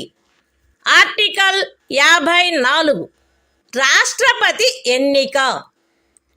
రాష్ట్రపతి ఈ క్రింది వారితో కూడిన నిర్వాచక గణము యొక్క సభ్యులచే ఎన్నుకొనబడవలెను. పార్లమెంటు ఉభయ సదనములోని ఎన్నుకొనబడిన సభ్యులు మరియు రాజ్య శాసన సభలలోని ఎన్నుకొనబడిన సభ్యులు. విశదీకరణ. ఈ అనుచ్ఛేదము మరియు అనుచ్ఛేదము 55లోని రాజ్యము అను పదములో ఢిల్లీ జాతీయ రాజధాని రాజ్యక్షేత్రము మరియు పాండిచ్చేరి సంఘ రాజ్యక్షేత్రము చేరియుండును. The Constitution of India, Part 5, The Union. Chapter 1. The Executive. The President and Vice President. Article 54. Election of President. The President shall be elected by the members of an electoral college, consisting of a. the elected members of both houses of Parliament, and b. the elected members of the legislative assemblies of the states. Explanation. In this article, and in Article 55, state includes the National Capital Territory of Delhi and the Union Territory of Pondicherry.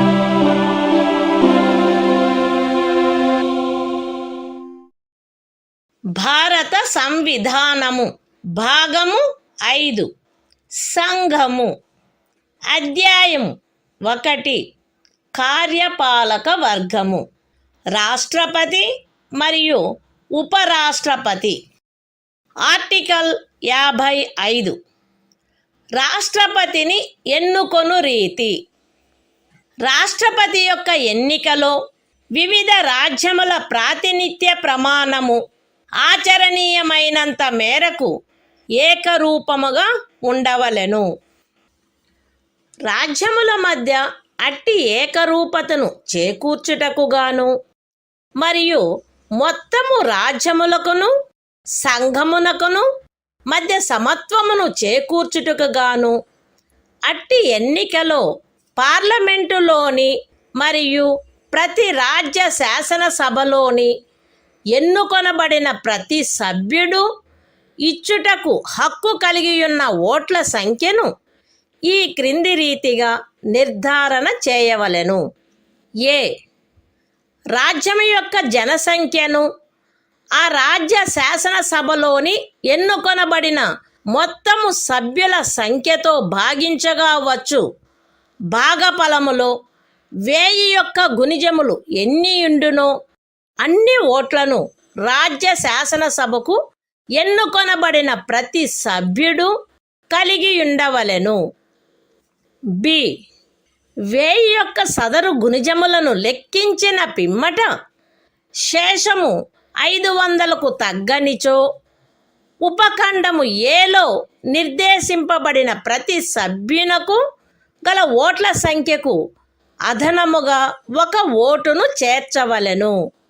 C ఉపఖండములు ఏ మరియు బిల క్రింద రాజ్య శాసనసభలోని సభ్యులకు నియతమైన ఓట్ల మొత్తపు సంఖ్యను parliament ఉభయ సదనములో ఎన్నుకొనబడిన సభ్యుల మొత్తము సంఖ్యతో భాగించగా ఏ సంఖ్య వచ్చునో అన్ని ఓట్లను పార్లమెంటు ఉభయ సదనములోని ఎన్నుకోబడిన ప్రతి సభ్యుడు కలిగి ఉండవలెను. సగమునకు మించిన భిన్నమును 1గా పరిగణించవలెను. ఇతర భిన్నములను ఉపేక్షించవలెను. రాష్ట్రపతి ఎన్నిక ఏకల అంతరణీయ ఓటు ద్వారా అనుపాతిక ప్రాతినిధ్య పద్ధతును అనుసరించి జరగవలెను మరియు అట్టి ఎన్నికలో పోలింగు రహస్యపు బ్యాలెట్ పద్ధతిలో జరగవలెను. విశదీకరణ ఈ అనుచ్ఛేదములో జనసంఖ్య అను పదబంధమునకు కడపటిదియు అందుకు సంబంధించిన అంకెలు ప్రచురింపబడినదియు అగు జనగణనతో అభినిశ్చితమైన జనసంఖ్య అని అర్థము. అయితే ఈ విశదీకరణలో కడపటిదియు అందుకు సంబంధించిన అంకెలు ప్రచురింపబడినట్టిదియు అగు జనగణనకు గల నిర్దేశమును 2026వ సంవత్సరం పిమ్మట చేయబడు మొదటి జనగణనకు సంబంధించిన అంకెలు ప్రచురించబడు వరకు 1971వ సంవత్సరపు జనగణనకు నిర్దేశమైనట్లు అన్వయించుకొనవలెను. The Constitution of India, Part 5, The Union. Chapter 1. The Executive. The President and Vice President. Article 55. Manner of election of President. 1. As far as practicable, there shall be uniformity in the scale of representation of the different states at the election of the President.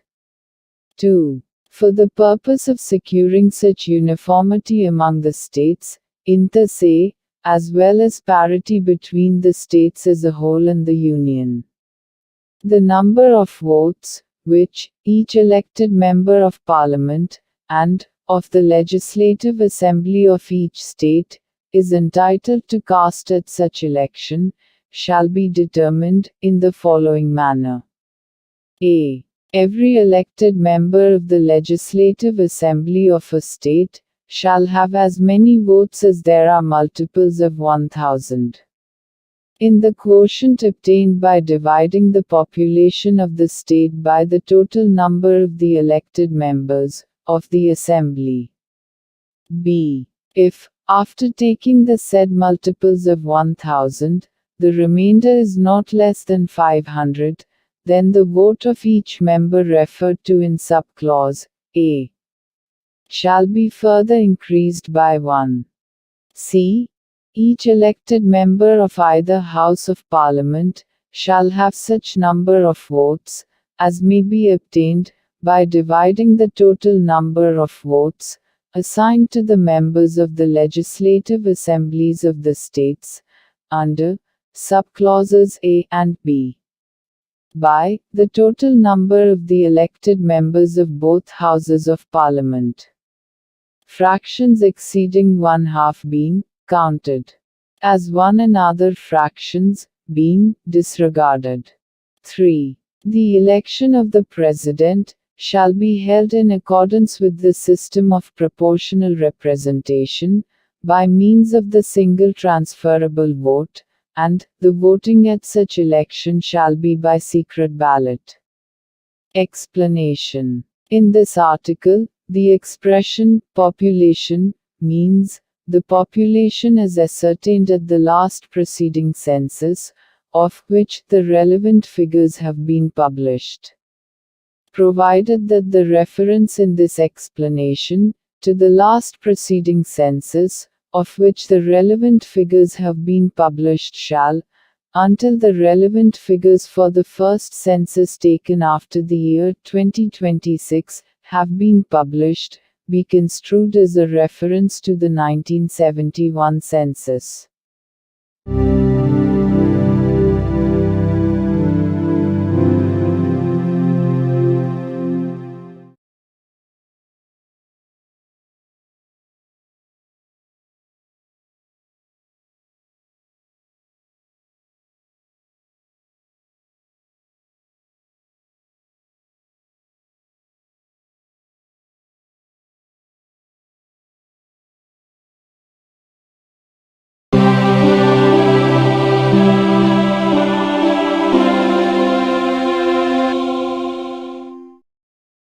భారత సంవిధానము భాగము 5 సంఘము అధ్యాయము 1 కార్యపాలక వర్గము రాష్ట్రపతి మరియు ఉపరాష్ట్రపతి article 56 రాష్ట్రపతి పదావధి రాష్ట్రపతి తన పదవిలో ప్రవేశించిన తేదీ నుండి 5 సంవత్సరముల కాలావధి వరకు పదవి యందుండవలెను.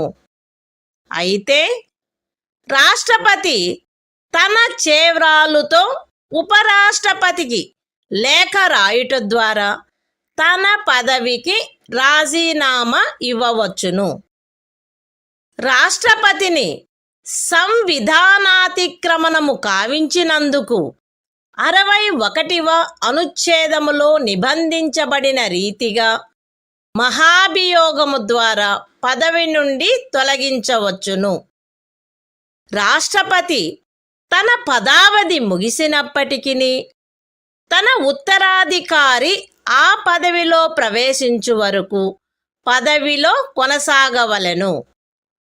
ఖండము 1 యొక్క వినాయింపులోని ఖండము ఏ క్రింద ఉపరాష్ట్రపతికి పంపబడిన రాజీనామా పత్రమును ఆయన లోక్సభ అధ్యక్షునికి తక్షణమే పంపవలెను.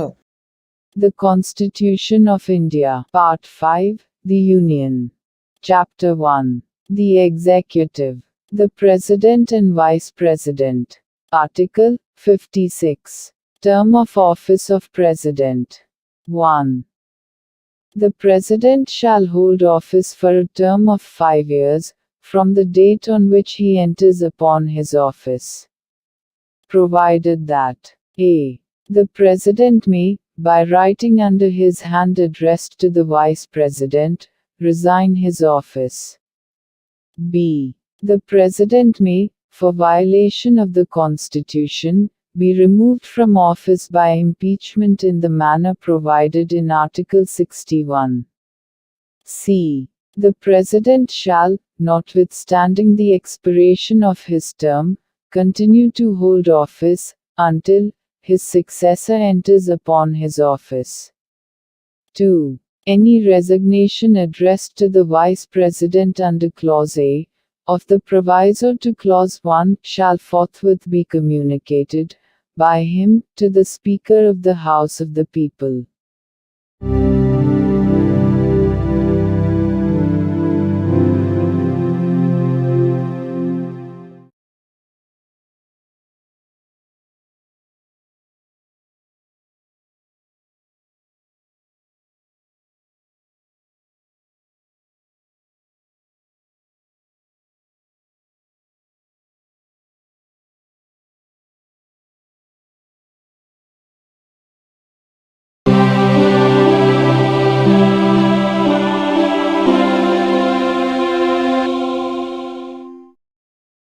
భారత సంవిధానము భాగము 5 సంఘము అధ్యాయము 1 కార్యపాలక వర్గము రాష్ట్రపతి మరియు ఉపరాష్ట్రపతి. ఆర్టికల్ 57 తిరిగి ఎన్నికకు పాత్రత. రాష్ట్రపతి పదవియందున్నా లేక ఆ పదవియందుండిన ఏ వ్యక్తి అయినను ఈ సంవిధానములోని ఇతర నిబంధనలకు అత్యధీనమై ఆ పదవికి తిరిగి ఎన్నుకొనుబడుటకు పాత్రుడై ఉండును. The Constitution of India, Part 5, The Union. Chapter 1. The Executive. The President and Vice President. Article 57. Eligibility for re-election. A person who holds, or who has held, office as President shall, subject to the other provisions of this Constitution, be eligible for re-election to that office.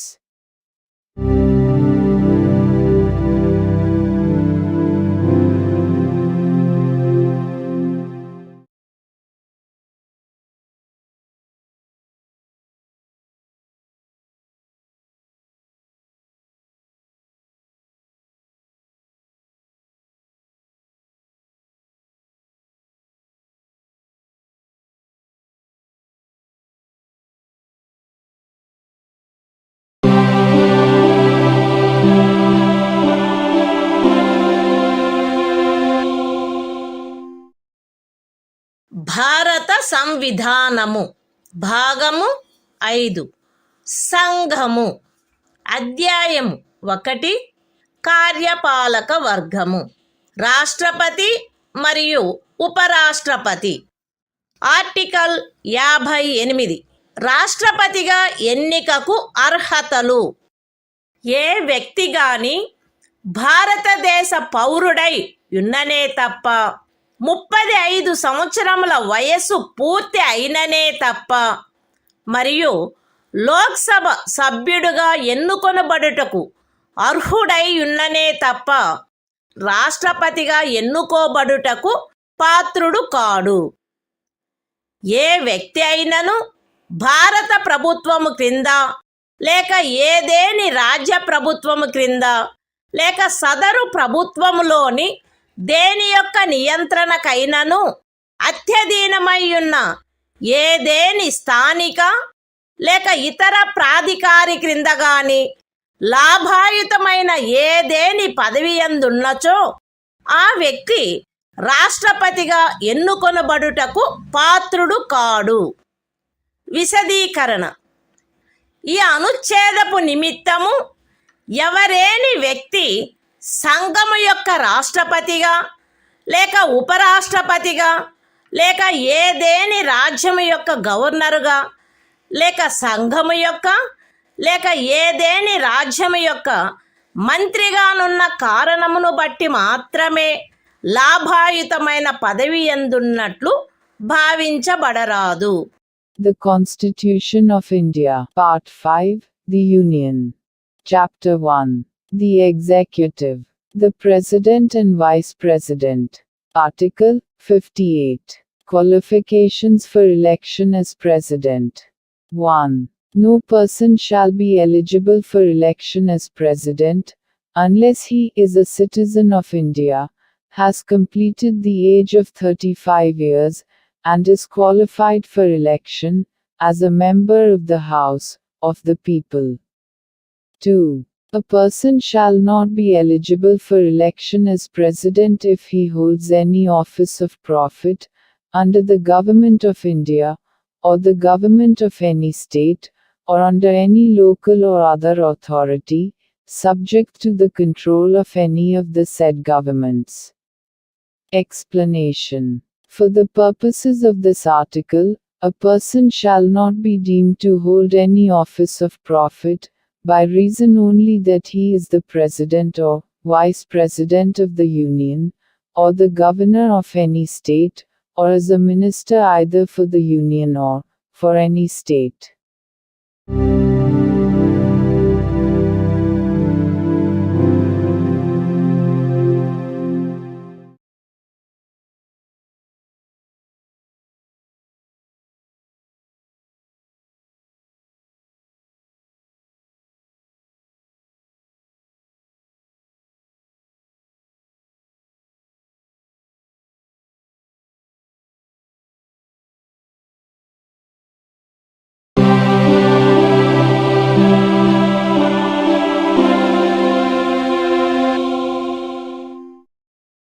భారత సంవిధానము భాగము 5 సంఘము అధ్యాయము 1 కార్యపాలక వర్గము రాష్ట్రపతి మరియు ఉపరాష్ట్రపతి.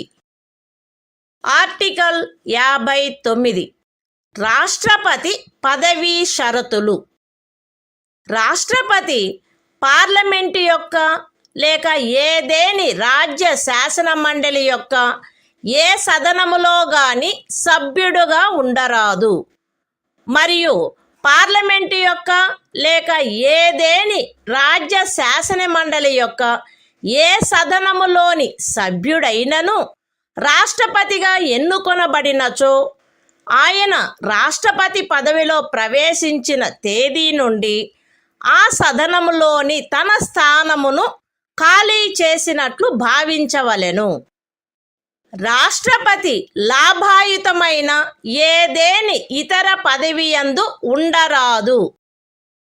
రాష్ట్రపతి అద్దె చెల్లించకుండా తన అధికార నివాస గృహములను ఉపయోగించుకొనుటకు హక్కు కలిగియుండును, మరియు పార్లమెంటు శాసనము ద్వారా నిర్ధారణ చేయు ఉపలబ్ధులకు, భత్యములకు మరియు విశేషాధికారములకు మరియు తద్విషయమున అట్లు నిబంధన చేయబడు వరకు 2వ అనుసూచిలో నిర్దిష్టపరచబడిన ఉపలబ్ధులకు, భత్యములకు మరియు విశేషాధికారములకు ఆయన హక్కు కలిగియుండును. రాష్ట్రపతి యొక్క ఉపలబ్ధులు మరియు భత్యములు ఆయన పదావధిలో తగ్గించబడరాదు. The Constitution of India, Part 5, The Union. Chapter 1. The Executive. The President and Vice President. Article 59. Conditions of President's office. 1. The President shall not be a member of either House of Parliament, or of a House of the Legislature of any state. And, if a member of either House of Parliament or of a House of the Legislature of any state be elected President, he shall be deemed to have vacated his seat in that House, on the date on which he enters upon his office as President. 2. The President shall not hold any other office of profit. 3. The President shall be entitled without payment of rent to the use of his official residences, and shall be also entitled to such emoluments, allowances, and privileges as may be determined by Parliament by law. And, until provision in that behalf is so made, such emoluments, allowances and privileges, as are specified in the second schedule. 4. The emoluments and allowances of the President shall not be diminished during his term of office.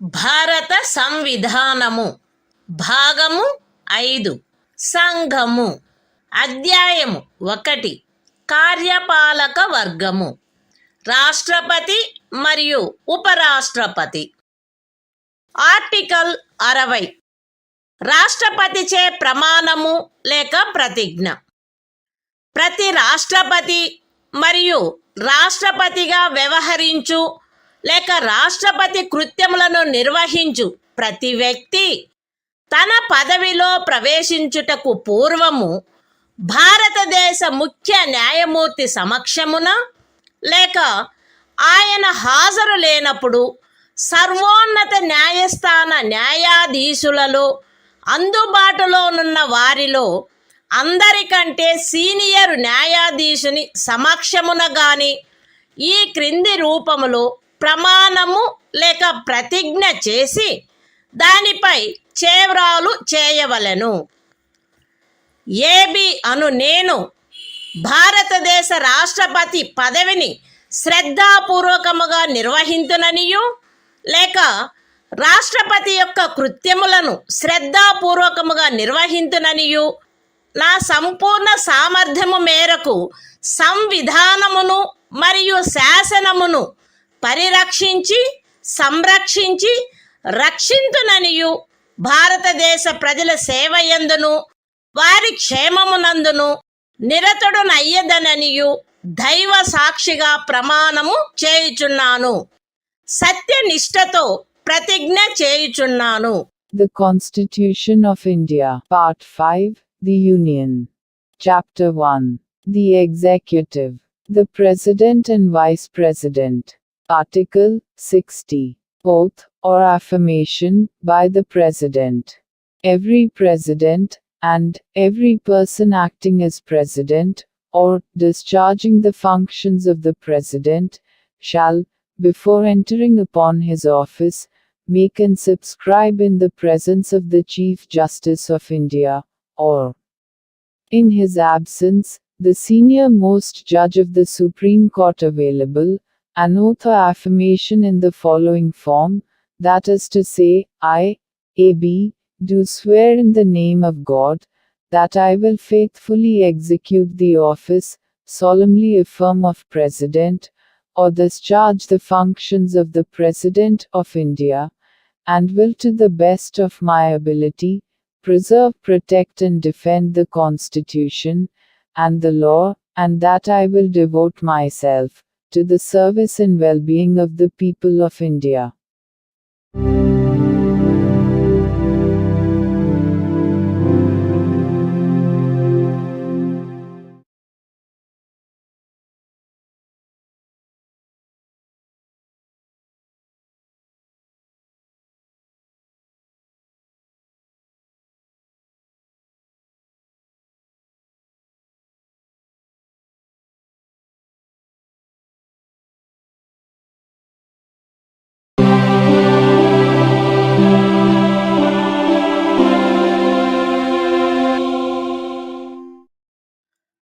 భారత సంవిధానము. భాగము 5. సంఘము. అధ్యాయము 1. కార్యపాలక వర్గము. రాష్ట్రపతి మరియు ఉపరాష్ట్రపతి. Article 61. రాష్ట్రపతిపై మహాభియోగము తెచ్చుటకు ప్రక్రియ. సంవిధానాతిక్రమణము కావించినాడని రాష్ట్రపతిపై మహాభియోగము జరపబడవలసినప్పుడు parliament యొక్క ఏ సదనము చేనైనను ఆరోపణ చేయబడవలెను. అట్టి ఆరోపణ ఏదియు అట్టి ఆరోపణ చేయు ప్రతిపాదన గల తీర్మానమును ప్రస్తావించవలెనను ఉద్దేశము తమకు కలదని ఆ సదనము యొక్క మొత్తము సభ్యుల సంఖ్యలో 4వ వంతుకు తక్కువగాని మంది చేవ్రాలు చేసి వ్రాతపూర్వకముగా నోటీసు ఇచ్చిన పిమ్మట కనీసము 14 దినములు గడిచిన తర్వాత ప్రస్తావించననే తప్ప మరియు అట్టి తీర్మానము ఆ సదనము యొక్క మొత్తము సభ్యుల సంఖ్యలో 3/2 తక్కువ కాని అధిక సంఖ్యాకులచే పాస్ చేయబడిననే తప్ప చేయబడరాదు. పార్లమెంటు యొక్క ఏ సదనమైనను అట్లు ఆరోపణ చేసినప్పుడు 2వ సదనము ఆ ఆరోపణను దర్యాప్తు చేయవలెను లేక దర్యాప్తు చేయించవలెను.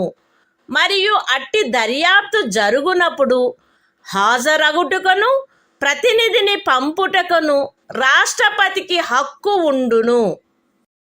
దర్యాప్తు ఫలితముగా రాష్ట్రపతిపై చేయబడిన ఆరోపణ స్థిరపడినదని ప్రఖ్యానించు తీర్మానము ఆ ఆరోపణను దర్యాప్తు చేసిన లేక చేయించిన సదనము యొక్క సభ్యుల మొత్తము సంఖ్యలో 3/2 తక్కువ కాని అధిక సంఖ్యాకులచే ఆమోదించబడినచో అట్లు ఆమోదించబడిన తేదీ నుండి ఆ తీర్మానము రాష్ట్రపతిని పదవి నుండి తొలగించు ప్రభావము కలిగియుండును. The Constitution of India, Part 5, The Union. Chapter 1. The Executive. The President and Vice President. Article 61. Procedure for impeachment of the President. 1. When a President is to be impeached for violation of the Constitution, the charge shall be preferred by either House of Parliament. 2. No such charge shall be preferred unless the proposal to prefer such charge is contained in a resolution, which has been moved, after at least 14 days' notice in writing, signed by not less than 1/4 of the total number of members of the House, has been given of their intention to move the resolution. And such resolution has been passed by a majority of not less than 2/3 of the total membership of the House. 3. When a charge has been so preferred by either House of Parliament, the other House shall investigate the charge, or cause the charge to be investigated, and the President shall have the right to appear, and to be represented at such investigation. 4. If as a result of the investigation, a resolution is passed by a majority of not less than 2/3 of the total membership of the House, by which the charge was investigated, or caused to be investigated, declaring that the charge preferred against the President has been sustained, such resolution shall have the effect of removing the President from his office, as from the date on which the resolution is so passed.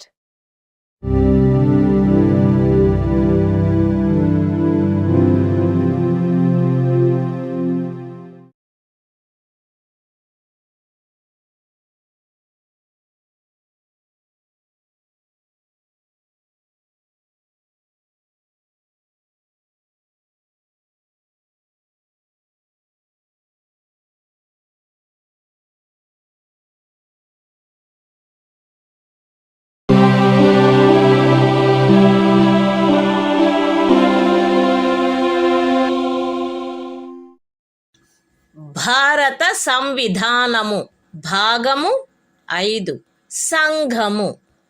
అధ్యాయము 1 కార్యపాలక వర్గము. రాష్ట్రపతి మరియు ఉపరాష్ట్రపతి. Article 62. రాష్ట్రపతి పదవి ఖాళీ అయినప్పుడు దానిని పూరించుటకు ఎన్నిక జరపవలసిన కాలము మరియు ఆకస్మికముగా ఏర్పడిన ఖాళీని పూరించుటకు ఎన్నుకొనబడు వ్యక్తి యొక్క పదావధి. రాష్ట్రపతి యొక్క పదావధి ముగియుటచే ఏర్పడు ఖాళీని పూరించుటకు జరగవలసిన ఎన్నిక ఆ పదావధి ముగియుటకు పూర్వమే పూర్తి చేయబడవలెను. మరణము, రాజీనామా లేక తొలగింపు కారణముగా లేక అన్యదా రాష్ట్రపతి పదవియందు ఏర్పడిన ఖాళీని పూరించుటకు జరగవలసిన ఎన్నిక ఆ ఖాళీ ఏర్పడిన తర్వాత సాధ్యమైనంత త్వరితముగాను ఎట్టి సందర్భంలోనూ ఖాళీ ఏర్పడిన తేదీ నుండి 6 మాసములు దాటకుండగను జరపబడవలెను. మరియు ఆ ఖాళీని పూరించుటకు ఎన్నుకొనబడిన వ్యక్తి 56వ అనుచ్ఛేదము యొక్క నిబంధనలకు అత్యధీనమై తాను పదవిలో ప్రవేశించిన తేదీ నుండి 5 సంవత్సరముల సంపూర్ణ కాలావధి వరకు పదవియందుండుటకు హక్కు కలిగియుండును. The Constitution of India, Part 5, The Union. Chapter 1. The Executive. The President and Vice President. Article 62. Time of holding election to fill vacancy in the office of President. And the term of office of person elected to fill casual vacancy. 1. An election to fill a vacancy caused by the expiration of the term of office of President shall be completed before the expiration of the term. 2. An election to fill a vacancy in the office of President, occurring by reason of his death, resignation or removal, or otherwise shall be held as soon as possible, after, and in no case later than 6 months from, the date of occurrence of the vacancy. And, the person elected to fill the vacancy shall, subject to the provisions of Article 56, be entitled to hold office for the full term of 5 years, from the date on which he enters upon his office.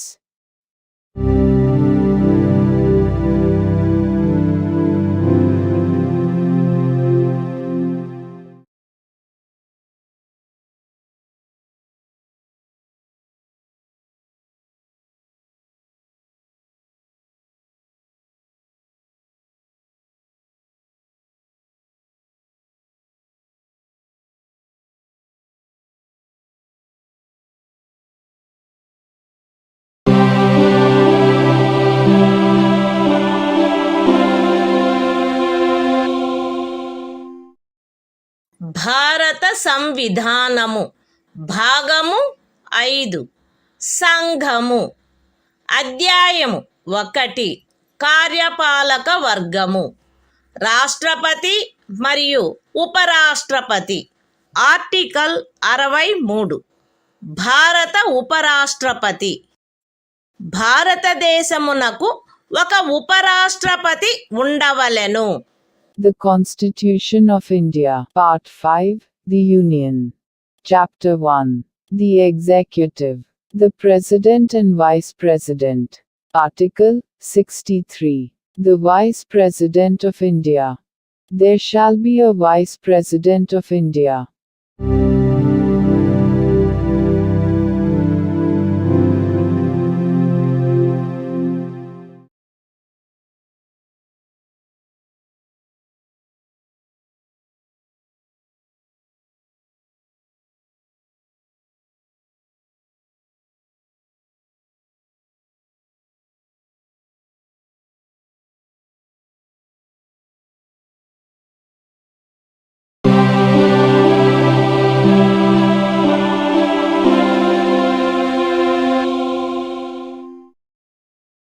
భారత సంవిధానము భాగము 5 సంఘము. అధ్యాయము 1 కార్యపాలక వర్గము. రాష్ట్రపతి మరియు ఉపరాష్ట్రపతి. Article 64. ఉపరాష్ట్రపతి పదవి రీత్యా రాజ్యసభకు సభాపతిగా నుండుట. ఉపరాష్ట్రపతి పదవి రీత్యా రాజ్యసభకు సభాపతి అయి ఉండును.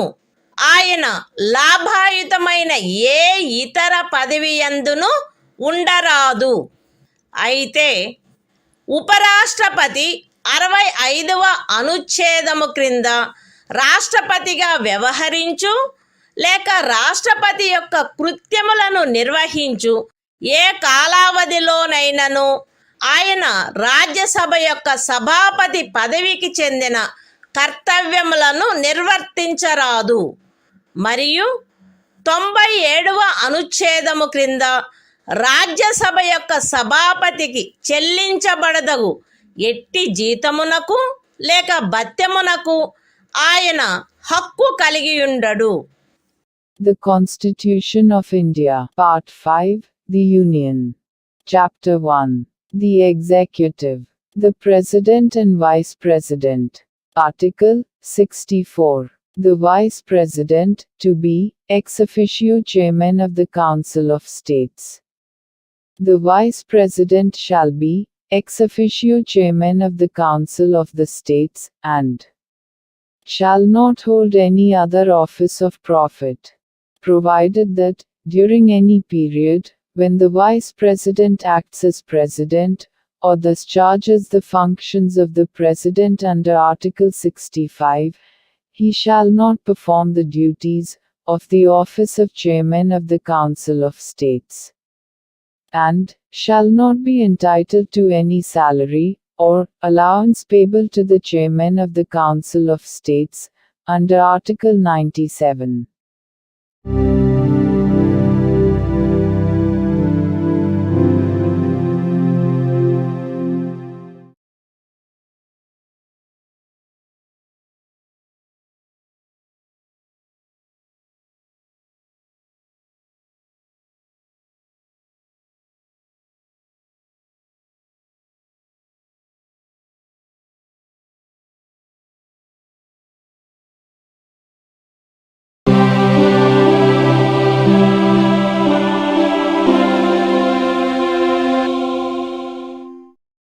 భారత సంవిధానము. భాగము 5 సంఘము.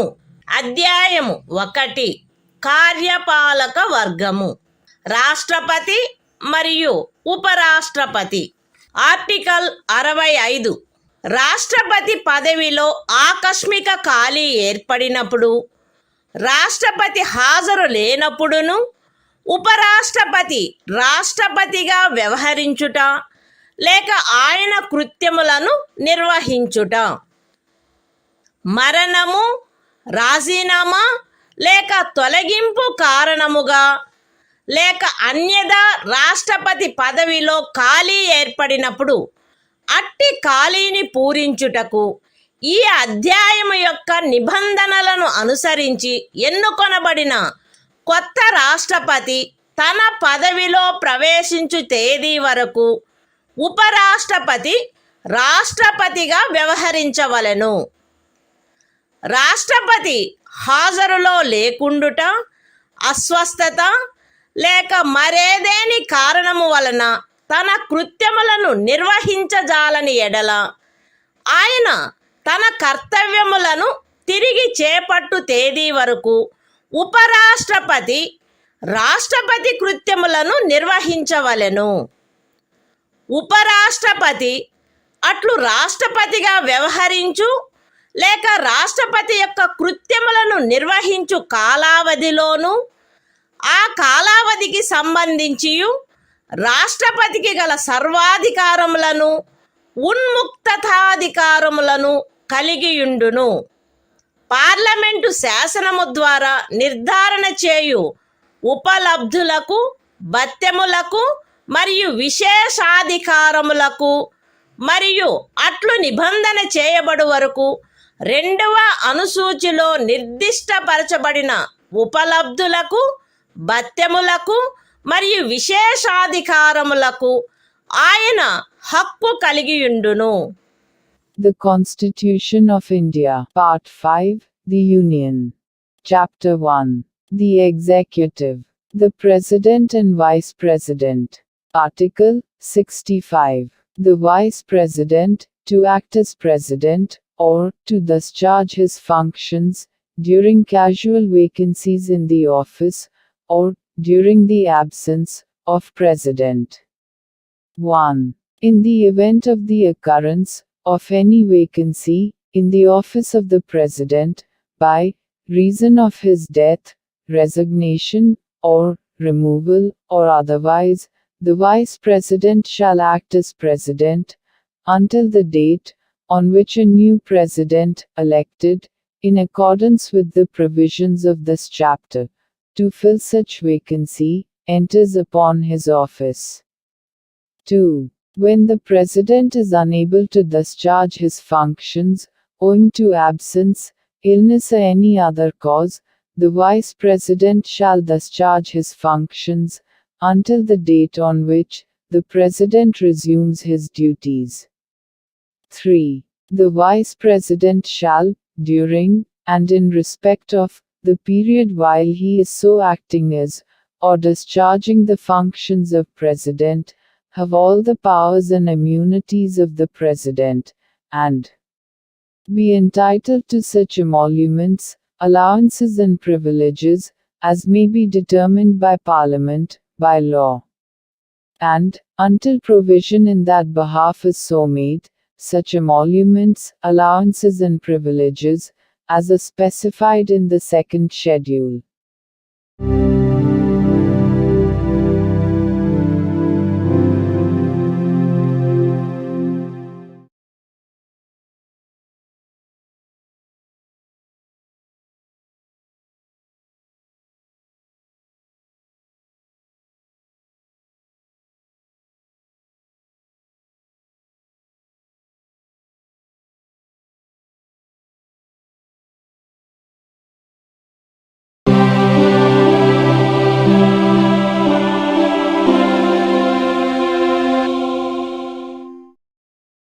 భారత సంవిధానము భాగము 5 సంఘము అధ్యాయము 1 కార్యపాలక వర్గము రాష్ట్రపతి మరియు ఉపరాష్ట్రపతి ఆర్టికల్ 66 ఉపరాష్ట్రపతి ఎన్నిక ఉపరాష్ట్రపతి పార్లమెంటు ఉభయ సదనముల సభ్యులతో కూడిన నిర్వాచక ఘనము యొక్క సభ్యులచే ఏకల అంతరణీయ ఓటు ద్వారా అనుపాతిక ప్రాతినిధ్య పద్ధతిని అనుసరించి ఎన్నుకొనబడవలెను మరియు అట్టి ఎన్నికలలో ఓటింగు రహస్యపు బ్యాలెట్ పద్ధతిని జరగవలెను. ఉపరాష్ట్రపతి పార్లమెంటు యొక్క లేక ఏదేని రాజ్య శాసన మండలి యొక్క ఏ సదనములో గాని సభ్యుడుగా ఉండరాదు మరియు పార్లమెంటు యొక్క లేక ఏదేని రాజ్య శాసన మండలి యొక్క ఏ సదనములోని సభ్యుడైనను ఉపరాష్ట్రపతిగా ఎన్నుకోబడినచో ఆయన ఉపరాష్ట్రపతి పదవిలో ప్రవేశించిన తేదీ నుండి ఆ సదనములోని తన స్థానమును ఖాళీ చేసినట్లు భావించబడవలెను. ఏ వ్యక్తి గాని ఆయన భారతదేశ పౌరుడై ఉన్ననే తప్ప ఆయనకు 35 సంవత్సరముల వయస్సు పూర్తి అయిననే తప్ప మరియు ఆయన రాజ్యసభ సభ్యుడుగా ఎన్నుకొనబడుటకు అర్హుడై ఉన్ననే తప్ప ఉపరాష్ట్రపతిగా ఎన్నుకొనబడుటకు పాత్రుడు కాడు. ఏ వ్యక్తి అయినను భారత ప్రభుత్వము క్రింద గాని ఏదేని రాజ్య ప్రభుత్వము కింద గాని సదరు ప్రభుత్వములలో దేని యొక్క నియంత్రణకైనను అధ్యధీనమయ్యున్న ఏదేని స్థానిక లేక ఇతర ప్రాధికారి క్రింద గాని లాభాయుతమైన ఏదేని పదవి ఎందున్నచో ఆ వ్యక్తి ఉపరాష్ట్రపతిగా ఎన్నుకొనబడుటకు పాత్రుడు కాడు. విశదీకరణ: ఈ అనుచ్ఛేదపు నిమిత్తము ఎవరేని వ్యక్తి సంఘము యొక్క రాష్ట్రపతిగా లేక ఉపరాష్ట్రపతిగా లేక ఏదేని రాజ్యము యొక్క గవర్నరుగా లేక సంఘము యొక్క లేక ఏదేని రాజ్యము యొక్క మంత్రిగా ఉన్న కారణమును బట్టి మాత్రమే లాభాయుతమైన పదవి ఎందున్నట్లు భావించరాదు. The Constitution of India, Part 5, The Union. Chapter 1. The Executive. The President and Vice President. Article 66. Election of Vice President. 1. The Vice President shall be elected by the members of an electoral college, consisting of the members of both Houses of Parliament, in accordance with the system of proportional representation, by means of the single transferable vote, and the voting at such election shall be by secret ballot.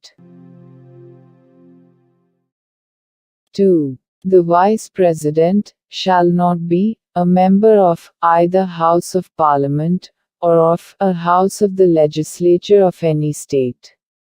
And, if a member of either House of Parliament or of a House of the Legislature of any state be elected Vice President, he shall be deemed to have vacated his seat in that House, on the date on which he enters upon his office, as Vice President. 3. No person shall be eligible for election as Vice President, unless he is a citizen of India. B. Has completed the age of 35 years, and C. Is qualified for election as a member of the Council of States. 4. A person shall not be eligible for election as Vice President if he holds any office of profit under the Government of India or the Government of any state, or under any local or other authority subject to the control of any of the said governments. Explanation: for the purposes of this article, a person shall not be deemed to hold any office of profit by reason only that he is the President or Vice President of the Union, or the Governor of any state, or is a minister either for the Union or for any state.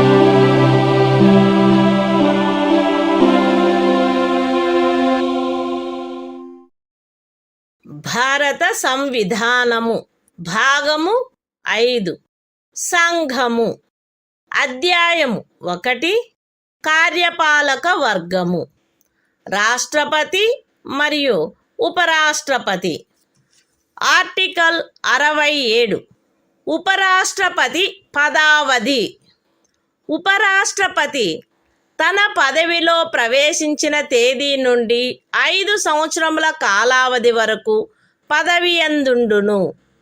అయితే ఉపరాష్ట్రపతి తన చేవ్రాలుతో రాష్ట్రపతికి లేఖ వ్రాయుట ద్వారా తన పదవికి రాజీనామా ఇవ్వవచ్చును. ఉపరాష్ట్రపతి రాజ్యసభలో అప్పుడు సభ్యులుగానున్న వారందరిలో అధిక సంఖ్యాకులచే ఆమోదించబడి లోక్సభచే అంగీకరించబడిన తీర్మానము ద్వారా పదవి నుండి తొలగించబడవచ్చును. కానీ ఈ ఖండము నిమిత్తము తీర్మానమేదియు దానిని ప్రస్తావించవలెనను ఉద్దేశము కలదను నోటీసు ఇచ్చి కనీసము 14 దినములు గడిచిననే తప్ప ప్రస్తావించబడరాదు. ఉపరాష్ట్రపతి తన పదావధి ముగిసినప్పటికీ తన ఉత్తరాధికారి ఆ పదవిలో ప్రవేశించు వరకు పదవిలో కొనసాగవలెను. The Constitution of India, Part 5, The Union. Chapter 1. The Executive. The President and Vice President. Article 67. Term of office of Vice President. The Vice President shall hold office for a term of 5 years from the date on which he enters upon his office, provided that a. A Vice President may, by writing under his hand addressed to the President, resign his office. b. A Vice President may be removed from his office by a resolution of the Council of States, passed by a majority of all the then members of the Council and agreed to by the House of the People. But no resolution for the purpose of this clause shall be moved, unless at least 14 days' notice has been given of the intention to move the resolution. c. A Vice President shall, notwithstanding the expiration of his term, continue to hold office until his successor enters upon his office.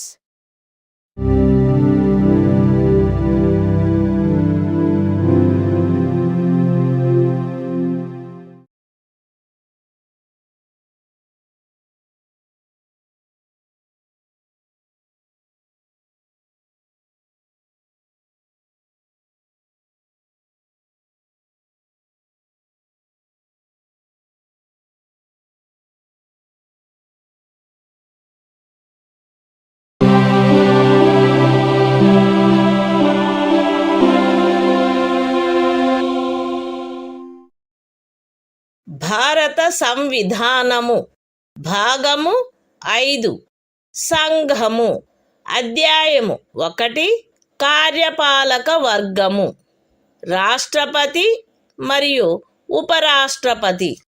Article 68. ఉపరాష్ట్రపతి పదవి ఖాళీ అయినప్పుడు దానిని పూరించుటకు ఎన్నిక జరపవలసిన కాలము మరియు ఆకస్మికముగా ఏర్పడిన ఖాళీని పూరించుటకు ఎన్నుకొనబడు వ్యక్తి యొక్క పదావధి. ఉపరాష్ట్రపతి యొక్క పదావధి ముగియుటచే ఏర్పడు ఖాళీని పూరించుటకు జరగవలసిన ఎన్నిక ఆ పదావధి ముగియుటకు పూర్వమే పూర్తి చేయబడవలెను.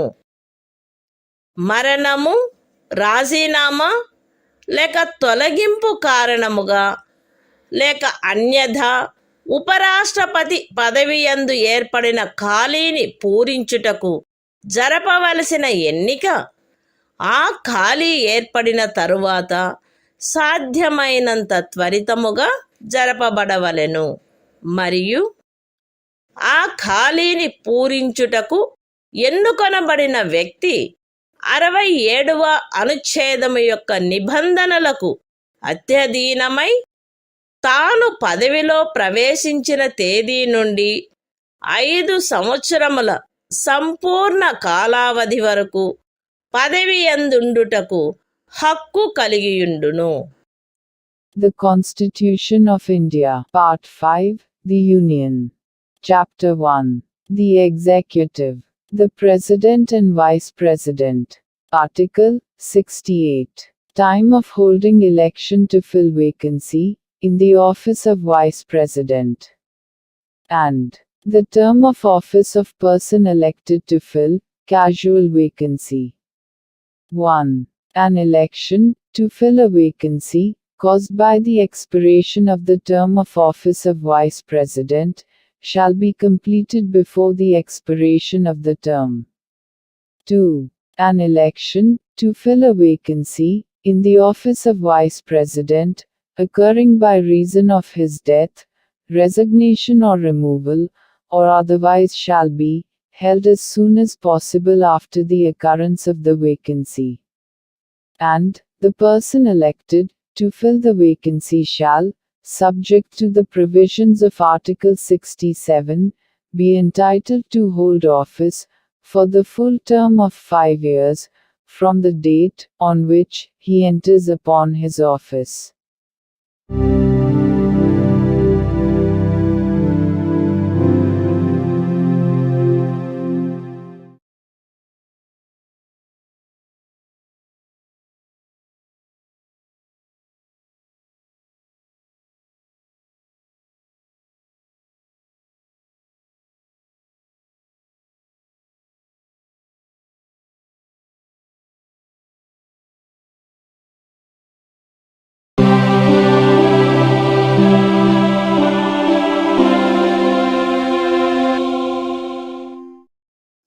భారత సంవిధానము భాగము 5 సంఘము అధ్యాయము 1 కార్యపాలక వర్గము రాష్ట్రపతి మరియు ఉపరాష్ట్రపతి ఆర్టికల్ 69 ఉపరాష్ట్రపతిచే ప్రమాణము లేక ప్రతిజ్ఞ ప్రతి ఉపరాష్ట్రపతి తన పదవిలో ప్రవేశించుటకు పూర్వము రాష్ట్రపతి సమక్షమున గాని తద్విషయమున ఆయనచే నియమింపబడిన వ్యక్తి సమక్షమున గాని ఈ క్రింది ప్రరూపములో ప్రమాణము లేక ప్రతిజ్ఞ చేసి దానిపై చేవ్రాలు చేయవలెను. ఏబి అను నేను శాసనము ద్వారా స్థాపితమైన భారత సంవిధానము పట్ల యథార్థమైన శ్రద్ధానిష్టలను కలిగియుందుననియు మరియు నేను వహింపనున్న కర్తవ్యములను శ్రద్ధాపూర్వకముగా నిర్వహింతుననియు దైవ సాక్షిగా ప్రమాణం చేయుచున్నాను, సత్యనిష్టతో ప్రతిజ్ఞ చేయుచున్నాను.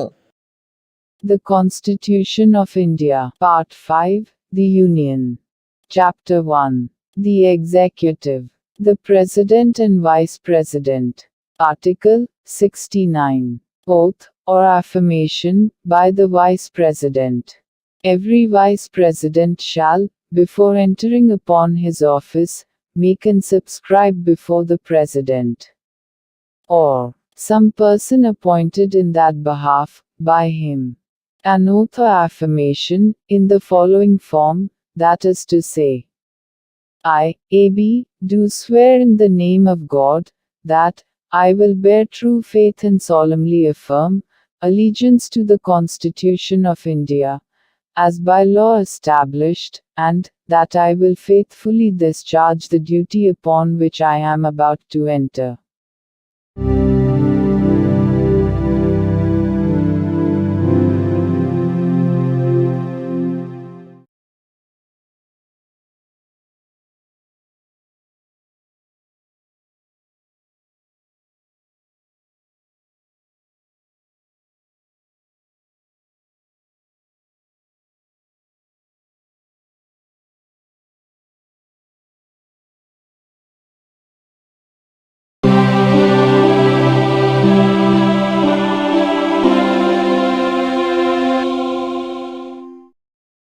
భారత సంవిధానము భాగము 5 సంఘము అధ్యాయము 1 కార్యపాలక వర్గము రాష్ట్రపతి మరియు ఉపరాష్ట్రపతి ఆర్టికల్ 70 ఇతర యాదృచ్ఛిక పరిస్థితులలో రాష్ట్రపతి యొక్క కృత్యములు. ఈ అధ్యాయములో నిబంధించబడని ఎట్టి యాదృచ్ఛిక పరిస్థితిలోనైనను రాష్ట్రపతి యొక్క కృత్యములను నిర్వహించుటకు పార్లమెంటు తాను సబబని తలచు నిబంధన చేయవచ్చును. The Constitution of India, Part 5, The Union. Chapter 1. The Executive. The President and Vice President. Article 70. Discharge of President's functions in other contingencies.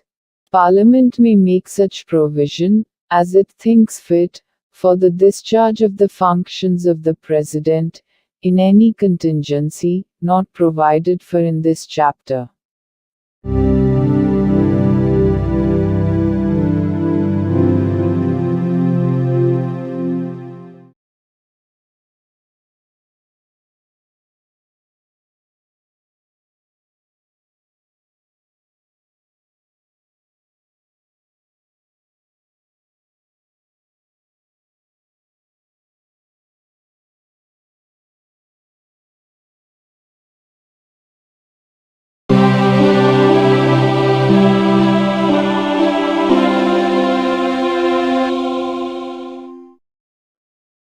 భారత సంవిధానము భాగము 5 సంఘము అధ్యాయము 1 కార్యపాలక వర్గము రాష్ట్రపతి మరియు ఉపరాష్ట్రపతి ఆర్టికల్ 71 రాష్ట్రపతి లేక ఉపరాష్ట్రపతి యొక్క ఎన్నికకు చెందిన లేక సంబంధించిన విషయములు రాష్ట్రపతి లేక ఉపరాష్ట్రపతి యొక్క ఎన్నిక నుండి ఉత్పన్నమైన లేక ఎన్నికకు సంబంధించిన అన్ని సందేహములు మరియు వివాదములు సర్వోన్నత న్యాయస్థానముచే పరిశీలించబడి నిర్ణయించబడవలెను. అట్టి నిర్ణయము అంతిమమైనదై ఉండును. రాష్ట్రపతిగా లేక ఉపరాష్ట్రపతిగా ఒక వ్యక్తి యొక్క ఎన్నిక చెల్లదని సర్వోన్నత న్యాయస్థానము ప్రఖ్యానించినచో సర్వోన్నత న్యాయస్థానము ఆ నిర్ణయము చేసిన తేదీన గాని అంతకు పూర్వము గాని సందర్భానుసారముగా రాష్ట్రపతి పదవికి లేక ఉపరాష్ట్రపతి పదవికి చెందిన అధికారములను వినియోగించుటలోను కర్తవ్యములు నిర్వహించుటలోను ఆయనచే చేయబడిన కార్యములు ఆ ప్రఖ్యానము కారణముగా అమాన్యమునర్చబడరాదు. ఈ సంవిధానము యొక్క నిబంధనలకు అత్యధీనమై రాష్ట్రపతి లేక ఉపరాష్ట్రపతి యొక్క ఎన్నికకు చెందిన లేక సంబంధించిన విషయమును పార్లమెంటు శాసనము ద్వారా క్రమబద్ధము చేయవచ్చును. రాష్ట్రపతిగా లేక ఉపరాష్ట్రపతిగా ఒక వ్యక్తి యొక్క ఎన్నిక అతనిని ఎన్నుకొనడి నిర్వాచక గణము యొక్క సభ్యులలో ఏ కారణము వలనైనను ఏదేని ఖాళీ ఉన్నదను కారణమును బట్టి ప్రష్టవ్యము కారాదు. The Constitution of India, Part 5, The Union. Chapter 1. The Executive. The President and Vice President. Article 71. Matters relating to, or connected with, the election of a President or Vice President. 1. All doubts and disputes arising out of, or in connection with the election of a President, or Vice President shall be inquired into, and decided, by the Supreme Court, whose decision shall be final. 2. If the election of a person, as President, or Vice President, is declared void by the Supreme Court, acts done by him, in the exercise and performance of the powers and duties, of the office of President, or Vice President, as the case may be, on or before the date of the decision of the Supreme Court, shall not be invalidated by reason of that declaration. 3. Subject to the provisions of this Constitution, Parliament may by law, regulate any matter, relating to or connected with the election, of, a President, or, Vice President. 4. The election of a person, as President or Vice President, shall not be called in question, on the ground, of the existence of any vacancy, for whatever reason among the members of the Electoral College electing him.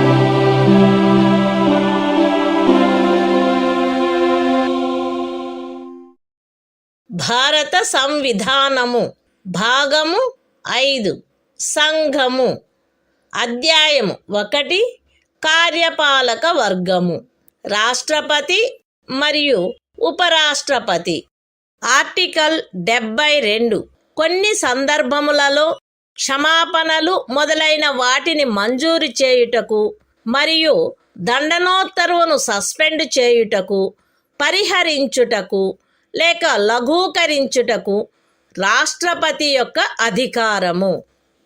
రాష్ట్రపతి ఈ క్రింది సందర్భములలో నేర నిర్ణీతుడైన వ్యక్తికి క్షమాపణలను, తాత్కాలిక నిలుపుదలను, వాయిదాలను లేక పరిహరణలను మంజూరు చేయుటకు, లేక ఆ వ్యక్తిపై విధించబడిన దండనోత్తర్వును సస్పెండు చేయుటకు, పరిహరించుటకు లేక లఘూకరించుటకు అధికారము కలిగియుండును.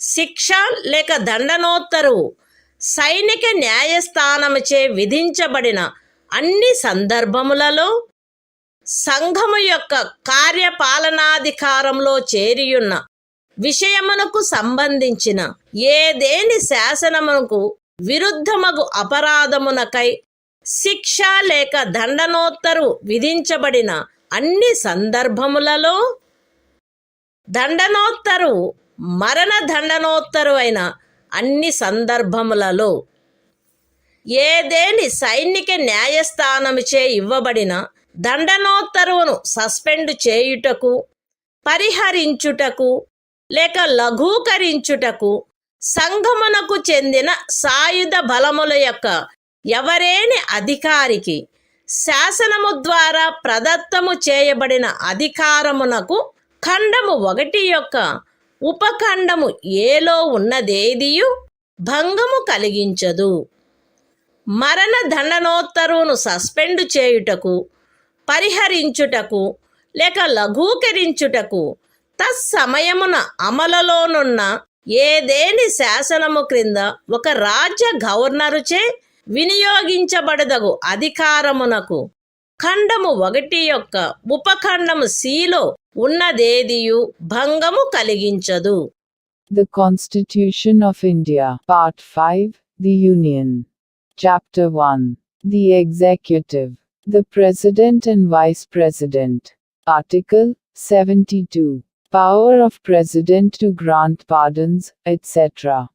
and to suspend, remit, or commute sentences in certain cases.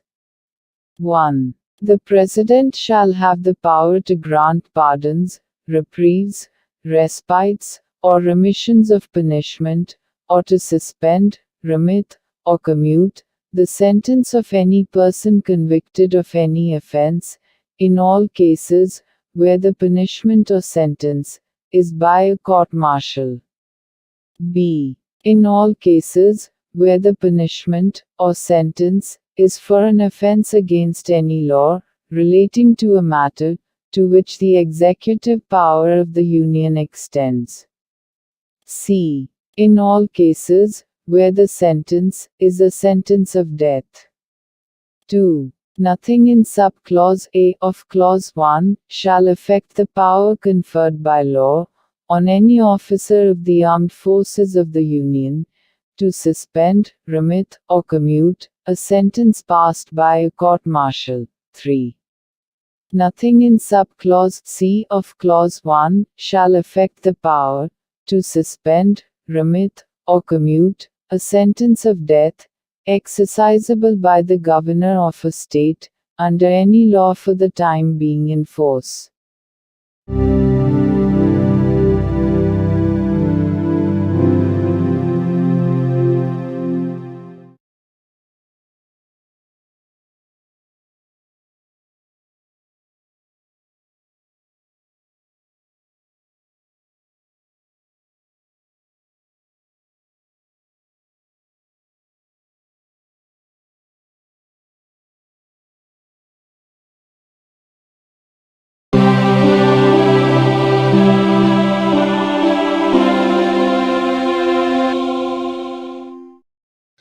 భారత సంవిధానము భాగము 5 సంఘము అధ్యాయము 1 కార్యపాలక వర్గము రాష్ట్రపతి మరియు ఉపరాష్ట్రపతి. ఆర్టికల్ 73 సంఘము యొక్క కార్యపాలకాధికార విస్తరణ. ఈ సంవిధాన నిబంధనలకు అధ్యయనమై సంఘము యొక్క కార్యపాలకాధికారములో ఈ క్రిందివి చేరియుండును. ఏ విషయములను గురించి శాసనములను చేయుటకు పార్లమెంటు అధికారము గలదో ఆ విషయములు మరియు ఏదేని సంధి లేక ఖరారును బట్టి భారత ప్రభుత్వముచే వినియోగించబడదగు హక్కుల యొక్క, ప్రాధికారము యొక్క మరియు అధికారిత యొక్క వినియోగము.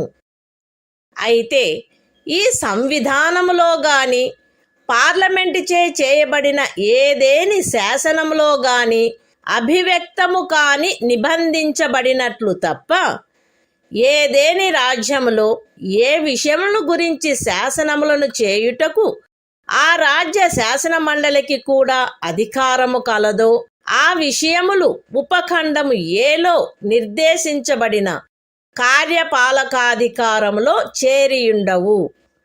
ఏ విషయముల గురించి ఒక రాజ్యము కొరకు శాసనములు చేయుటకు పార్లమెంటుకు అధికారము కలదో ఆ విషయములలో ఆ రాజ్యము మరియు ఆ రాజ్యపు ఎవరేని అధికారి లేక ప్రాధికారి ఈ సంవిధానము యొక్క ప్రారంభమునకు అవ్యవహిత పూర్వము చలాయించగలిగి ఉండినట్టి కార్యపాలకాధికారమును లేక కృత్యములను ఈ అనుచ్ఛేదములో ఏమి ఉన్నప్పటికీ పార్లమెంటుచే అన్యథా నిబంధించబడినంత వరకు ఆ రాజ్యము మరియు ఆ రాజ్యపు ఎవరేని అధికారి లేక ప్రాధికారి చలాయించుచుండుట కొనసాగించవచ్చును. The Constitution of India, Part 5, The Union. Chapter 1. The Executive. The President and Vice President. Article 73. Extent of executive power of the Union. 1. Subject to the provisions of this Constitution, the executive power of the Union shall extend to the matters with respect to which Parliament has power to make laws, and b.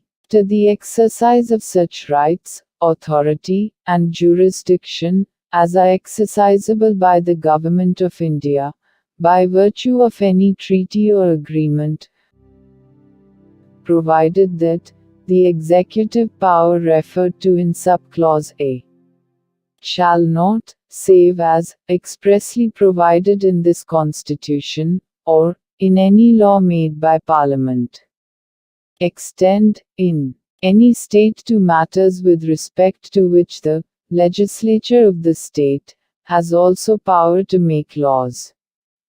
2. Until otherwise provided by Parliament, a state in any officer or authority of a state may, notwithstanding anything in this article, continue to exercise in matters with respect to which Parliament has power to make laws for that state such executive power or functions as the state or officer or authority thereof could exercise immediately before the commencement of this Constitution.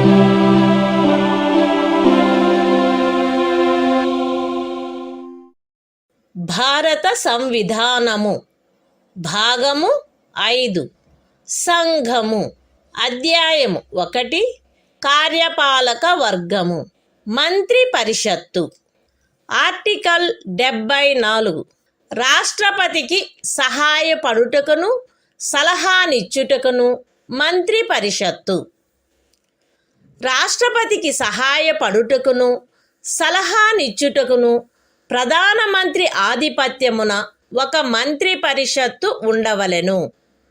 రాష్ట్రపతి తన కృత్యములను నిర్వహించుటలో అట్టి సలహాననుసరించి వ్యవహరించవలెను. అయితే రాష్ట్రపతి సాధారణముగా గాని అన్యథా గాని అట్టి సలహాలను పునఃపర్యాలోచించవలసినదిగా మంత్రి పరిషత్తును కోరవచ్చును. మరియు రాష్ట్రపతి అట్టి పునఃపర్యాలోచన తర్వాత ఇవ్వబడిన సలహాననుసరించి వ్యవహరించవలెను.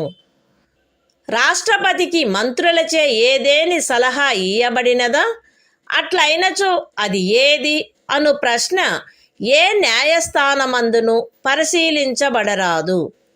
The Constitution of India, Part 5, The Union. Chapter 1. The Executive. Council of Ministers. Article 74. Council of Ministers, to aid and advise President. 1. There shall be a Council of Ministers, with the Prime Minister at the head, to aid and advise the President, who shall, in the exercise of his functions, act in accordance with such advice. Provided that the President may require the Council of Ministers to reconsider such advice, either generally or otherwise, and the President shall act in accordance with the advice tendered after such reconsideration. 2. The question whether any, and if so what, advice was tendered by ministers to the President shall not be inquired into in any court.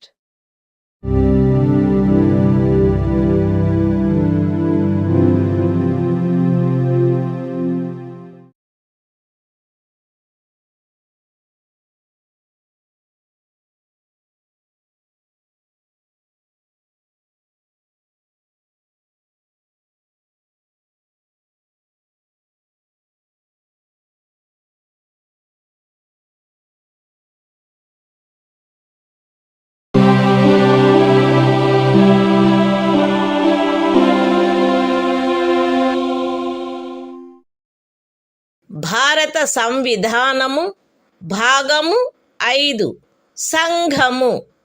అధ్యాయము 1 కార్యపాలక వర్గము. మంత్రి పరిషత్తు. Article 75. మంత్రులను గూర్చిన ఇతర నిబంధనలు. ప్రధానమంత్రి రాష్ట్రపతిచే నియమించబడవలెను.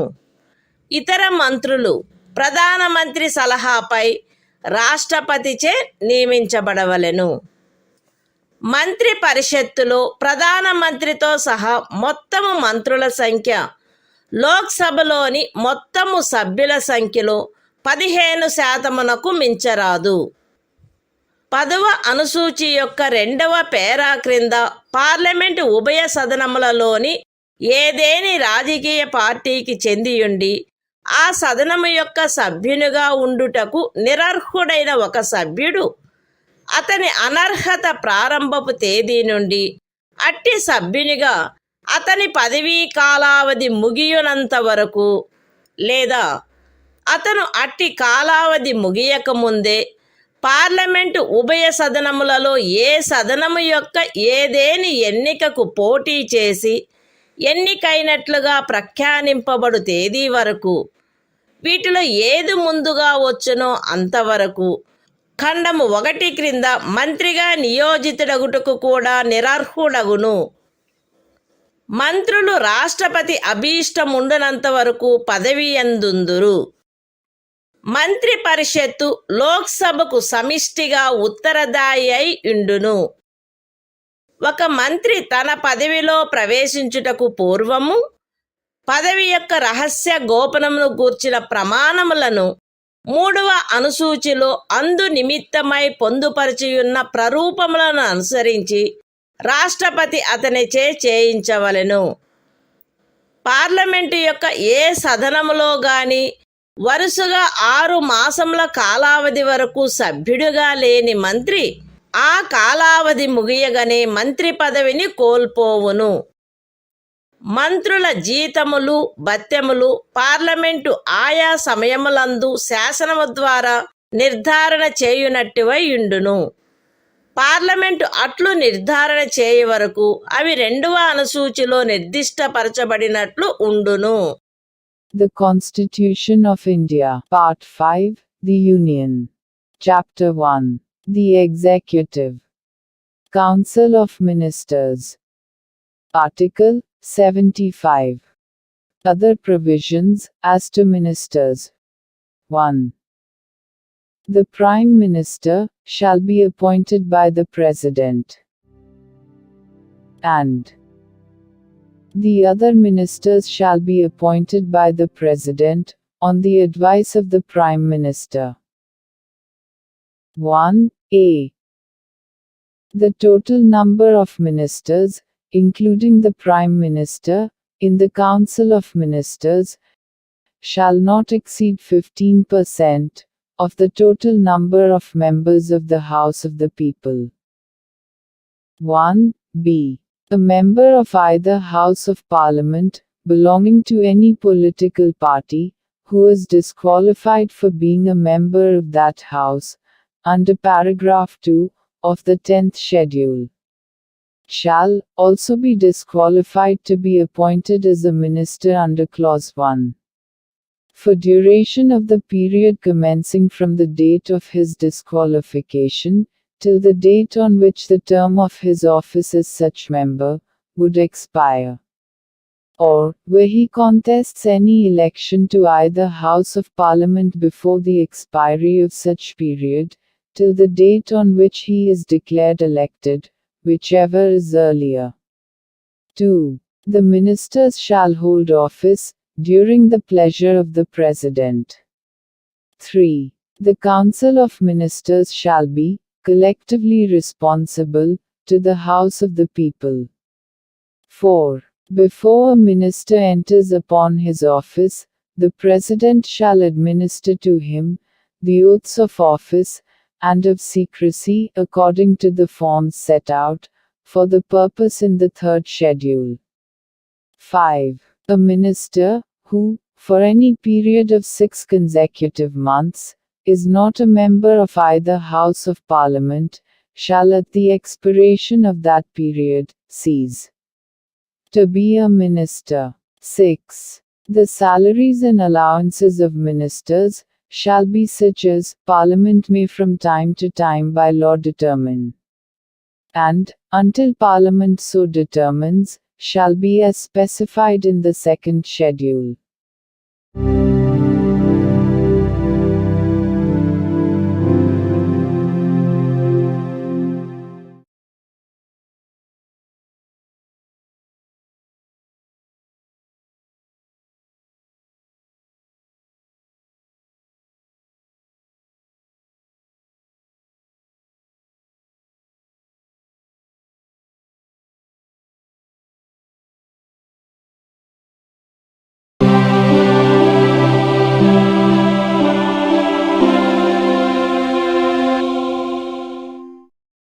భారత సంవిధానము భాగము 5 సంఘము అధ్యాయము 1 కార్యపాలక వర్గము భారతదేశ అటార్నీ జనరలు ఆర్టికల్ 76 సర్వోన్నత న్యాయస్థానము యొక్క న్యాయాధీశుడిగా నియమించబడుటకు అర్హుడైన వ్యక్తిని రాష్ట్రపతి భారతదేశపు అటార్నీ జనరలుగా నియమించవలెను. ఆయా సమయములందు శాసనిక విషయములలో రాష్ట్రపతిచే తనకు నిర్దేశించబడు వాటిపై భారత ప్రభుత్వమునకు సలహానిచ్చుటయు, రాష్ట్రపతిచే తనకు అప్పగించబడు శాసనిక స్వభావము గల ఇతర కర్తవ్యములను నిర్వర్తించుటయు ఈ సంవిధానము ద్వారా గాని దాని క్రింద గాని తత్సమయమున అమలులోనున్న ఏదేని ఇతర శాసనము ద్వారా గాని దాని క్రింద గాని తనకు ప్రదత్తము చేయబడిన కృత్యములను నిర్వహించుటయు అటార్నీ జనరల్ యొక్క కర్తవ్యమై ఉండును.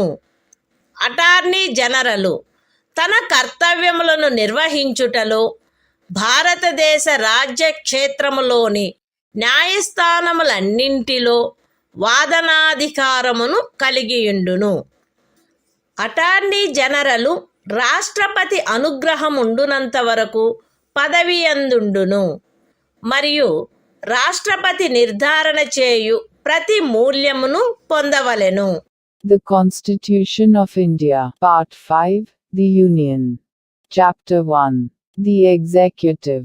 Article 76. Attorney General for India. 1. The President shall appoint a person who is qualified to be appointed a judge of the Supreme Court to be Attorney General for India.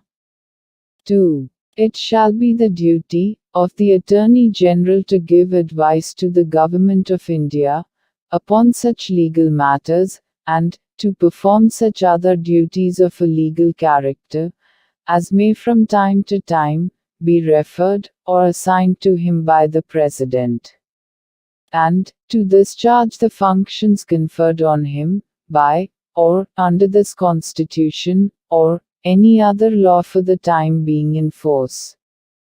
3. In the performance of his duties, the Attorney General shall have right of audience in all courts in the territory of India. 4. The Attorney General shall hold office during the pleasure of the President, and shall receive such remuneration as the President may determine.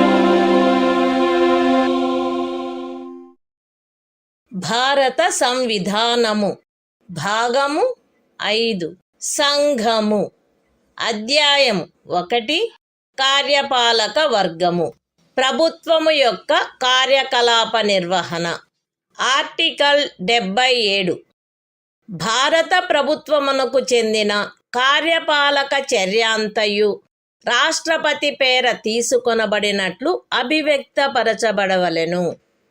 రాష్ట్రపతి పేర చేయబడిన మరియు వ్రాసి ఇయ్యబడిన ఉత్తర్వులు మరియు ఇతర పత్రములు రాష్ట్రపతి చేయు నియమావళిలో నిర్దిష్టపరచబడు రీతిగా అది ప్రమాణితము చేయబడవలెను.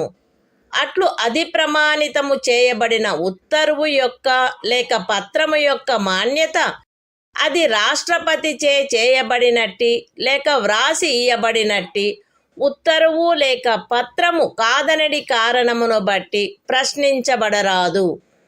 రాష్ట్రపతి భారత ప్రభుత్వమునకు చెందిన కార్యకలాపములను మిక్కిలి సుకరముగా జరుపుటకును ఆ కార్యకలాపములను మంత్రులకు కేటాయించుటకును నియమావళిని చేయవలెను. The Constitution of India. Part 5. The Union. Chapter 1. The Executive. Conduct of Government Business. Article 77. Conduct of Business of the Government of India. 1. All executive action of the Government of India shall be expressed to be taken in the name of the President. 2. Orders and other instruments made and executed in the name of the President shall be authenticated in such manner as may be specified in rules to be made by the President. And the validity of an order or instrument which is so authenticated shall not be called in question on the ground that it is not an order or instrument made or executed by the President. 3. The President shall make rules for the more convenient transaction of the business of the Government of India, and for the allocation among ministers of the said business.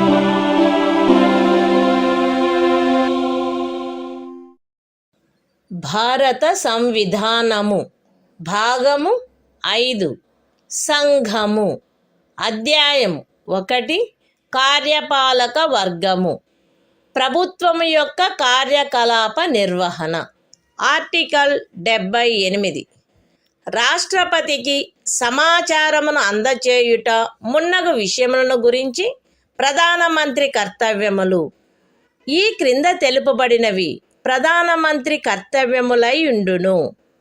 సంఘము యొక్క వ్యవహారములలో పరిపాలనకు సంబంధించి మంత్రి పరిషత్తు యొక్క సమస్త నిర్ణయములను మరియు శాసన నిర్మాణమునకై చేయబడిన ప్రతిపాదనలను రాష్ట్రపతికి తెలియచేయుట.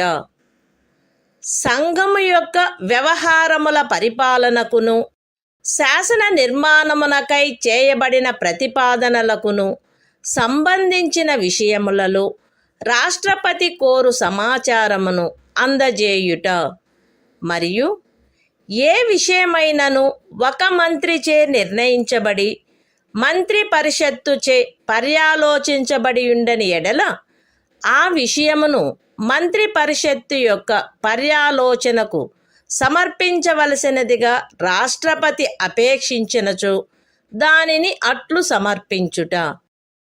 The Constitution of India, Part 5, The Union. Chapter 1. The Executive. Conduct of Government Business. Article 78. Duties of Prime Minister, as respects the furnishing of information to the President, etc. It shall be the duty of the Prime Minister to communicate to the President all decisions of the Council of Ministers relating to the administration of the affairs of the Union, and proposals for legislation. B. To furnish such information relating to the administration of the affairs of the Union, and proposals for legislation, as the President may call for.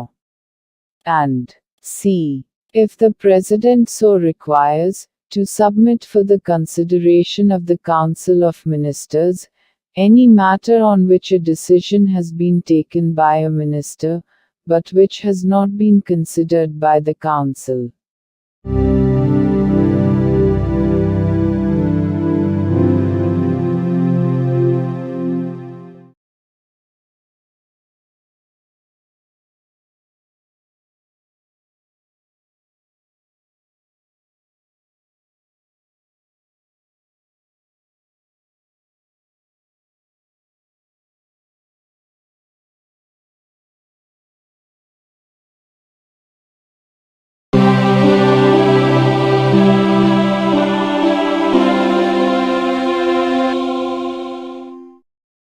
భారత సంవిధానము భాగము 5 సంఘము అధ్యాయం 2 parliament సాధారణ విషయములు article 79 parliament యొక్క సంఘటన సంఘమునకు రాష్ట్రపతితోనూ క్రమముగా రాజ్యసభ మరియు లోక్సభ అని అనబడు 2 సదనములతో కూడిన ఒక పార్లమెంటు ఉండవలెను. The Constitution of India, Part 5, The Union. Chapter 2. Parliament. General. Article 79. Constitution of Parliament. There shall be a Parliament for the Union, which shall consist of the President, and 2 houses, to be known respectively as the Council of States, and the House of the People.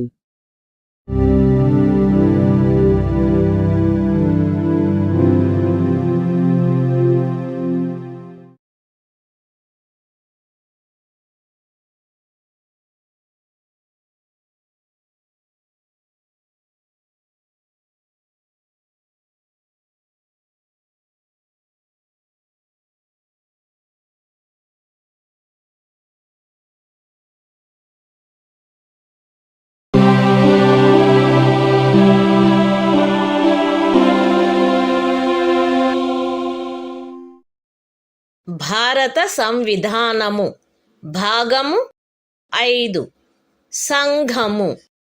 అధ్యాయం 2 parliament సాధారణ విషయములు. Article 80 Rajya Sabha సంరచన. Rajya Sabha ఈ క్రింది వారితో కూడి ఉండవలెను. ఖండము 3 యొక్క నిబంధనలను అనుసరించి రాష్ట్రపతిచే నామనిర్దేశము చేయబడు 12 మంది సభ్యులు మరియు రాజ్యముల యొక్కయు సంఘ రాజ్య క్షేత్రముల యొక్కయు 238 మందికి మించని ప్రతినిధులు. రాజ్యసభలో రాజ్యముల యొక్కయు సంఘ రాజ్య క్షేత్రముల యొక్కయు ప్రతినిధులచే పూరించబడవలసిన స్థానముల కేటాయింపు 4వ అనుసూచియందు గల తద్విషయక నిబంధనలను అనుసరించి ఉండవలెను. ఖండము 1 యొక్క ఉపఖండము ఏ క్రింద రాష్ట్రపతిచే నామనిర్దేశము చేయబడు సభ్యులు ఈ క్రింది వాటిని పోలిన విషయములందు విశేష జ్ఞానమును కాని ఆచరణానుభవమును కాని కలిగిన వ్యక్తులై ఉండవలెను. అనగా సాహిత్యము, విజ్ఞాన శాస్త్రము, కళ మరియు సాంఘిక సేవ. రాజ్యసభకు ప్రతి రాజ్యం యొక్క శాసనసభలోని ఎన్నుకొనబడిన సభ్యులచే ఏకల అంతరణీయ ఓటు ద్వారా అనుపాతిక ప్రాతినిధ్య పద్ధతిని అనుసరించి ఆ రాజ్యం యొక్క ప్రతినిధులు ఎన్నుకొనబడవలెను. రాజ్యసభకు సంఘ రాజ్య క్షేత్రముల యొక్క ప్రతినిధులు పార్లమెంటు శాసనము ద్వారా విహితపరచు రీతిలో ఎంపిక చేయబడవలెను. The Constitution of India, Part 5, The Union. Chapter 2, Parliament, General. Article 80. Composition of the Council of States. 1. The Council of States shall consist of 12 members to be nominated by the President, in accordance with the provisions of Clause 3. And b. Not more than 238 representatives of the states, and of the Union territories. 2. The allocation of seats, in the Council of States, to be filled by representatives of the states and of the Union territories, shall be in accordance with the provisions in that behalf contained in the 4th schedule. 3. The members to be nominated by the President under Sub-Clause A of Clause 1 shall consist of persons having special knowledge or practical experience in respect of such matters as the following, namely, literature, science, art and social service.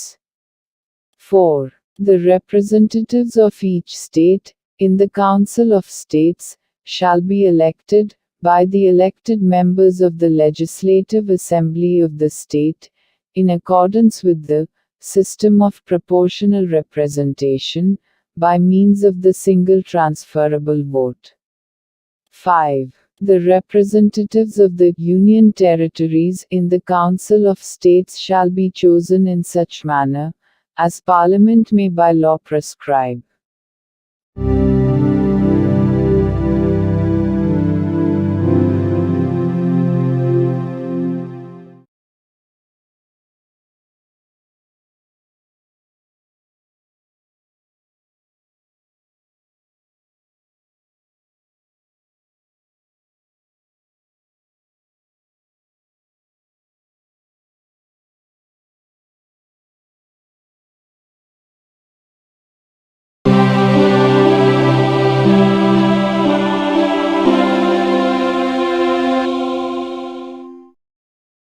భారత సంవిధానము. భాగము 5 సంఘము. అధ్యాయం 2 parliament సాధారణ విషయములు.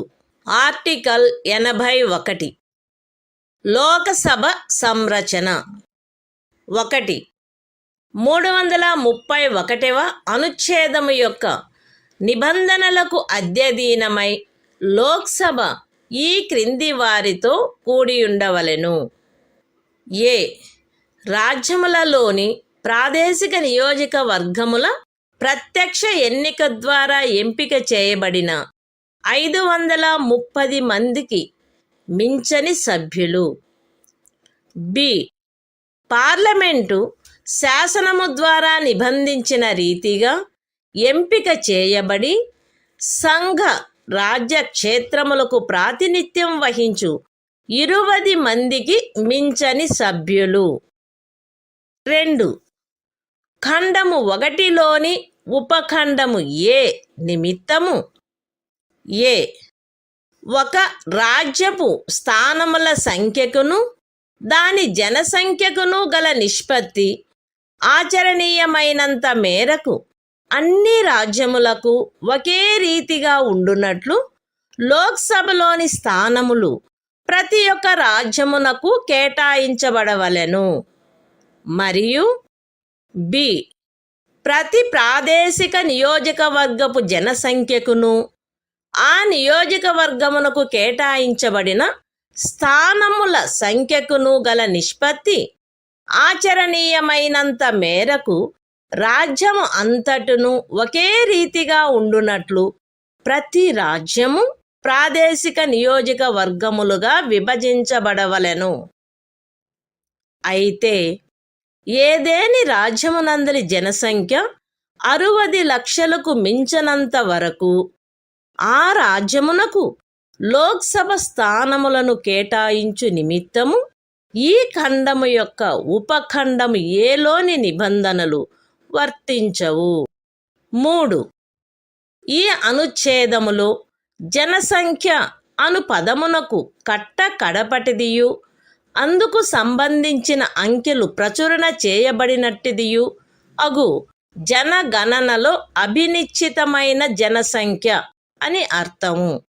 అయితే ఈ ఖండములో కడపటిదియు అందుకు సంబంధించిన అంకెలు ప్రచురణ చేయబడినట్టిదియు అగు జనగణనకు గల నిర్దేశమును 2026వ సంవత్సరము పిమ్మట చేయబడు మొదటి జనగణనకు సంబంధించిన అంకెలు ప్రచురింపబడు వరకు 1.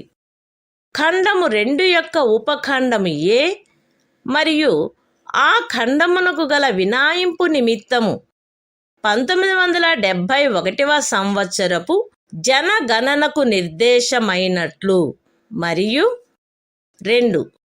ఖండము 2 యొక్క ఉపఖండము బి నిమిత్తము 2001వ సంవత్సరపు జనగణనకు నిర్దేశమైనట్లు అన్వయించుకొనవలెను.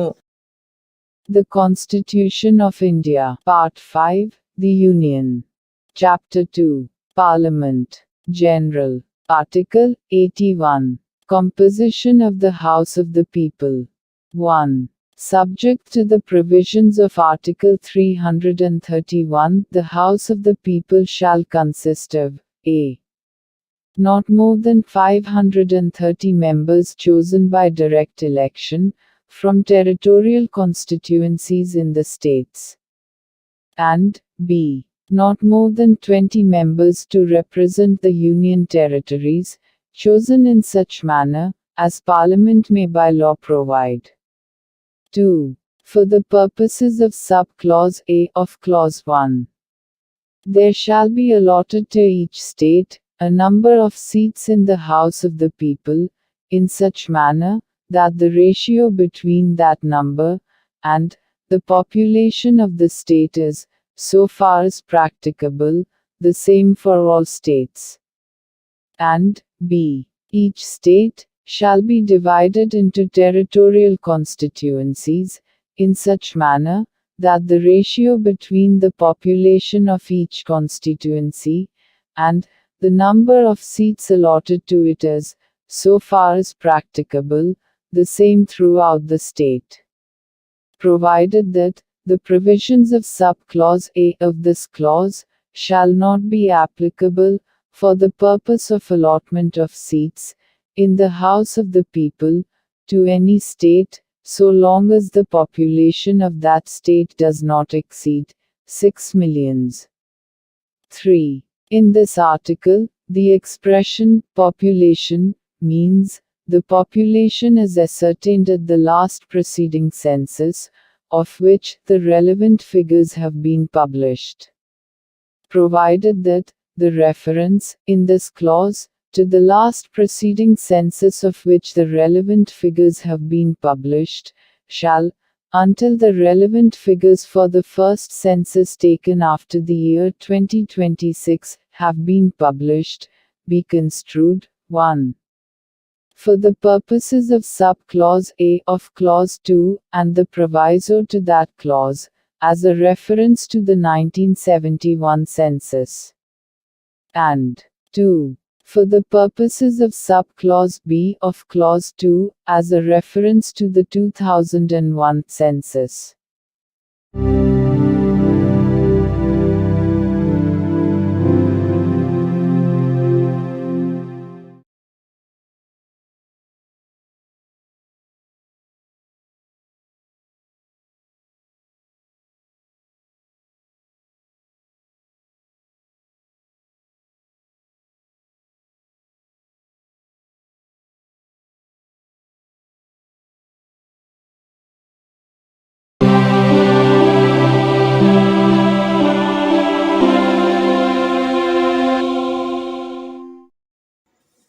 భారత సంవిధానము భాగము 5 సంఘము అధ్యాయం 2 పార్లమెంటు సాధారణ విషయములు ఆర్టికల్ 82 ప్రతి జనగణన పిమ్మట తిరిగి సర్దుబాటు ప్రతి ఒక్క జనగణన పూర్తి అయిన పిమ్మట రాజ్యములకు లోక్సభ స్థానముల కేటాయింపు మరియు ప్రాదేశిక నియోజకవర్గములుగా ప్రతి రాజ్యము యొక్క విభజన పార్లమెంటు శాసనము ద్వారా నిర్ధారణ చేయునట్టి ప్రాధికారిచే మరియు అట్టి రీతిలో తిరిగి సర్దుబాటు చేయబడవలెను.